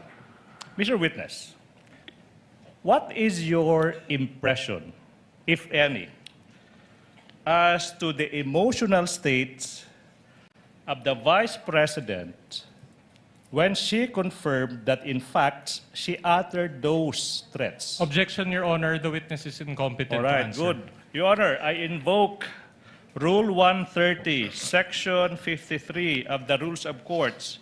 If I may read, opinion of ordinary witnesses, general rule not allowed. But I think if we read the exceptions, Your Honor, it says the witness may testify, however, on his impressions of the emotion, behavior, condition, or appeal. Section 53, Rule 130, specifically allows the question I just posed as to his impression as to the emotional state of the Vice President when she uttered those confirmation threats. It's in the rules, Your Honor. Comment, please. Your Honor. Comment? Your Honor, the rules provide that the person should be sufficiently acquainted, Your Honor. no. And that is not the case here, so such rule does not apply, Your Honor. Your Honor, Overruled. Witness may answer if he knows. okay, Attorney so Loto, kindly answer if you know. Yes, Your Honor. what is the emotional state of the Vice President 3 days after November 23 when she confirmed that she uttered those statements? Yeah, again, Your Honor, when we tried to connect that in the November 23, 2024 event and the November 26, 2024 utterances, it shows na hindi ho nagbibiro yung Vice Presidente nung inatter niya yung mga utterances nung November 23. At the same time, yung pagiging furious niya, at yun nga, yung sabi ko, yung fumingly mad nung November 2023, dala pa niya hanggang doon sa November 26 kasi nireiterate po niya, Your Honor, at inadmit po niya na meron siyang kinausap na tao to take revenge. So she admitted it again 3 days after. Objection, on that Your day. Honor, as answered. All right, let me proceed, Your Honor, please. Move Now, on, counsel. Mr. Witness, earlier it was pointed out by the defense that now that line where the Vice President said that she spoke to a person and the person said yes to kill the President and the 2 others, that was just in response to a question by a certain Princess Maui. Do you Objection, Your remember that? Honor, Yes, Your leading. You're right. These are just preliminary questions. Your Honor, this is the purpose of redirect. Let's move on. Let's move on, counsels. yeah. We all know what we're talking about here. Yes. Witness may answer. Did you consider that statement, that fact, that it was only in response to Princess Mau's statement? If any, if at all? Objection, leading. Witness may answer. Well, I don't think so, Your Honor, kasi yung utterances, yung nature ng utterances, may kinausap na ako, ma'am, huwag kang mag-alala. So, ibig sabihin, even before the questions was asked, may kinausap na ho ang Vice Presidente base doon sa utterances niya. Again, what is the significance, if any, and if you know, and if at all, that fact to your investigation? Well, it's very much significant because we were able to determine there is intent on the part of the Vice President. The Vice President is determined insofar as that statement is concerned. At the same time, the utterances were not product of a temporary fit of anger or spur of the moment. In other words, the utterances, the threat was real, was serious, Your Honor. No. You remember during cross-examination yesterday, the good counsel for the defense presented you with a diagram using their props that the NBI is under the DOJ. Remember that? Yes, sir. And that the DOJ is under the NBI is under the DOJ and the DOJ is under the President, correct? Yes, sir. In fact, you were asked point blank whether the President, if they refer to the President as BBM, I would like to refer to our President as President Ferdinand Marcos Jr. You were asked if he intervened. Do you remember that? Yes, sir. Did he, in fact, intervene, the President, to your investigation? Objection, if you Your know, Honor, if you leading. know, if you know, Leading. Objection, leading, Your Honor. if you know. Witness may answer. None at all, sir. What will you say that not at all? Well, wala hong dumating sa akin na any information or any direction or any directive, even from the director, na nakipag-communicate ang Presidente sa NBI during that time na nag-iimbestiga kami. If you know, what is the basis of your findings in filing the cases for grave threats and inciting to sedition against the Vice President? If you know. Ano, sir, what is the... Basis of your findings. Objection, vague. Let the witness answer. Objection, there's an objection. Understands, you may answer. Basis of the findings, well, as I have explained that, Your Honor, there were several factors that we considered before we come up into a conclusion. Yung una nga, yung manner delivery or the manner in which the utterances were spoken. And then the literal meaning of the statement, inexplain ko na rin ho yan. And then the nature of the instruction, relentless, huwag kang tumigil hanggat hindi mo mapapatay sila. Alright. As well as the relationship between the parties involved, meaning the Vice President and the President, Your Honor. No, thank you so much. Now, earlier, the counsel for the defense, in their argument that it was merely an exercise of the freedom of expression of the Vice President, when she uttered that, and they said that the Vice President is an ordinary citizen. Do you remember that? Objection leading. So, Your Honor. Your Honor, again, this is the purpose of Witness may redirect. answer. Yes, sir. Do you agree with that? That the Vice President is an ordinary individual? Definitely not, Your Honor. The Vice President is the second highest official of the land, sir. Okay, now, let's proceed. Mr. Witness, yesterday, the defense devoted more than 2 hours in pointing, for example, number one, an alleged discrepancy in the subpoena, okay, dated November 6, 2024, and according to the defense, the NBI supposedly started its investigation on November 23, but there was already a subpoena dated November 6. Do you remember that? Yes, sir. Mr. Witness, how do you characterize this error, if at all? Typo, sir. Typographical error, sir. Typographical. Para maintindihan ng ating mga kababayan, Attorney Lotok, ano ba ibig sabihin kung alam mo ng isang typographical error? Well, basically, hindi ito substantial insofar as the document is concerned. Ito yung may mga instance maling spelling o nagkamali lang ng date.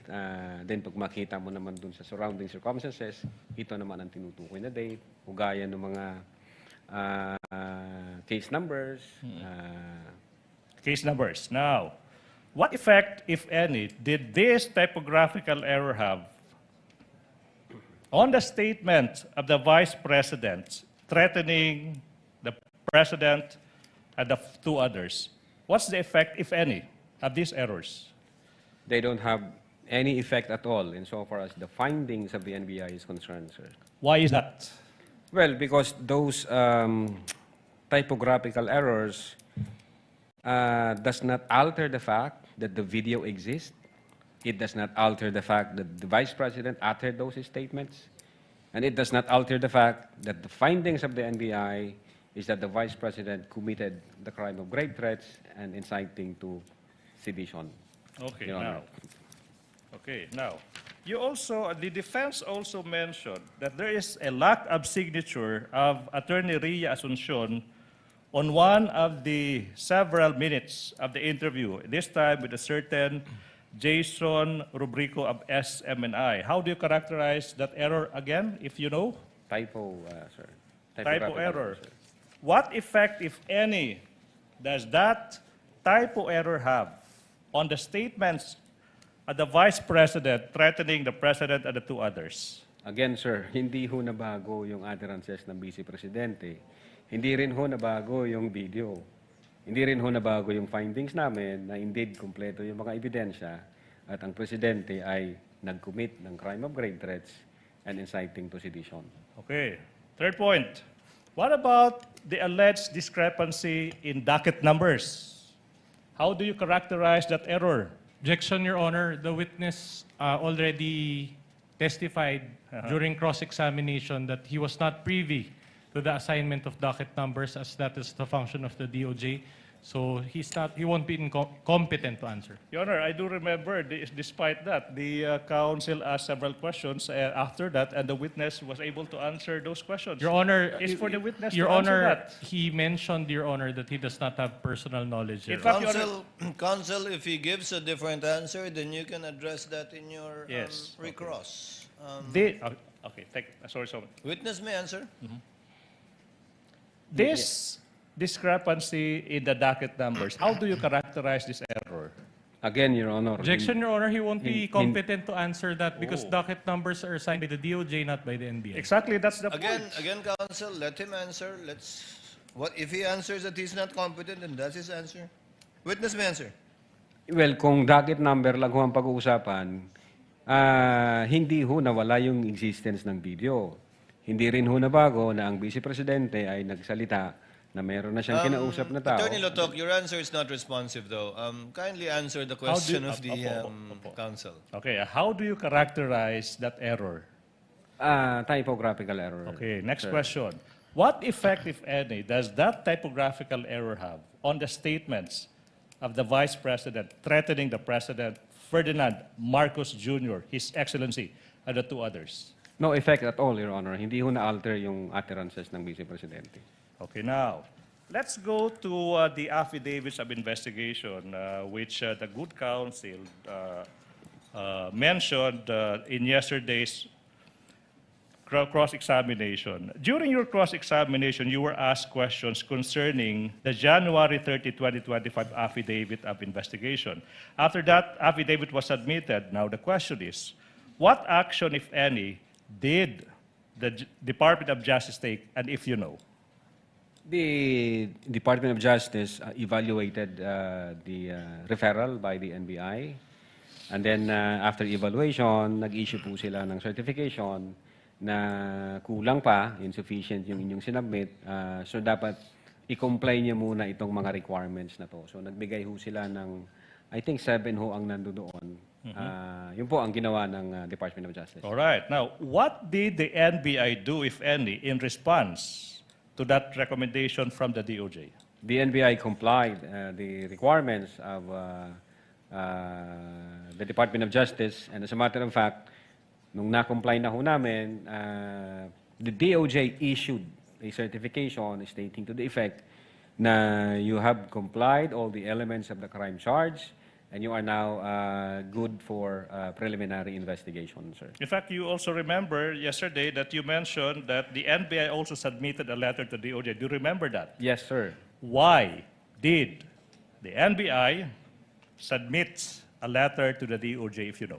No, well, I think that letter was signed by the then Director Jaime V. Santiago, and the then Director was notifying the Department of Justice that the NBI has already complied with all the requirements, and that the NBI is now submitting its affidavit with all the requirements attached therein, and with explanation, specifically yung requirement na kailangan may complaint ang recipient, gaya ng Presidente, ang explanation ho doon sa letter na yon, na for purposes of preliminary investigation under the new NPS rules, hindi ho kailangan yung complainant himself, kundi pwede ang law enforcement agency gaya ng NBI na mag-file na complaint. Again, for purposes of preliminary investigation. Attorney Lotok, if shown a copy of that letter of former Director Santiago, will you be able to identify the same? Yes, sir. Now, we are now in the process through Attorney Stephen Magallaon of Sa Legal Law, showing you a copy of a letter dated February 11, 2025. We invite the defense to also peruse the same. Yes, sir. Also assisted by a lawyer also from Cebu. What relation, if any, does this document have with the one you mentioned? The same docs that I mentioned, sir. Your Honors, at this juncture, we move that the letter dated February 11, 2025, by Director Santiago, identified by the witness, where the NBI informed the DOJ that it already complied with all the requirements, be marked as Exhibit P-Roman numeral 4-34 for the prosecution. This is not yet pre-marked, counsel. Not yet pre-marked, introduced in response to the to the cross-examination by the defense. Comment from the counsel for respondent? We do not object. No comment. We do Okay. not object, Your Honor. Counsel Just a may proceed. photocopy, Your Honor. Just a the comment is that the document is a photocopy. That's what I was waiting for. And Counsel may proceed. right on cue, we have a certified true copy of the same. We move. We invite the defense. Assisting counsel for the respondent, kindly confirm.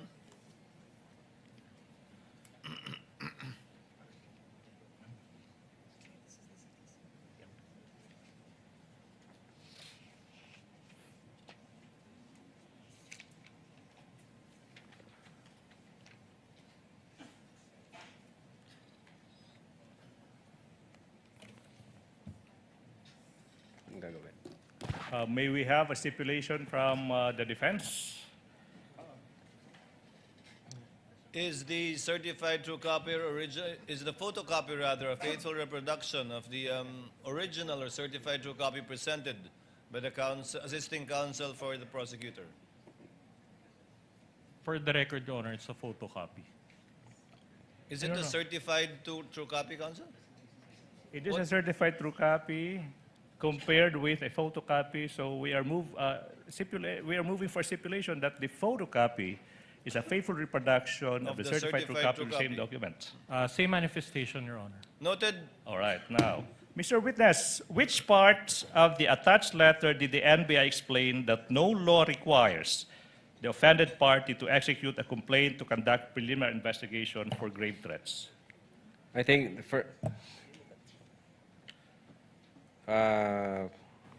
first page, the last paragraph, which says, it is to be emphasized that on 2024 new rules on preliminary investigation and inquest proceedings, a law enforcement agency like the NBI can file a complaint for the purpose of preliminary investigation unless the crime to be filed falls under Section 5, Rule 110 of the Rules of Criminal Procedure. Okay, thank you so much. May I proceed, Your Honor? You may proceed, counsel. Mr. Witness, you were asked whether the NBI already identified the particular individual contracted by the President, by the respondent, the Vice President, to kill the President and the two others. Okay, you remember that? Yes, sir. Now, to clarify for the record, what investigation, if any, did your own NBI Cybercrime Division conduct on this matter, if any, if you know? Again, sir. Okay. Let me clarify. You were asked whether the NBI already identified the particular individual contracted by the respondent to kill the President and the two others. And you said you remember Objection, that. Your Honor, on the use of the word contracted. We never said contracted. Reform, counsel. That the Vice President already spoke to a person to kill the President, and that person said yes, so that's a contract. Now, do you remember that? Yes, sir. Objection, Now, Your Honor. It's a conclusion of law made by the counsel for the prosecution. Witness may answer. All right. Now, to clarify, sorry, Your Honor, this is now the question, Attorney Lotok. Now, to clarify for the record, what investigation did your own NBI Cybercrime Division conduct on the identity of this person that said yes to the order of the Vice President to kill the President and two others? Yes, Your Honor. Again, the reason why we sent a letter December 2, 2024 to the Vice President is for that purpose. We informed the Vice President that we are also investigating on that alleged threats against her life. Unfortunately, hindi ho siya nag-appear, so wala ho kaming makitang validated information. Then aside nun, we also issued subpoena to the media personalities who were present during those press conference and who have personal knowledge na nangyari yung event na yon. And in fact, tinanong po namin din sila, isa-isa. Kilala niyo ba yung kinausap ng Vice Presidente? May idea ba kayo kung sino yung tao na yon? At bawat isa sa mga nasabina ho namin at nag-appear, sinabi ho na hindi ho namin kilala, wala po kaming alam, Your Honor. And then, nung chinek namin yung open source, nung nagkanta kami ng open source investigation, kasi yun nga, sinasabi ko kanina, Your Honor, tinitrace namin yung sinabi ni Princess Maui na Romanov, ang nakita lang ho namin doon, yung statement ni Mayor Baste noong January 2024. tiningnan din ho namin kung relevant ba yung pag-aalis ng 75 PNP personnel from the BPSPG at inilipat sa Manila para doon sa peace and security, parang i-augment yata sila. Kinonsider din ho namin yon. Pero wala ho kaming na-validate na information relative to the threat against the life of the Vice President. But, ganun pa man, Your Honor, I know for a fact na yung aming intelligence service ay continue hong nagmamonitor at naghahanap kung sino yung tao na yan. Baka ho sila ang pwedeng sumagot o yung aming director, Your Honor. Okay. Thank you, Attorney Lotok. Let's move to another point. Now, in your investigation, Attorney Lotok, no, what significance, if any, did the NBI give to respondent's own admission that she already spoke to a person to kill the president and the two others? What significance, if any? Well, mabigat ho yun kasi lumalabas na hindi lang ho siya nagjo-joke doon nung ni-reiterate niya yon, nung inadmit niya nung November 26. Ibig sabihin, may intention ho doon ang Vice Presidente base doon sa mga utterances na yon. Pinag-isipan ho niya yan. In fact, I can classify it as... Objection, Your Honor. The answer is already based on his own interpretation. May we move, Your Honor, that it be stricken off the Your record? Honor, whose interpretation should he be answering? Witness will please complete his answer, and then Chair will consider the objection of the counsel for respondents. Yeah. Finish your answer, finish your answer, Attorney Lotok. Yes po, Your Honor. Yun nga, sinasabi ko, it was contemplated, sir. Okay, now, Attorney Lotok. Objection, Your Honor. Move to strike it off the record, considering that he included conclusions of law in his Your Honor, he's answer. a lawyer. I mean, you have been asking questions on the basis of law, and we did not complain. Now I'm asking question to him as a lawyer that you Counsel, are moving... please, motion is denied. Let it remain in the record for whatever purpose it may serve. Let the senator judges give it its due weight according to their discretion. Witness, counsel may proceed. Thank you so much. Mr. Witness, you were also asked about the NBI's alleged lack of coordination with certain government agencies such as the PNP, the Armed Forces of the Philippines, and the National Security Council in its investigation on the threats to the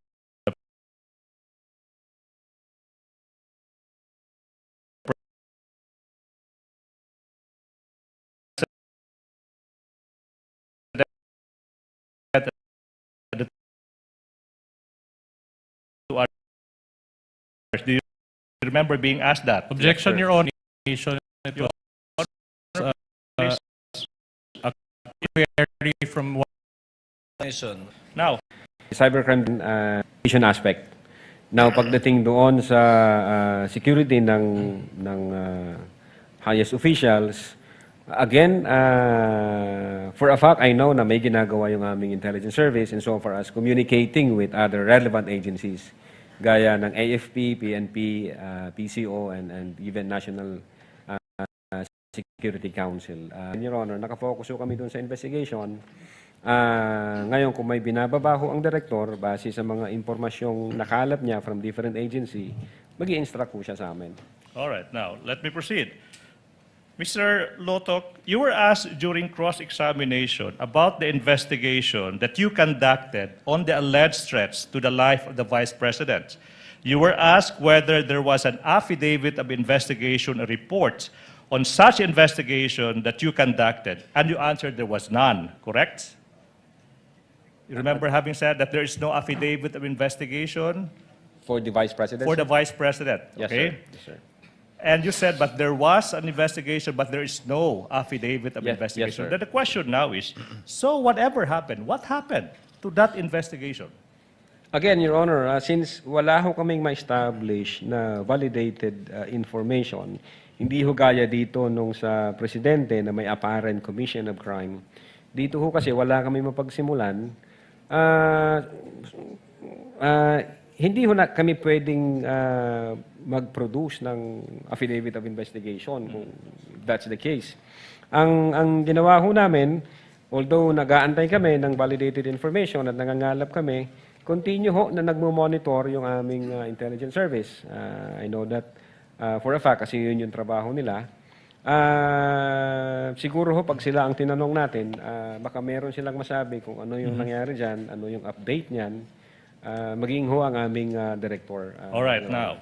But, Mr. Witness, you were also confronted with the facts that a certain Princess Maui mentioned in that press conference a certain Operation Romanov that allegedly is a security threat to the Vice President. Do you remember that? Yes, sir. Now, what did you do, if any, on this information? Yeah, kita na dyan yung pag-aalis personnel sa BPSPG, then nilipat dun sa Manila.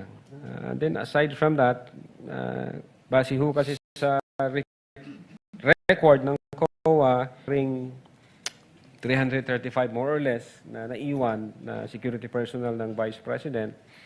At ang narinig ko yata kay Honorable yung sa comment ng Ombudsman na ba siya noon o Secretary of Justice siya na yung number na yan mas malaki pa sa bilang ng security personnel ng Presidente. Okay, now, I'm referring to, Mr. Witness, to Operation Romanov. Okay, what did you do, if any, on that information offered by Princess Maui, information on Operation Romanov? Objection asked and answered. No. That was his answer in the previous question. Now, what else did you do, if any, in relation to the investigation, your investigation on the security threat to the Vice President? Yes, Your Honor. Yung paulit-ulit kong sinasabi, yung open source, we trace, kung ano yung mga relasyon nung security threats, yung Romanov na yan, uulitin ko, na rinig namin yan first time sa bibig ni Mayor Baste nung during Maisog Rally in January 2024. And so far, insofar as the NBI is concerned, during that time, nung ako yung hepe, wala ho kaming na-establish na validated information vis-a-vis yung threat to life against the Vice President, sir. Okay, now, you also mentioned that you issued a subpoena to the Vice President and a letter asking her to shed light on the threats she said she was facing. You remember having mentioned Yes, that? sir. Yes, sir. Okay, now, again, what was the response of the Vice President to the NBI's official investigation to her to appear before it to shed light on the threats she was complaining about? Objection, based Your on the Honor. second letter, What is it, Counsel? Your Honor, that is misleading, Your Honor, because the subpoena was for her to answer. I think he mentioned letter, Counsel. Yeah. I heard letter, if I'm not Letter. mistaken. Let's focus on that letter, if you may. yes, I think that was the December 2, 2024 letter, if I'm not mistaken. And then nag-reply ho sila ng letter at sinabi po doon ng lawyers na the Vice President is confident that the NBI will also investigate the alleged threat against her life. Yun po yung tenor nung letter na yun, Now, sir. Mr. Witness, you also mentioned that since the Vice President did not heed the letter you issued, you were not able to elicit information from her. You remember having said that, correct? Yes, sir. However, on the part of the threats to the life of the President and the two others, you did not need to interview them personally to proceed with the investigation. You remember having said that? Yes, sir. Now, the question now is for clarification before our honorable Senator judges, what's the difference? Why the difference between the two? Again, ulitin ko po, Your Honor, insofar as the threat against the life of the Vice President, we have not established a validated information. That remains to be allegation. Insofar as the threat based on the utterances against the President, the First Lady, and the former Speaker of the House, that was apparent. Nasa video, narinig ho namin, therefore, jurisdiction kami nag-imbestiga kaagad doon. Okay, 3 more points, Your Honor, before the prosecution winds up its Thank you. redirect. Now, it was also raised during the discussion, during cross-examination, that the Vice President was merely exercising her freedom of speech and she was not committing a crime of inciting to sedition. Do you remember being confronted with that issue? Yes, sir. Now, you tell the Honorable Court, what is your response to that issue, if any? Objection, Your Honor. It will call for his opinion. Exactly, he is a We'll call lawyer. for Opinion, Your Honor. He's not an expert on the matter. witness may answer. Well, again, I said, Your Honor, to reiterate, if the second highest official of the land uttered openly and in public that she had already contracted a person to kill the President, the First Lady, the former Speaker of the House, person to be relentless in killing them, and that person said yes, we failed to see any amount of freedom of speech in that utterances. Number two, should we allow that kind of argument? Should we allow that to become the norms of our society? Then nobody would prevent from anyone from doing the same. Imagine the chaos, the disorder, and the anarchy, Your Honor. And number three, as a lawyer and being in the law enforcement, freedom of speech protects lawful expression.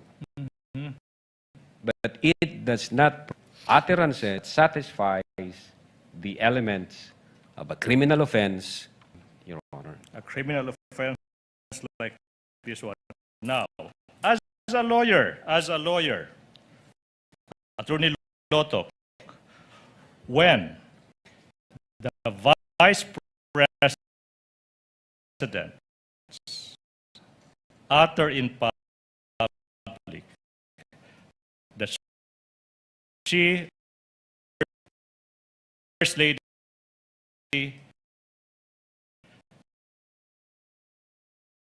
and that trust. Objection, Your Honor. That will call for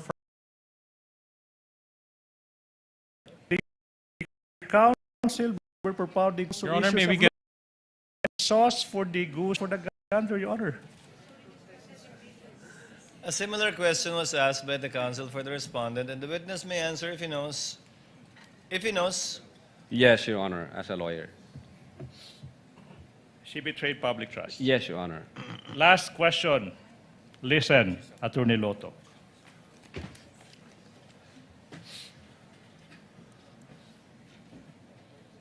As a matter of law, if the President Ferdinand Marcos Jr. is killed, God forbid, who assumes the presidency? objection, Your Honor. The Vice President, sir. Speculative. Asked and answered. The Vice President. No more redirect, Your Honor. before recognizing counsel for respondent for his recross, Chair would like to recognize Senate President Gatchalian for his interjections. You may proceed, sir, and you have 2 minutes. Thank you, Mr. Presiding Officer. Attorney Lotok, napakinggan ko kanina yung isang sagot ninyo at sinabi niyo dito, just this morning, this afternoon,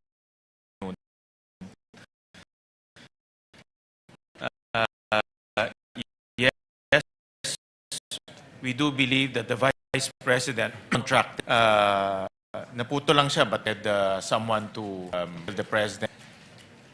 Kahapon, narinig ko, pinapasa nyo sa investigative division ng inyong, or intelligence service ng inyong ahensya, itong tanong na ito. So, ano ba? Meron bang nakontratang papatay o walang nakontratang papatay? Yes, Your Dahil Honor. this morning lang, sinabi nyo, you believe na merong nakontrata. Yes, Your Honor. Base ho doon sa utterances, we believe the Vice President na hindi ho siya nagbibiro nung sinabi niya yon. So, ang stand po namin, meron na ho siyang kinausap na tao. Anong ebidensya na meron kayo o meron ka o meron yung Cybercrime Division na made you believe na merong nakontrata? Una, Your Honor, kung yung pagbabasihan po namin is yung November 23 na may kinausap siya, pwede hong sabihin na nagjo-joke lang siya doon kahit galit na galit siya or etc. But then nung na-incorporate po natin yung November 26 na ni-reiterate pa niya at sinabi niya doon openly and in public na totoo may kinausap na siya to take revenge kung sakaling mamatay siya. So ang belief po namin may kinausap ang Vice Presidente. Now, in so far as kung sino yung kinausap na yon, in so far as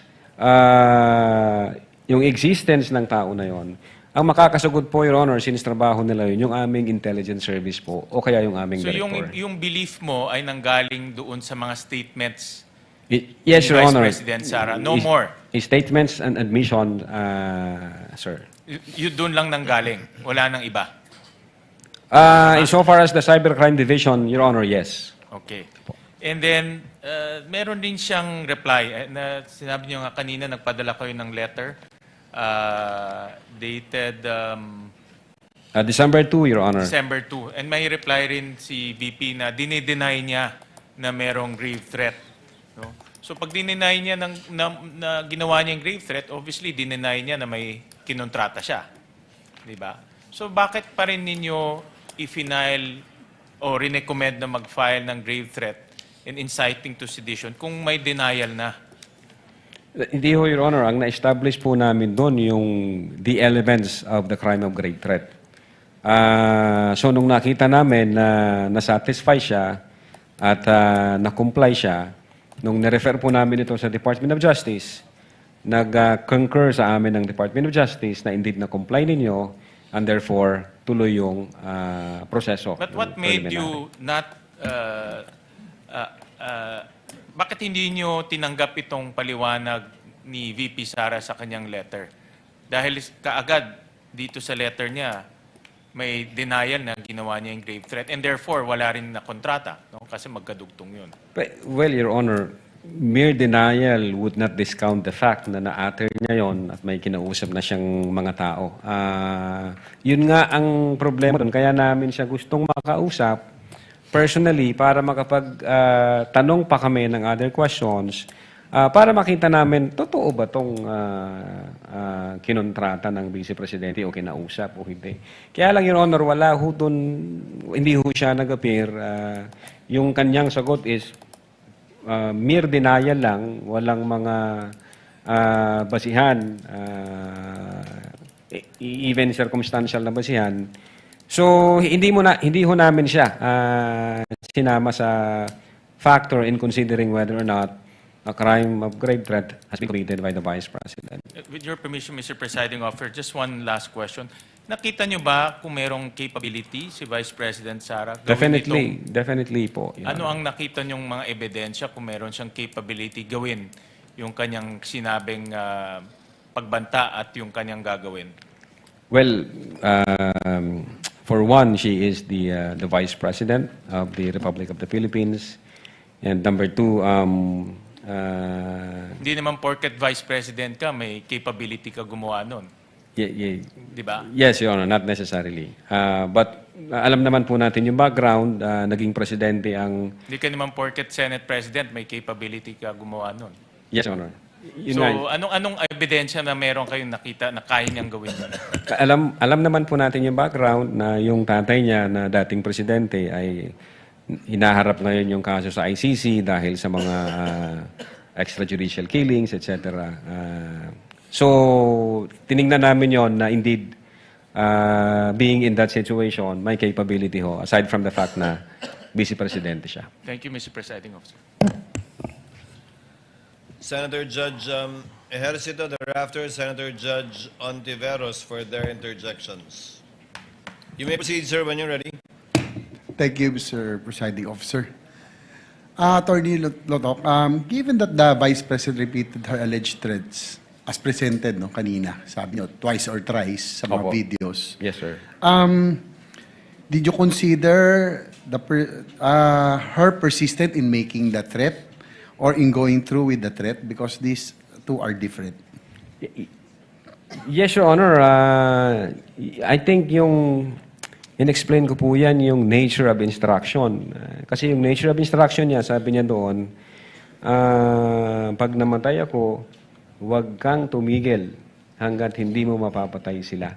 So there, that's indicative of persistence na determined din po ang Vice Presidente na gawin yon at porsigido siya na doon sa kanya mga utterances kasi maliwanag po na sa instruction na hanggat hindi mo sila mapapatay, huwag kang titigil.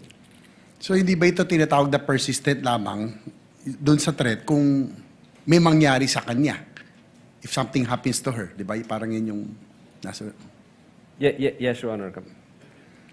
Does the heat of the moment still matter here? Kasi maaring dahil sa bugso ng galit o sa takot ng gabing yun, nang nangyari dahil sa sitwasyon na nandun po sila sa batasan. Again, Your Honor, pwede pong mag-matter yan kung yan lang ho ang pinagbasihan namin, yung November 23, 2024. Kaya lang, gaya nga ng explanation ko, kinonsider namin yung mga previous statements na may patterns, may consistencies, yung October 18, 2024, as well as after ng November 23, which is November 26, 2024. So marami ho ang mga factor na kinonsider namin bago kami nag-conclude na indeed may violation ang Vice Presidente. Dahil dun po sa Attorney Lotok, sa Israel versus People, GR number 265736, dated November 19, 2025, sinabi ng Korte Suprema na sa pagtukoy kung may mens rea o kriminal na intensyon, kinakailangan ding umiral ang pagpupursige or persistence. Yes, sir. Nabanggit natin. Yes, sir. Kung walang ganitong pagpupursige, walang krimeng grave threats. Yes, sir. Gaya ng mga bantang binitiwan lamang sa tindi ng galit o bugso ng damdamin, yung nabanggit natin kanina, Opo. o bilang biro at hindi naman sinundan ng anumang kilos o karagdagang pagbabanta. Yes, sir. Insofar as persistence is concerned, nakita po natin yan noong November 23 utterances. At the same time, persistence in the sense na aside doon sa November 23, inadmit po niya at nireiterate niya yon in the November 26, 2024 statement. Dahil meron po sa sa Article 282, yung threats without persistence are not considered grave. Yes, sir. So, in conclusion, Mr. Presiding Officer, sa inyong palagay, ano-anong ginawa ng Vice Presidente ang may tuturing na pagpupursige o persistence sa kanyang mga banta? Well, Your Honor, October 18, sinabi na niya doon na I imagine myself cutting his head, na gusto kong tanggalin yung ulo niya ba. In fact, may instance doon na sinabi niya na pag di kayo tumigil, huhukayin ko yung tatay nyo, itatapon ko sa West Philippine Sea. Merong ganun noong October 18. And then pagdating dito sa November 23, she was hurling profanities and invectives habang galit na galit siya at sinasabi niya, this country will go to hell dahil yung tao na yan na nakaupo, hindi marunong maging presidente. Wala akong kinukonsider na mas mataas sa akin. At the same time, he was lying through his teeth para lang makuha yung boto ng mga tao. And then nung kinausap niya na papatay sa 3. At the same time, dinugtong ho namin yung November 26. Inulit pa ho niya yun. Aside na persistence na yung nature ng kanyang utterances, inulit pa ho niya nung November 26 openly and in public na indeed may kinausap siya to take revenge. Na kung mamatay siya, patayin niyo yung 3. That's much persistence kung i-establish po natin yung persistence, Your Honor. Maraming salamat, Attorney Lotok. That's all. No more further questions, Mr. Presiding. Thank you, Senator Thank you Judge po. Senator Judge Ontiveros, you may proceed, ma'am, when you're ready. You have 2 minutes. Salamat, Mr. Presiding Officer. Mr. Witness, Yes po, Your Honor. nabanggit niyo kay Senator Judge Ejercito, hindi ngayon lang, kanina, yung admission against interest. Sabi niyo po ang mga pahayag ng Vice Presidente ay maituturing na admissions against interest. Tama po? Yes, ma'am. May diferensya po ba sa pagtrato sa pahayag ng isang tao kung pabor sa kanya o against sa interest niya ang admission? I think so, ma'am. Ano po? Kasi base dito sa issue natin, ang Vice Presidente is abogada, alam na po niya yon na the moment she uttered those kind of statements, pwede ho siyang mag-fall in any criminal violation. So pagdating ho nung November 26, instead of avoiding mentioning those utterances, instead of denying mentioning, or instead of denying that she made those utterances, ang sinabi po niya, ni-reiterate niya, yes, sinabi ko yan, na someone has to take revenge kung sakaling mangyari ito, mamatay ako. Yun po, Your Honor, ang nakita namin. Kaya ako nasabi na admission against interest po yun. So kung sa halip na i-reiterate niya, i-deny niya yung naunang sinabi, kung sinabi niya na hindi ko talaga minimin yan or may sinabi siyang maituturing na pabor sa kanya, iba po yung pagtrato nyo sa ganyang klaseng pahayag sana. Baka maging iba, Your Honor. Okay. So, ano po yung diferensya at saka halaga dun sa bigat na binibigay ng batas dun sa admission against interest? Well, pinapakita ho rito in the natural order of things, hindi ho i-admit ng isang tao yung isang bagay na ikakasira niya o na ikakaharap niya sa isang paglilitis, something like that. Kapag ho inadmit ng isang tao yung isang bagay na ikakasira niya, maliwanag na ginawa niya yon, sinabi niya yon, at determinado siya sa mga pangyayaring yon o porsigido siya sa mga pangyayaring yon. So masasabi po bang mabigat o napakabigat ang diferensya, ang halaga na ibinibigay sa isang o sa ilalim ng batas ang isang admission against interest? Yes, Your Honor. Opo. Panghuli na lang po, Mr. Witness. Bakit nga po pinaparusahan ng batas ang grave threats kahit pa hindi natuloy sa physical act? Well, Your Honor, for purposes of peace and order among the populace, pag hindi ho in-address yung speeches o yung utterances na magka-qualify as grave threat, magkakagulo ho yung mga tao. Pwede na lang ho sabihin kahit na sino na papatayin kita pag ito nangyari, gagawin ko to sa iyo pag ito nangyari. So I think the wisdom of the law is to avoid the disorder, the anarchy, and the chaos that it would create, Your Honor. So yung sinasabi niyong wisdom of the law ay hindi lamang sitahin o parusahan yung isang bagay na tumuloy sa physical act, kundi mag-serve ng deterrent para gawin Yes, Your Honor. ng taong iyon or ng ibang tao, Yes, Your yung Honor. grave threats? Pwede po yun, Your Honor, to serve as a deterrent, Your Honor. So may preventive na value din nakikita kayo, Yes po, Your Honor. bukod sa curative. Opo, Your Honor. Alright. Salamat po, Mr. Witness. Salamat po, Presiding Officer.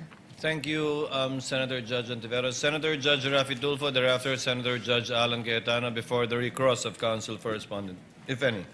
Senator Judge Tulfo, you may proceed and you have 2 minutes. Thank you, Mr. Presiding Officer. Mr. Witness, aware ba kayo at one point in time, I just don't remember what date was it, na pinulled out yung certain numbers of security personnel ni BP Sara? Yes, Your Honor, based on the news, may nakita po kami noon. When was that? When did it happen? 2024 yata yung 75 PNP personnel Correct. from BPSPG, sir. Was that before the utterance of PP Sara sa press con or after? Before, sir.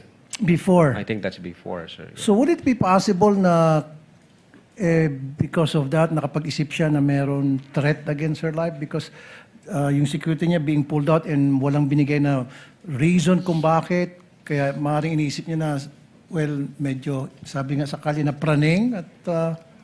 Very much possible, sir. Yun po. But hindi niyo ba inimbestigahan bakit na pinull out yung security details niya? May nakita ho kami, sir, doon sa November 26 na video, kung nalimutan ko lang yung timestamp niya, may sinasabi siyang issue sa security niya, doon nga sa BPSPG, parang from military attached unit, ginawang under na ng Presidential Security Command. I'm not familiar with that. So, Sino pong nag-cause ng pull-out? Sino pong nag-utos? Saan galing yung utos?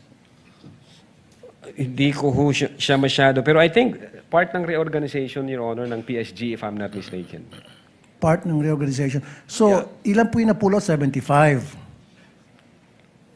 Hindi ko po alam kung yan yun. Ang sinasabi ko po, Your Honor, yung dating BPSPG is under ng attached unit ng Armed Forces of the Philippines, kung di ako nagkakamali. And then, inilagay na siya sa ilalim ng Presidential Security Command. Yun po yung sinabi ng Vice Presidente during November 26 na security threat dahil dun sa event na yun. Yun po yung tiningnan din namin yan. Pati nga yung 75 personnel. Kaya lang, again, hindi po siya sufficient na mag-establish ng apparent violation of any criminal offense. Kasi nga, para siyang normal na function ng agencies and departments. Yeah, Mr. Witness, yung sa akin na kasi yung pag-pull out ba ng security, was it sudden? Did it, ano yung naging dahilan? At kanino galing yung order para i-pull out yung ilang numbers of security details niya, particularly PNP, and then sabi nyo nga, yung sa PSG, nabawasan din ba? Base sa inyong investigasyon, bakit nga po nangyari yon? Anong nag-trigger noon? Opo, yung sa 75, ang naalala ko po sa news, parang inilipat ho sila, Your Honor, sa Manila kasi mayroong issue ng kailangan nilang i-augment dahil may peace and order issue sa Manila. So yun ang nakita kong na nasa news na ginawa ng PNP o reason ng PNP bakit mayroong ganong pull-out. Then nung nakita ko namin, ilan na lang yung natira sa Vice Presidente. Nung chinek ko namin yung news, yung per record ng COA, if I'm not mistaken, meron pa siyang 335 na security personnel. So marami pang naiwan? Yes po, Your Honor. And in fact, kung di ako nagkakamali, narinig ko po yung sinabi ni Honorable Boying Rimulya na yung bilang na yan, mas marami pa doon sa bilang ng mga security personnel ng Presidente. So nakita ko namin na hindi siya sufficient para maging valid basis ng investigation. Hindi ko katulad dito sa threat against the President na apparent po yung utterances na nangyari. Okay, dalawang katanungan na lamang, Mr. Witness. So, base sa inyong investigasyon at karanasan, ilan ba dapat ang security detail ng isang Vice President?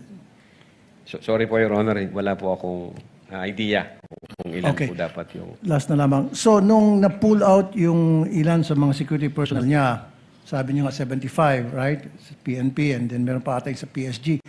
Nagreklamo ba siya? Sa inyong pagkakaalam?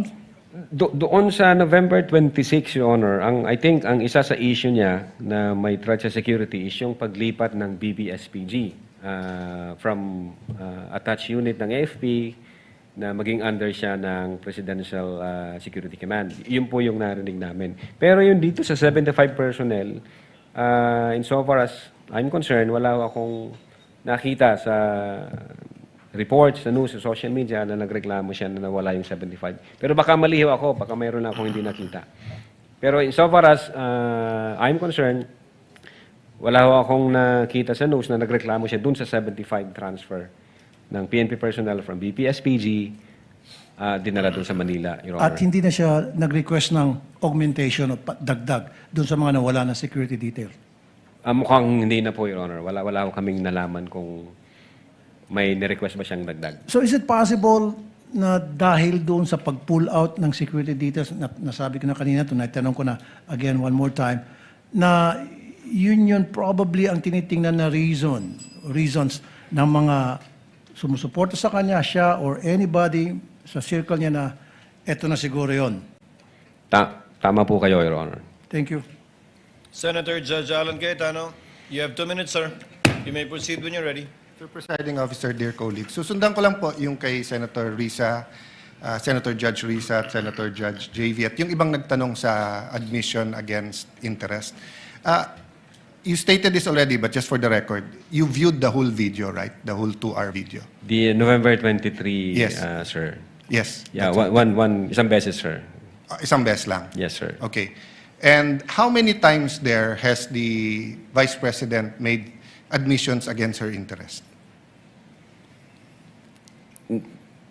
No, sir. Ang tinutukoy ko po ang admissions against interest doon sa November 26, sir. No, sabi mo yung November 23 din na ayaw ng defense gamitin contracted, so yung kinausap is also an admission against her interest, di ba? Di, sir. Ang sinasabi ko po ang admissions against interest, yung November 26 video po, sir. Na sinasabi niyang totoo yun at hindi niya Yes, sinasabi. sir. Okay. Opo. So, doon sa November 23, may nakita ka doon na admissions against interest? Insofar as I'm concerned, na nireiterate niya. Hindi, not reiterate. Siguro, para malinaw, in your mind, or as a lawyer or as an NBI agent, what is an admission against interest? Yun nga po, yung ini-explain ko po kanina. Ito po yung isang bagay na ginawa ng isang tao na... Hindi ginawa, sinabi. Sinabi kasi ng, it's admission eh. Sinabi ng isang tao na ikakasira niya, but then, instead of denying na sinabi niya yon, inadmit pa niya ito, ni-reiterate niya. Very clear yon. And you and Agent John Mark Kalilong said that the basis of the investigation was the November 23 video, the basis sa inyong affidavit of investigation sa nag-file ng kaso is certain portions of the November 23 video. As well as other evidence. Okay. Apo. Sa November 23, ilan ang admission niya against interest?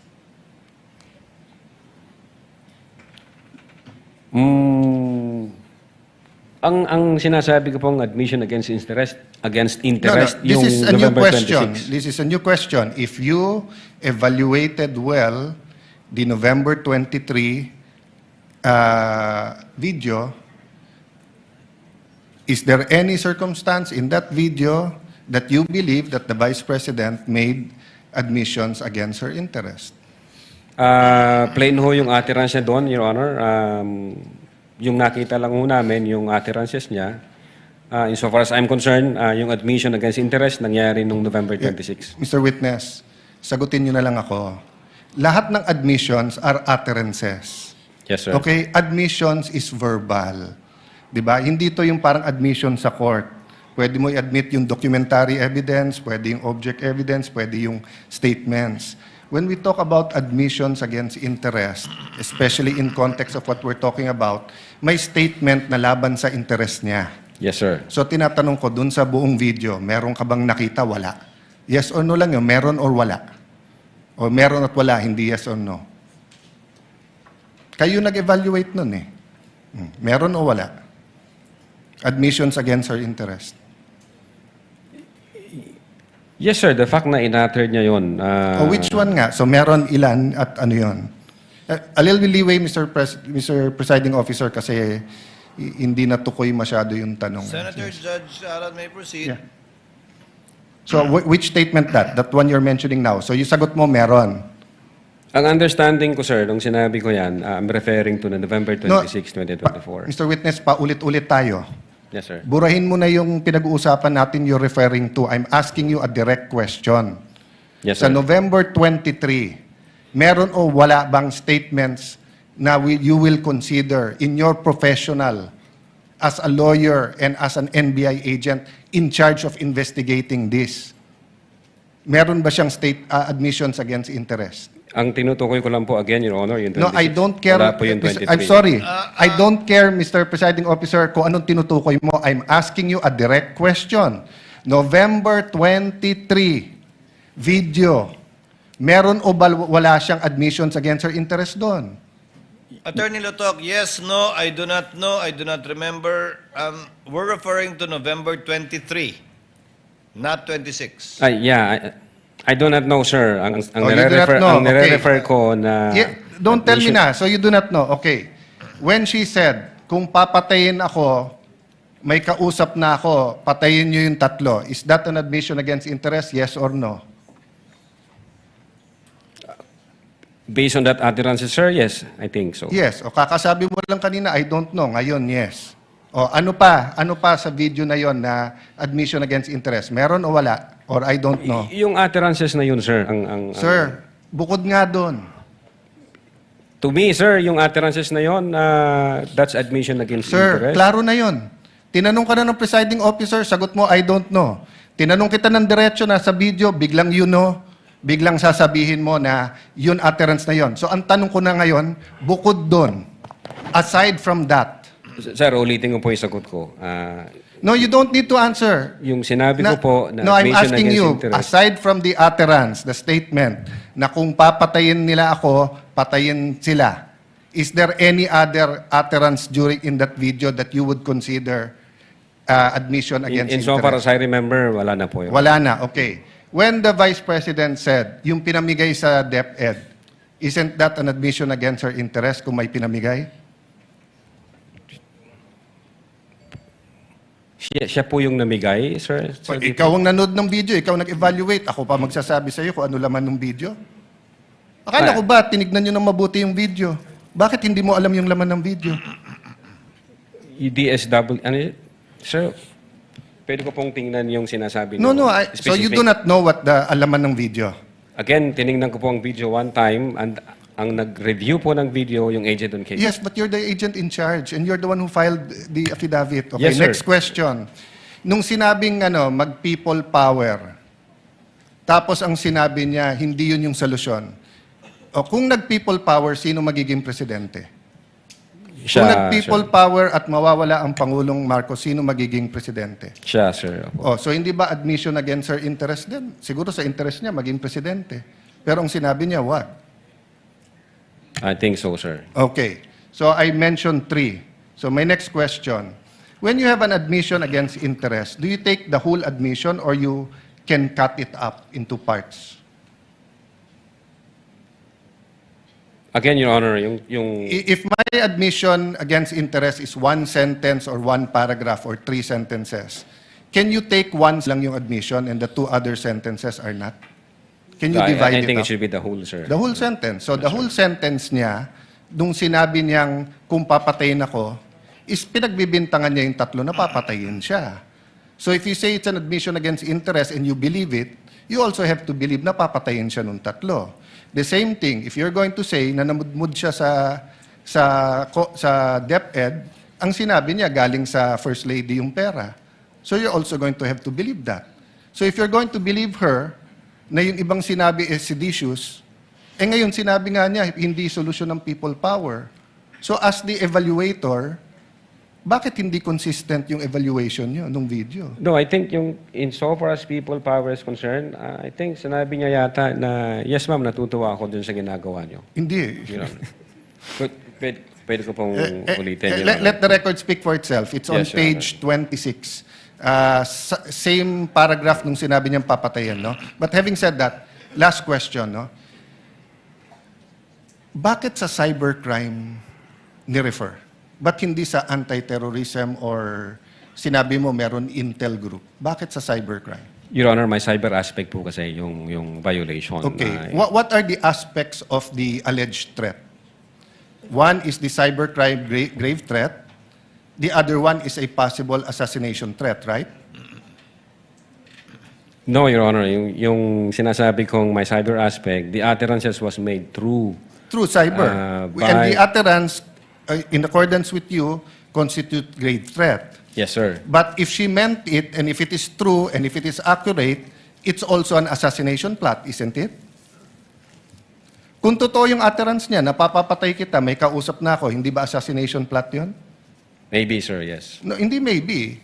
NBI kayo nag-aano eh. May nagsabi sa presidente, papatayin kita. How much plain can that be as an assassination plot? That's why, sir, may validation process. That's sir. why may validation. Kaya yung tanong ko, ano ba mas mabigat, yung assassination plot o yung cyber aspect? No, Your Honor. No, diretso yung tanong. Hindi no. Anong mas mabigat? It's a direct question. If you were NBI director now or whatever, you were PNP chief, dalawang iniimbestigahan mo, yung cyber aspect na pwedeng cyber libel, pwedeng grave threat, at yung assassination plot, ano mas mabigat sa dalawa? Ano yung prioritize mo? Your Honor, yung cyber aspect, based on the law, mag-a-add siya ng 1 degree higher doon sa... So, magdidebate tayo kung anong higher, papabayaan mong mapatay ang presidente. Kindly wind up, Senator Yes, Judge. I'm winding up. The point I want to make, Mr. President, is whether I was the PSC, the Executive Secretary, NBI, or an ordinary citizen, my first concern is wag mapatay ang presidente. Yes, sir. But instead of the NBI director taking it upon himself, giving it to the anti-terrorist or to the intelligence, sa cybercrime binigay. Your Honor, again, uulitin ko, yung utterances was made through information and communication technology. Kaya may I hope if any one of my colleagues here become president, magbago yung attitude ng NBI. Mas importante pala cyber kaso sa buhay ng presidente. Not necessarily, Your Thank you, Honor. Mr. President. Noted. Counsel for respondent is recognized for his recross, if any. Just a few points, Your Honor. You may proceed, sir, when you're ready. So during your testimony, you mentioned that an unsigned document is a mere scrap of paper. Yes, Your Honor. But you also said on redirect that the lack of signature is a typographical error. No, yung typographical error based sa tanong sa akin kanina ng abogado, yung misspelling, yung mali yung docket number, kung mali man yun, yun, Your Honor. Okay. Now, you mentioned on redirect also about the November 26, 2024 press con, correct? Yes, Your Honor. Yes, sir. So after that press con, did you interview VP Sara? No, sir. And despite not having interviewed her, you made findings on her mental state? No findings ng mental state, sir? What do you mean by that? My question is, despite not having the chance to interview VP Sara, nevertheless, you included in your investigation or findings about her mental state. Based on the series of events, Your Honor, as I have said, state of mind can be shown through the overt acts, Your Honor. Okay. So you were also asked about persistence, correct? Yes, sir. All right. Now, the subject video was on November 23, 2024, correct? Yes, sir. But to demonstrate persistence, you referred to a press con on October 18, 2024. No, sir. To demonstrate persistence, yung nature ng utterances niya, ulitin ko, sir, in-explain ko muna, the nature of the instruction was persistent because of the fact na ang sabi niya, huwag kang tumigil hanggat hindi mo sila mapapatay. Noong November 26. Now, as to consistency patterns at persistence pagdating sa galit niya sa presidente, yung October 18 may kinalaman kasi ang unang sinabi niya doon, walang kinukonsidera kong number 1 hanggang number 2 lang yung Pilipinas na to. Then pangalawa, I imagine myself cutting his head. Then kinumpara namin siya noong November 23. Already satisfied with the answer? Consistent po yung... What was that, counsel for respondent? We are already satisfied. No need to I elaborate. think already answered, yes. All right. Last two questions. So you said that the February 14, 2025 DOJ certification found your findings or your investigation or the case that you filed sufficient. Based on the certification, the DOJ stated that you have complied all the elements of the crime charge, sir. All right. So this DOJ evaluation, does this amount to a final verdict of guilt or innocence by VP Sara? Your Honor, ang maliwanag ho doon, for purposes of preliminary investigation. Wala ho akong sinabing na final verdict, Your Honor. All right. So you also mentioned the concept of open source investigation. Yes, sir. Does this include internet browsing? Yes, sir. So you Google search, kasama ba yun? Yes, sir. So you Google search mga news articles, websites, videos, correct? Yes, sir. Including mga YouTube videos. Yes, sir. All right. I'll show you a short video and I'll ask one final question. Kindly show the video, Tech.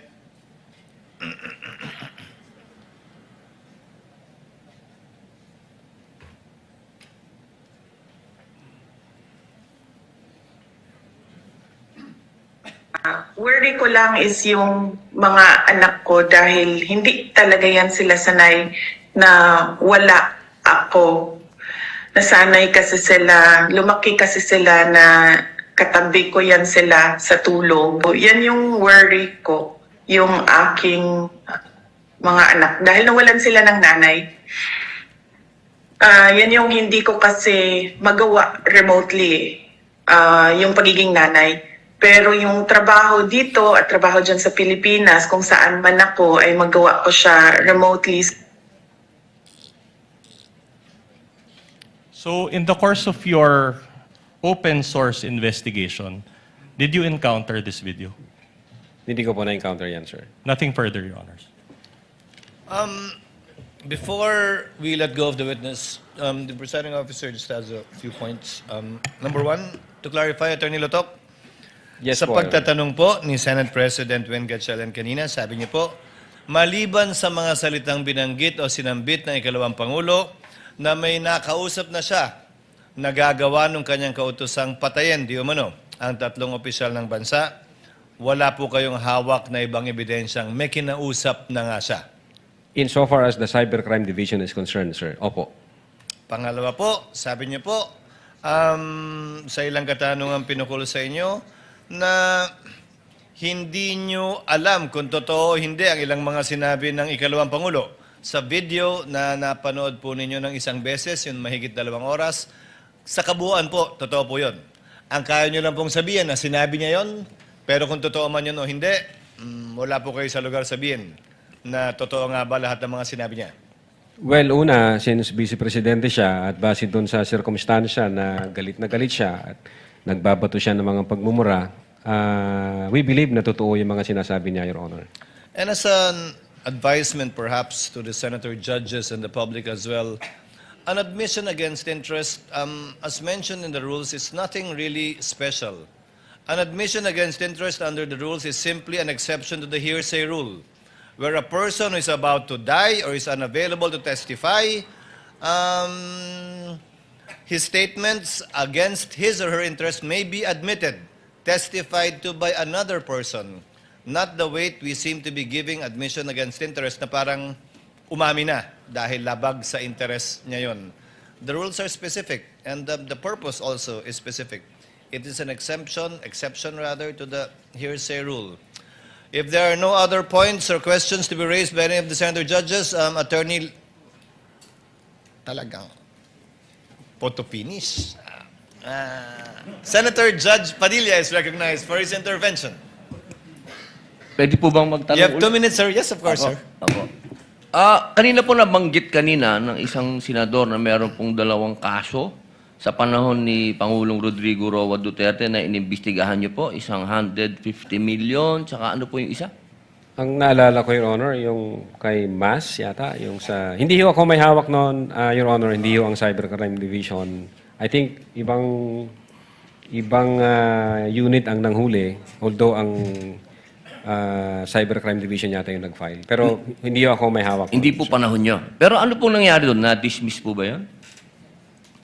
Ang alam ko na-dismiss yata, sir. Nagsagawa din po ba sila ng masusing investigasyon? Hindi ko po masasagot. Hindi ako nag-imbestiga, Your Honor. Wala po kayong nabalitaan kung gumawa din sila ng masusing investigasyon? Again, Your Honor, kung ibang unit ho ang nagsagawa noon, wala po akong personal knowledge. Opo, opo. Kasi po doon malinaw na mayroong involved na pera. Kasi alam niyo, matagal din po ako nakulong. 3 taon din po ako sa kulungan. Marami po ako nakasama dyan na mga hired killers. Katunayan, pati po hindi hired killers, nakasama ko din po dyan. Sila Tihangki. Katunayan, excuse po sa aking seatmate. Madami po talaga. Pag usapin po kasi ng pera, talagang may threat. Pero sa tingin po ba nyo, yung mga nangyari nung November 23, birthday ko pa po yun. Sa tingin nyo po ba, walang involved na kahit anong pera dito, walang kahit anong threat pa rin po ba yun sa palagay ninyo? Kasi ang hired killer, pera-pera po yan, ha? Based on our findings, grave threats, Your Honor, and inciting to sedition. Meron po ba, inciting, okay. Maganda pong pag-usapan yan. Doon po ba, pagkatapos po ba nung November 23 na mga sinabi ng ating Vice Presidente, meron po bang ginawa ang ating mga taong bayan para maging inciting for sedition? Nagbunga po ba ito? Your Honor, ulitin ko po yung sagot ko. In the case of People versus Nabong, hindi ho necessary... Pakisagot na lang po kung yes or no, kung meron po bang naganap na pagkilos ang mga tao. Insofar as yung Seditious Act, wala kaming nakita, sir. Wala po, opo. Meron pa pong isang tanong. Doon po ba sa mga naganap na maraming protesta, merong Trillion March, merong kung ano-anong march, nakita niyo po ba doon ang Vice Presidente? Yes or no lang po? Saan pong protesta, Your Sa Honor? lahat po ng protesta na ganap, Dilawan, Tinklawan, Duterte, ano man po. But wala akong personal knowledge, sir. Yes or no lang po, nakita niyo po ba doon? Si Vice Presidente, nagsalita po ba siya? Nagbigay po ba siya ng panahon dyan sa mga yan? Insofar as I'm concerned, wala akong nakita, sir. Wala pong nakita. Okay lang po, maraming salamat po. Thank you, Senator Judge Padilla. Attorney Lutok, you are excused, and the court thanks you for your time and cooperation with this impeachment court. Thank you very much, Your Honor. May I ask, good that the Honorable Defensor is standing up. Tomorrow, the subpoena for Attorney Lopez is only for today and tomorrow. The subpoena thus far, yesterday rather, and today. The subpoena for Captain Bello is for, no subpoena, but she is scheduled to testify tomorrow. So what is your pleasure, Honorable Defensor? Your Honors, before we proceed any further, the prosecution respectfully requests for a 5-minute recess. Just 5 minutes, Your Honor. You can do your thing, Honorable Defensor, while I recognize Senator Judge, with the permission of Senator Judge Cayetano, of course. Maybe they can... Can they do their thing? Yes, I was going to suggest that. I have a question about tomorrow. Maybe the defense can do their huddle while I ask Yes, this exactly the question. point. Exactly the The point. question naman is... Senator Cayetano, Alan is recognized. Thank you, Mr. Presiding Officer, Mr. Senate President. This is addressed actually to the presiding officer, Senate President, and our colleagues. So, are we going to have the oral arguments tomorrow about Yes. the... So, I think we all received the... Copies have been copies distributed. The last night. memoranda of the parties have been Yeah. distributed. More or to the less, Senator it's Judges. 33 and 32 pages, so that's 60 pages. I'm beginning to study it today because I had to study about other matters tomorrow. So the second question is, while we will have the oral arguments tomorrow, will we decide as a body tomorrow, or we have a little bit more time to digest what was discussed tomorrow and then decide on We will Monday. decide as a body tomorrow, because my understanding is the parties will be needing time to analyze whatever data will be produced should the subpoenas be granted. But that is for article, the subpoenas, for, That is correct, Your Honor. That is for Article 2. 2, which we will start hearing in August, right? As of now, it is the last one, but as we had talked Yeah. about earlier, the prosecutors can decide to bump it up depending on Yes. their strategy So- to present evidence. No, so I'm not moving that we postpone the oral arguments tomorrow because I think we're ready to listen.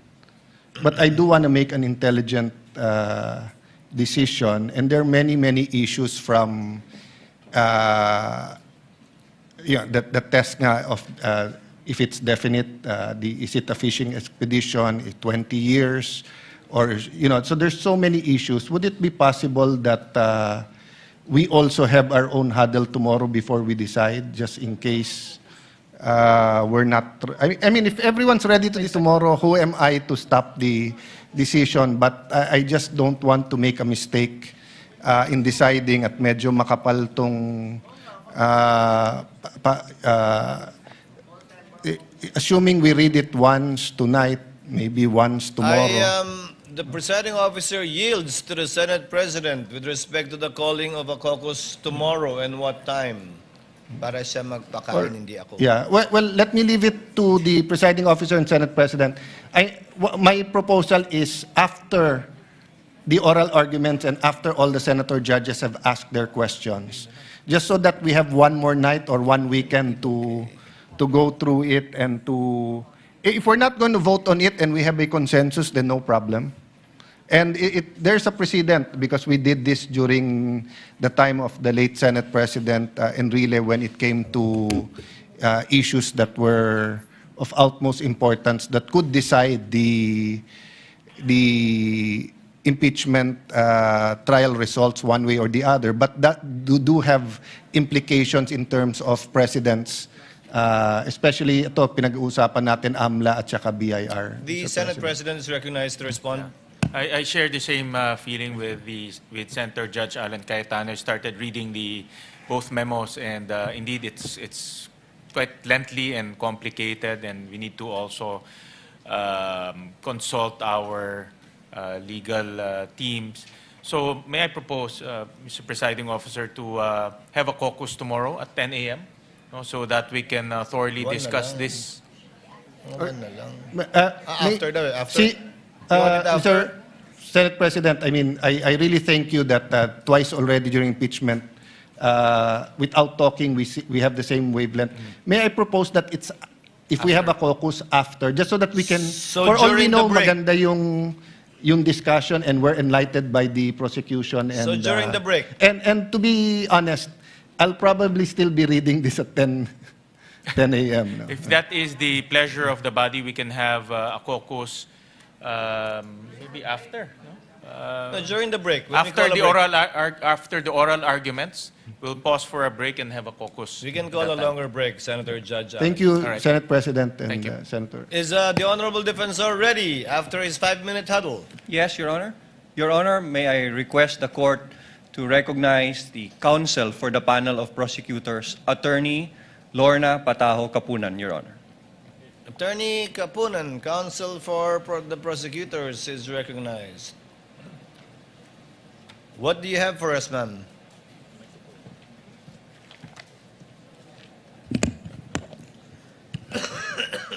Magandang gabi po sa inyong lahat. Attorney Lorna Pataho Kapunan, counsel for the prosecutors, under the control and supervision of the House Panel of Prosecutors. If I may, Your Honors. Please proceed. I can see Senator Panfilo Lacson coming in. At narinig ko po yung kanyang interview nung sinabi po niya na baka magkaapo na tayo dito at magkaroon na ng national bird, hindi pa tapos ang impeachment trial na to. We have seen This is... Ma'am, you said national bird. Hindi po ba, Senator Lacson? Well, somebody who interviewed you said that you said that. It must be another senator judge or another person. Talking about birds, okay. Please proceed, ma'am. I never talked about birds. Then definitely my information was hearsay.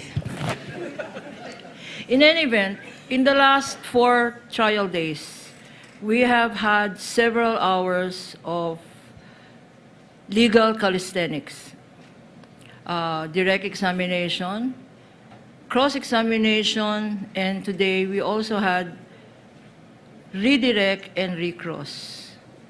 A total of approximately 8 hours a day, and 2 witnesses. Today we are supposed to hear a subpoenaed witness, Attorney Zulaika Lopez. And after her, another witness, subpoenaed or called to appear here, Captain Belinda Bello.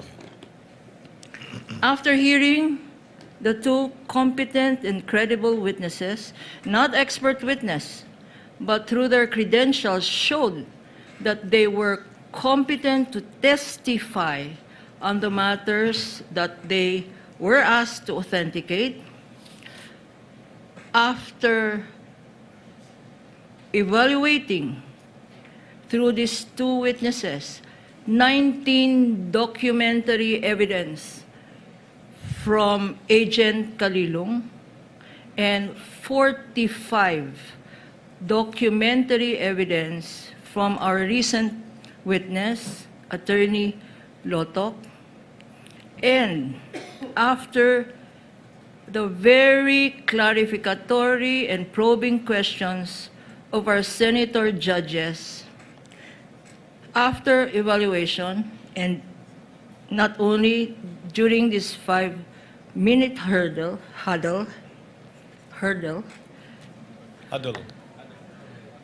pero hurdle na rin po yun. It is the wisdom of the public prosecutors as expressed through this representation that we find it totally unnecessary, redundant, and a surplusage to still present Attorney Zulaika Lopez and as well Captain Belinda Bello. Let me just state for the record the reasons why. Had we been able to present Attorney Zulaika Lopez, she would have proven 3 things, or we would want to have proven 3 things. First, that she was personally present inside that detention center when the Vice President uttered the video, Exhibit P-4-10, when she uttered the statements that she had contracted, that she had already contracted a killer, and you have heard this already before, and so on, to kill the President, the First Lady, and the Speaker of the House. That would have been the first offer of testimony, that she was personally present inside that detention center when the Vice President uttered those statements.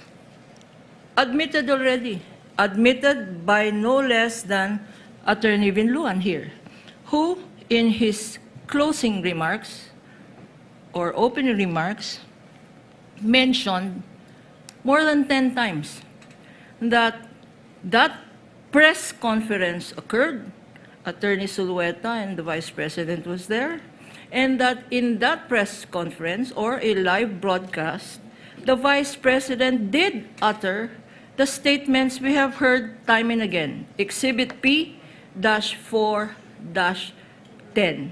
Although Attorney Vinluan says yes, 10 times, I counted just now. I counted that the admission there as to the utterance was made 10 times. Although Attorney Vinluan did say that it is a matter of interpretation. He says that the Vice President did not act as Vice President when she made those utterances. He attempted to give a humane picture to the Vice President that she had reacted as mother, sister, brother? No. And that she was not reacting in her capacity as Vice President. But in that statement that Attorney Vinluan mentioned, there was admission as to the utterances being made more than 10 times. He said, our interpretation is wrong, but again, that is left to the discretion of this court. So that was the first offer. The fact that there were utterances made in a press conference and that Attorney Sulhueca was president. No need to present Attorney Lopez for this purpose. Secondly, our second purpose was that Attorney Sulhueca Lopez was not only present, but so were other media personnel present there who heard the utterances of the Vice President. And lastly, we would have offered Attorney Sulhueca Lopez to Zulaika Lopez to confirm the authenticity and the provenance of that video, Exhibit P-4-10. Totally unnecessary because, why?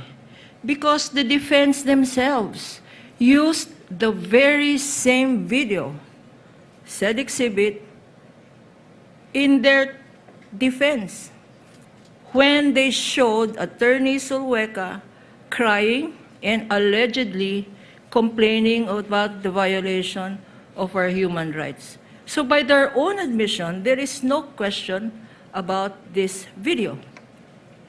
And so it is our contention, and we hereby manifest, that with these admissions on file, and thank you to the senator judges for the clarificatory questions propounded. And I'd specifically like to say thank you to Senator Tito Sen, Vicente Soto, for, in his brief statement, by virtue of clarificatory, brought us back to what this trial is all about. We are not a criminal court, and much time has been spent. Is there grave threats? Is there inciting to sedition? All of this is relevant.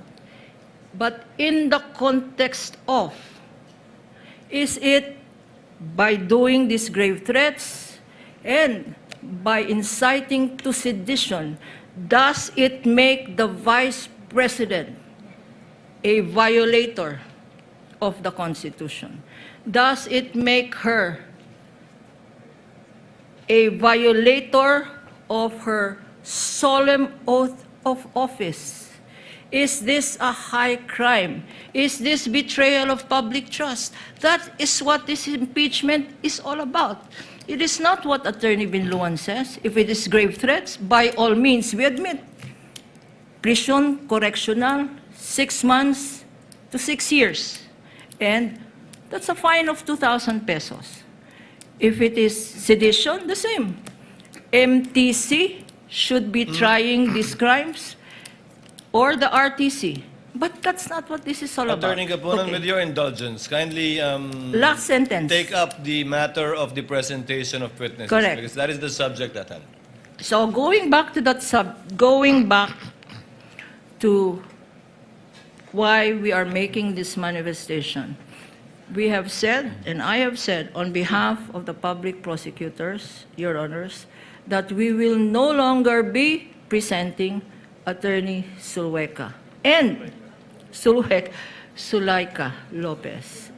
And, Your Honors, in addition, because the testimony of Captain Belinda Bello is merely corroborative, she would have been presented only to corroborate the fact that there was a transfer order made in the detention center and that transfer order had been the subject of the video or press conference of November 23, 2024. And so, Your Honors, we are also no longer going to call as a witness Captain Belinda Bello. With that, Your Honor, I think the reminder of Senator Lacson that the accused, that the respondent is entitled to a speedy trial. Prosecution, the prosecutors would want this to be a reminder to all. We are doing our part. We have reduced trial dates by lessening our presentation on this article by 2 witnesses, Your Honor. And therefore, we would also request that the same be also a reminder to the defense counsels or the counsels for the defense. Your Honor, please, in my 48 years of practice as a private lawyer, and I'm grateful for this chance, I have learned 2 things in litigation. The first thing I have learned is, first, learn when to present and not to present a witness, and second, learn when to stop. And I think that should be our takeaway from this manifestation. We have decided from the evidence presented and from everything in consideration that we will not present these 2 witnesses. And on that note, I will also say we know when to stop. And this is where I stop. Thank you. Thank you, Senator, thank you, Counsel, for the... Mr. Presiding Malito kasi sa sinabi. Just a quick reply, Mr. Presiding Officer. Yes, Senate President Gatchalian is recognized. First of all, the execution the test that is supposed to be presented this week. I was actually talking to our presiding officer earlier on, and I was just computing the number of witnesses. Based on our pre-trial order, the prosecution will present 57 witnesses. The respondent will present 45 witnesses. That's a total of 102 witnesses.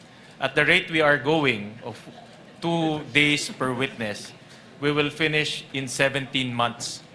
That's a year and a half, or a year and 5 months to be exact. So any chance of shortening the proceedings will be highly appreciated. Thank you. Presiding officer also thanks the Counsel for Private Prosecutors. So therefore, tomorrow, what is calendared for our agenda is the disposition of the 2 requests for subpoena by the Council, by the panel of prosecutors, namely motion for the issuance of a subpoena for bank records and AMLC records, and a motion for the issuance of subpoena ducis tecum, as well for the BIR records that we returned via a sealed box. Given that there are no other witnesses to be presented tomorrow, because Director Matibag was scheduled based on an earlier decision of the court on Monday, July 20. I hope we will have sufficient time to discuss these 2 subpoenas tomorrow in our trial. To remind, both parties shall be given 10 minutes to discuss the two motions, given that, and this will be discussed jointly already, given that you filed your respective memoranda jointly as well, discussing the two issues.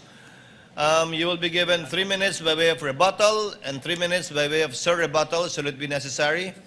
Thereafter, the senator judges will proceed to discuss the matter in caucus and thereafter in plenary. Yes, Senator Judge Alan Cayetano. May I just ask, through the presiding officer, is 10 minutes enough?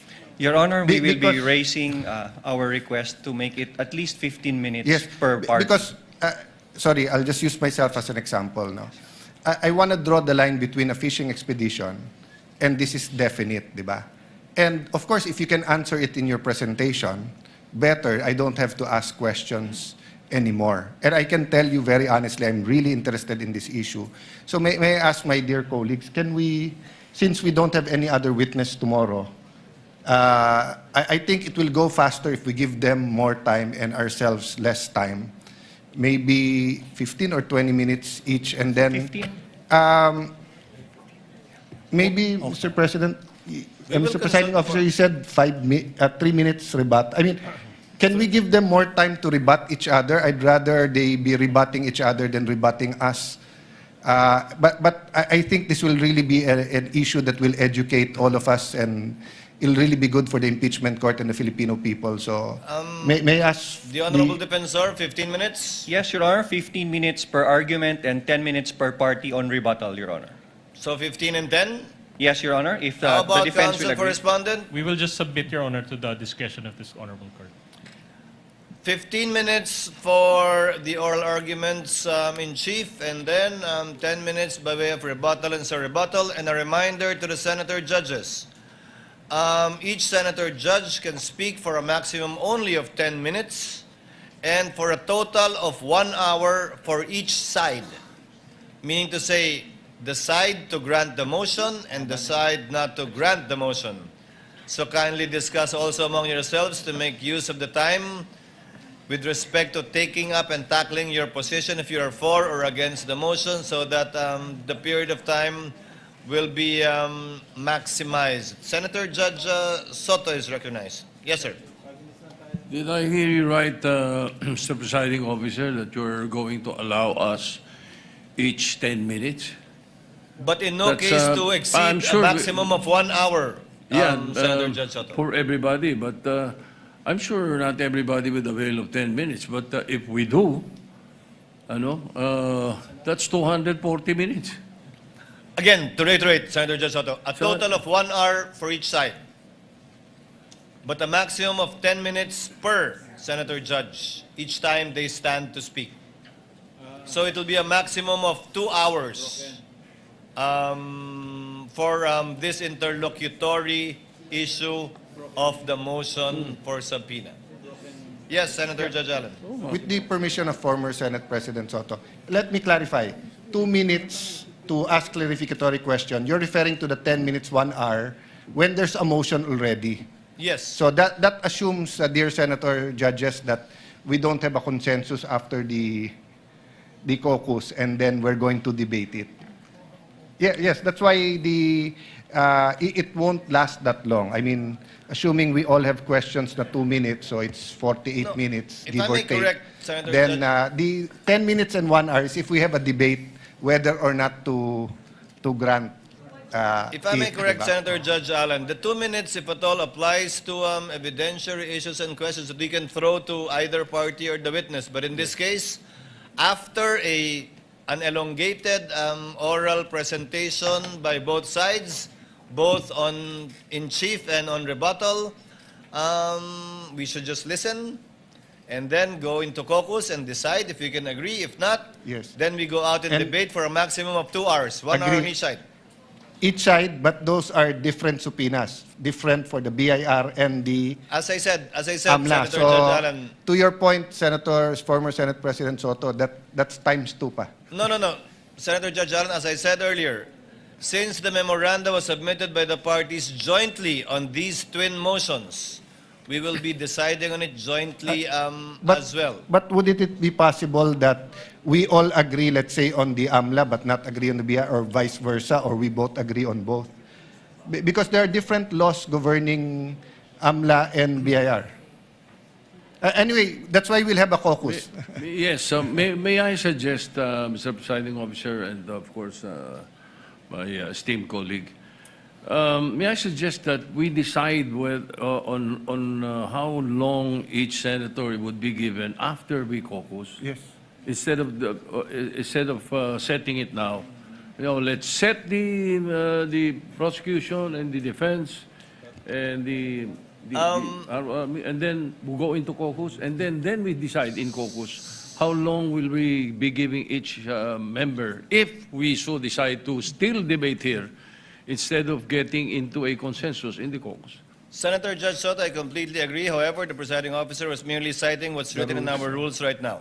We can, of course, change it by agreeing amongst ourselves to lower it or increase it. Hopefully not in the direction of increasing it. Hopefully after the caucus, we will have a win-cheese solution. Thank you, Senator Judge Alan. Any other points? Senator Judge Pangilinan is recognized. Very quickly, Mr. President, this is, pertains to an earlier manifestation. I beg the indulgence of our colleagues because it took me some time to retrieve the file. This is reference to my earlier interpellation with the witness on the matter of the case of People versus Mas. Earlier, it was manifested that this was an inciting to sedition case, which was dismissed by the regional trial court. Just for the record, it was dismissed by the regional trial court, not on the merits. It was dismissed by the Olongapo court because on June 24, by Judge of the Olongapo Regional Trial Court, because it was an unlawful arrest. In other words, Mr. Mas was arrested unlawfully, and therefore the regional trial court had no jurisdiction, and so the motion to quash was dismissed, was granted rather, and the case was dismissed. In other words, it was not dismissed on the merits. For the record, Mr. President.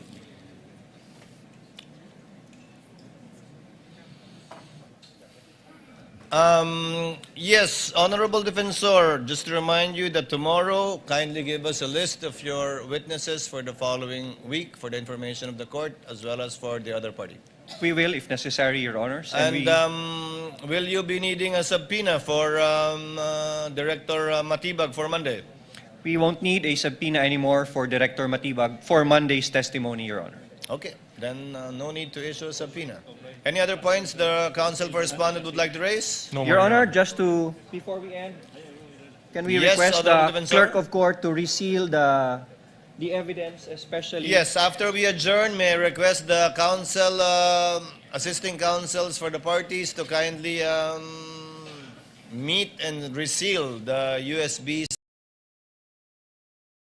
that were opened by the amongst Senators for consideration this evening, Your Honor. There being no other business to be taken up by the court, trial is hereby adjourned until 2 p.m. of Wednesday, July 15, 2026. Thank you very much to everyone.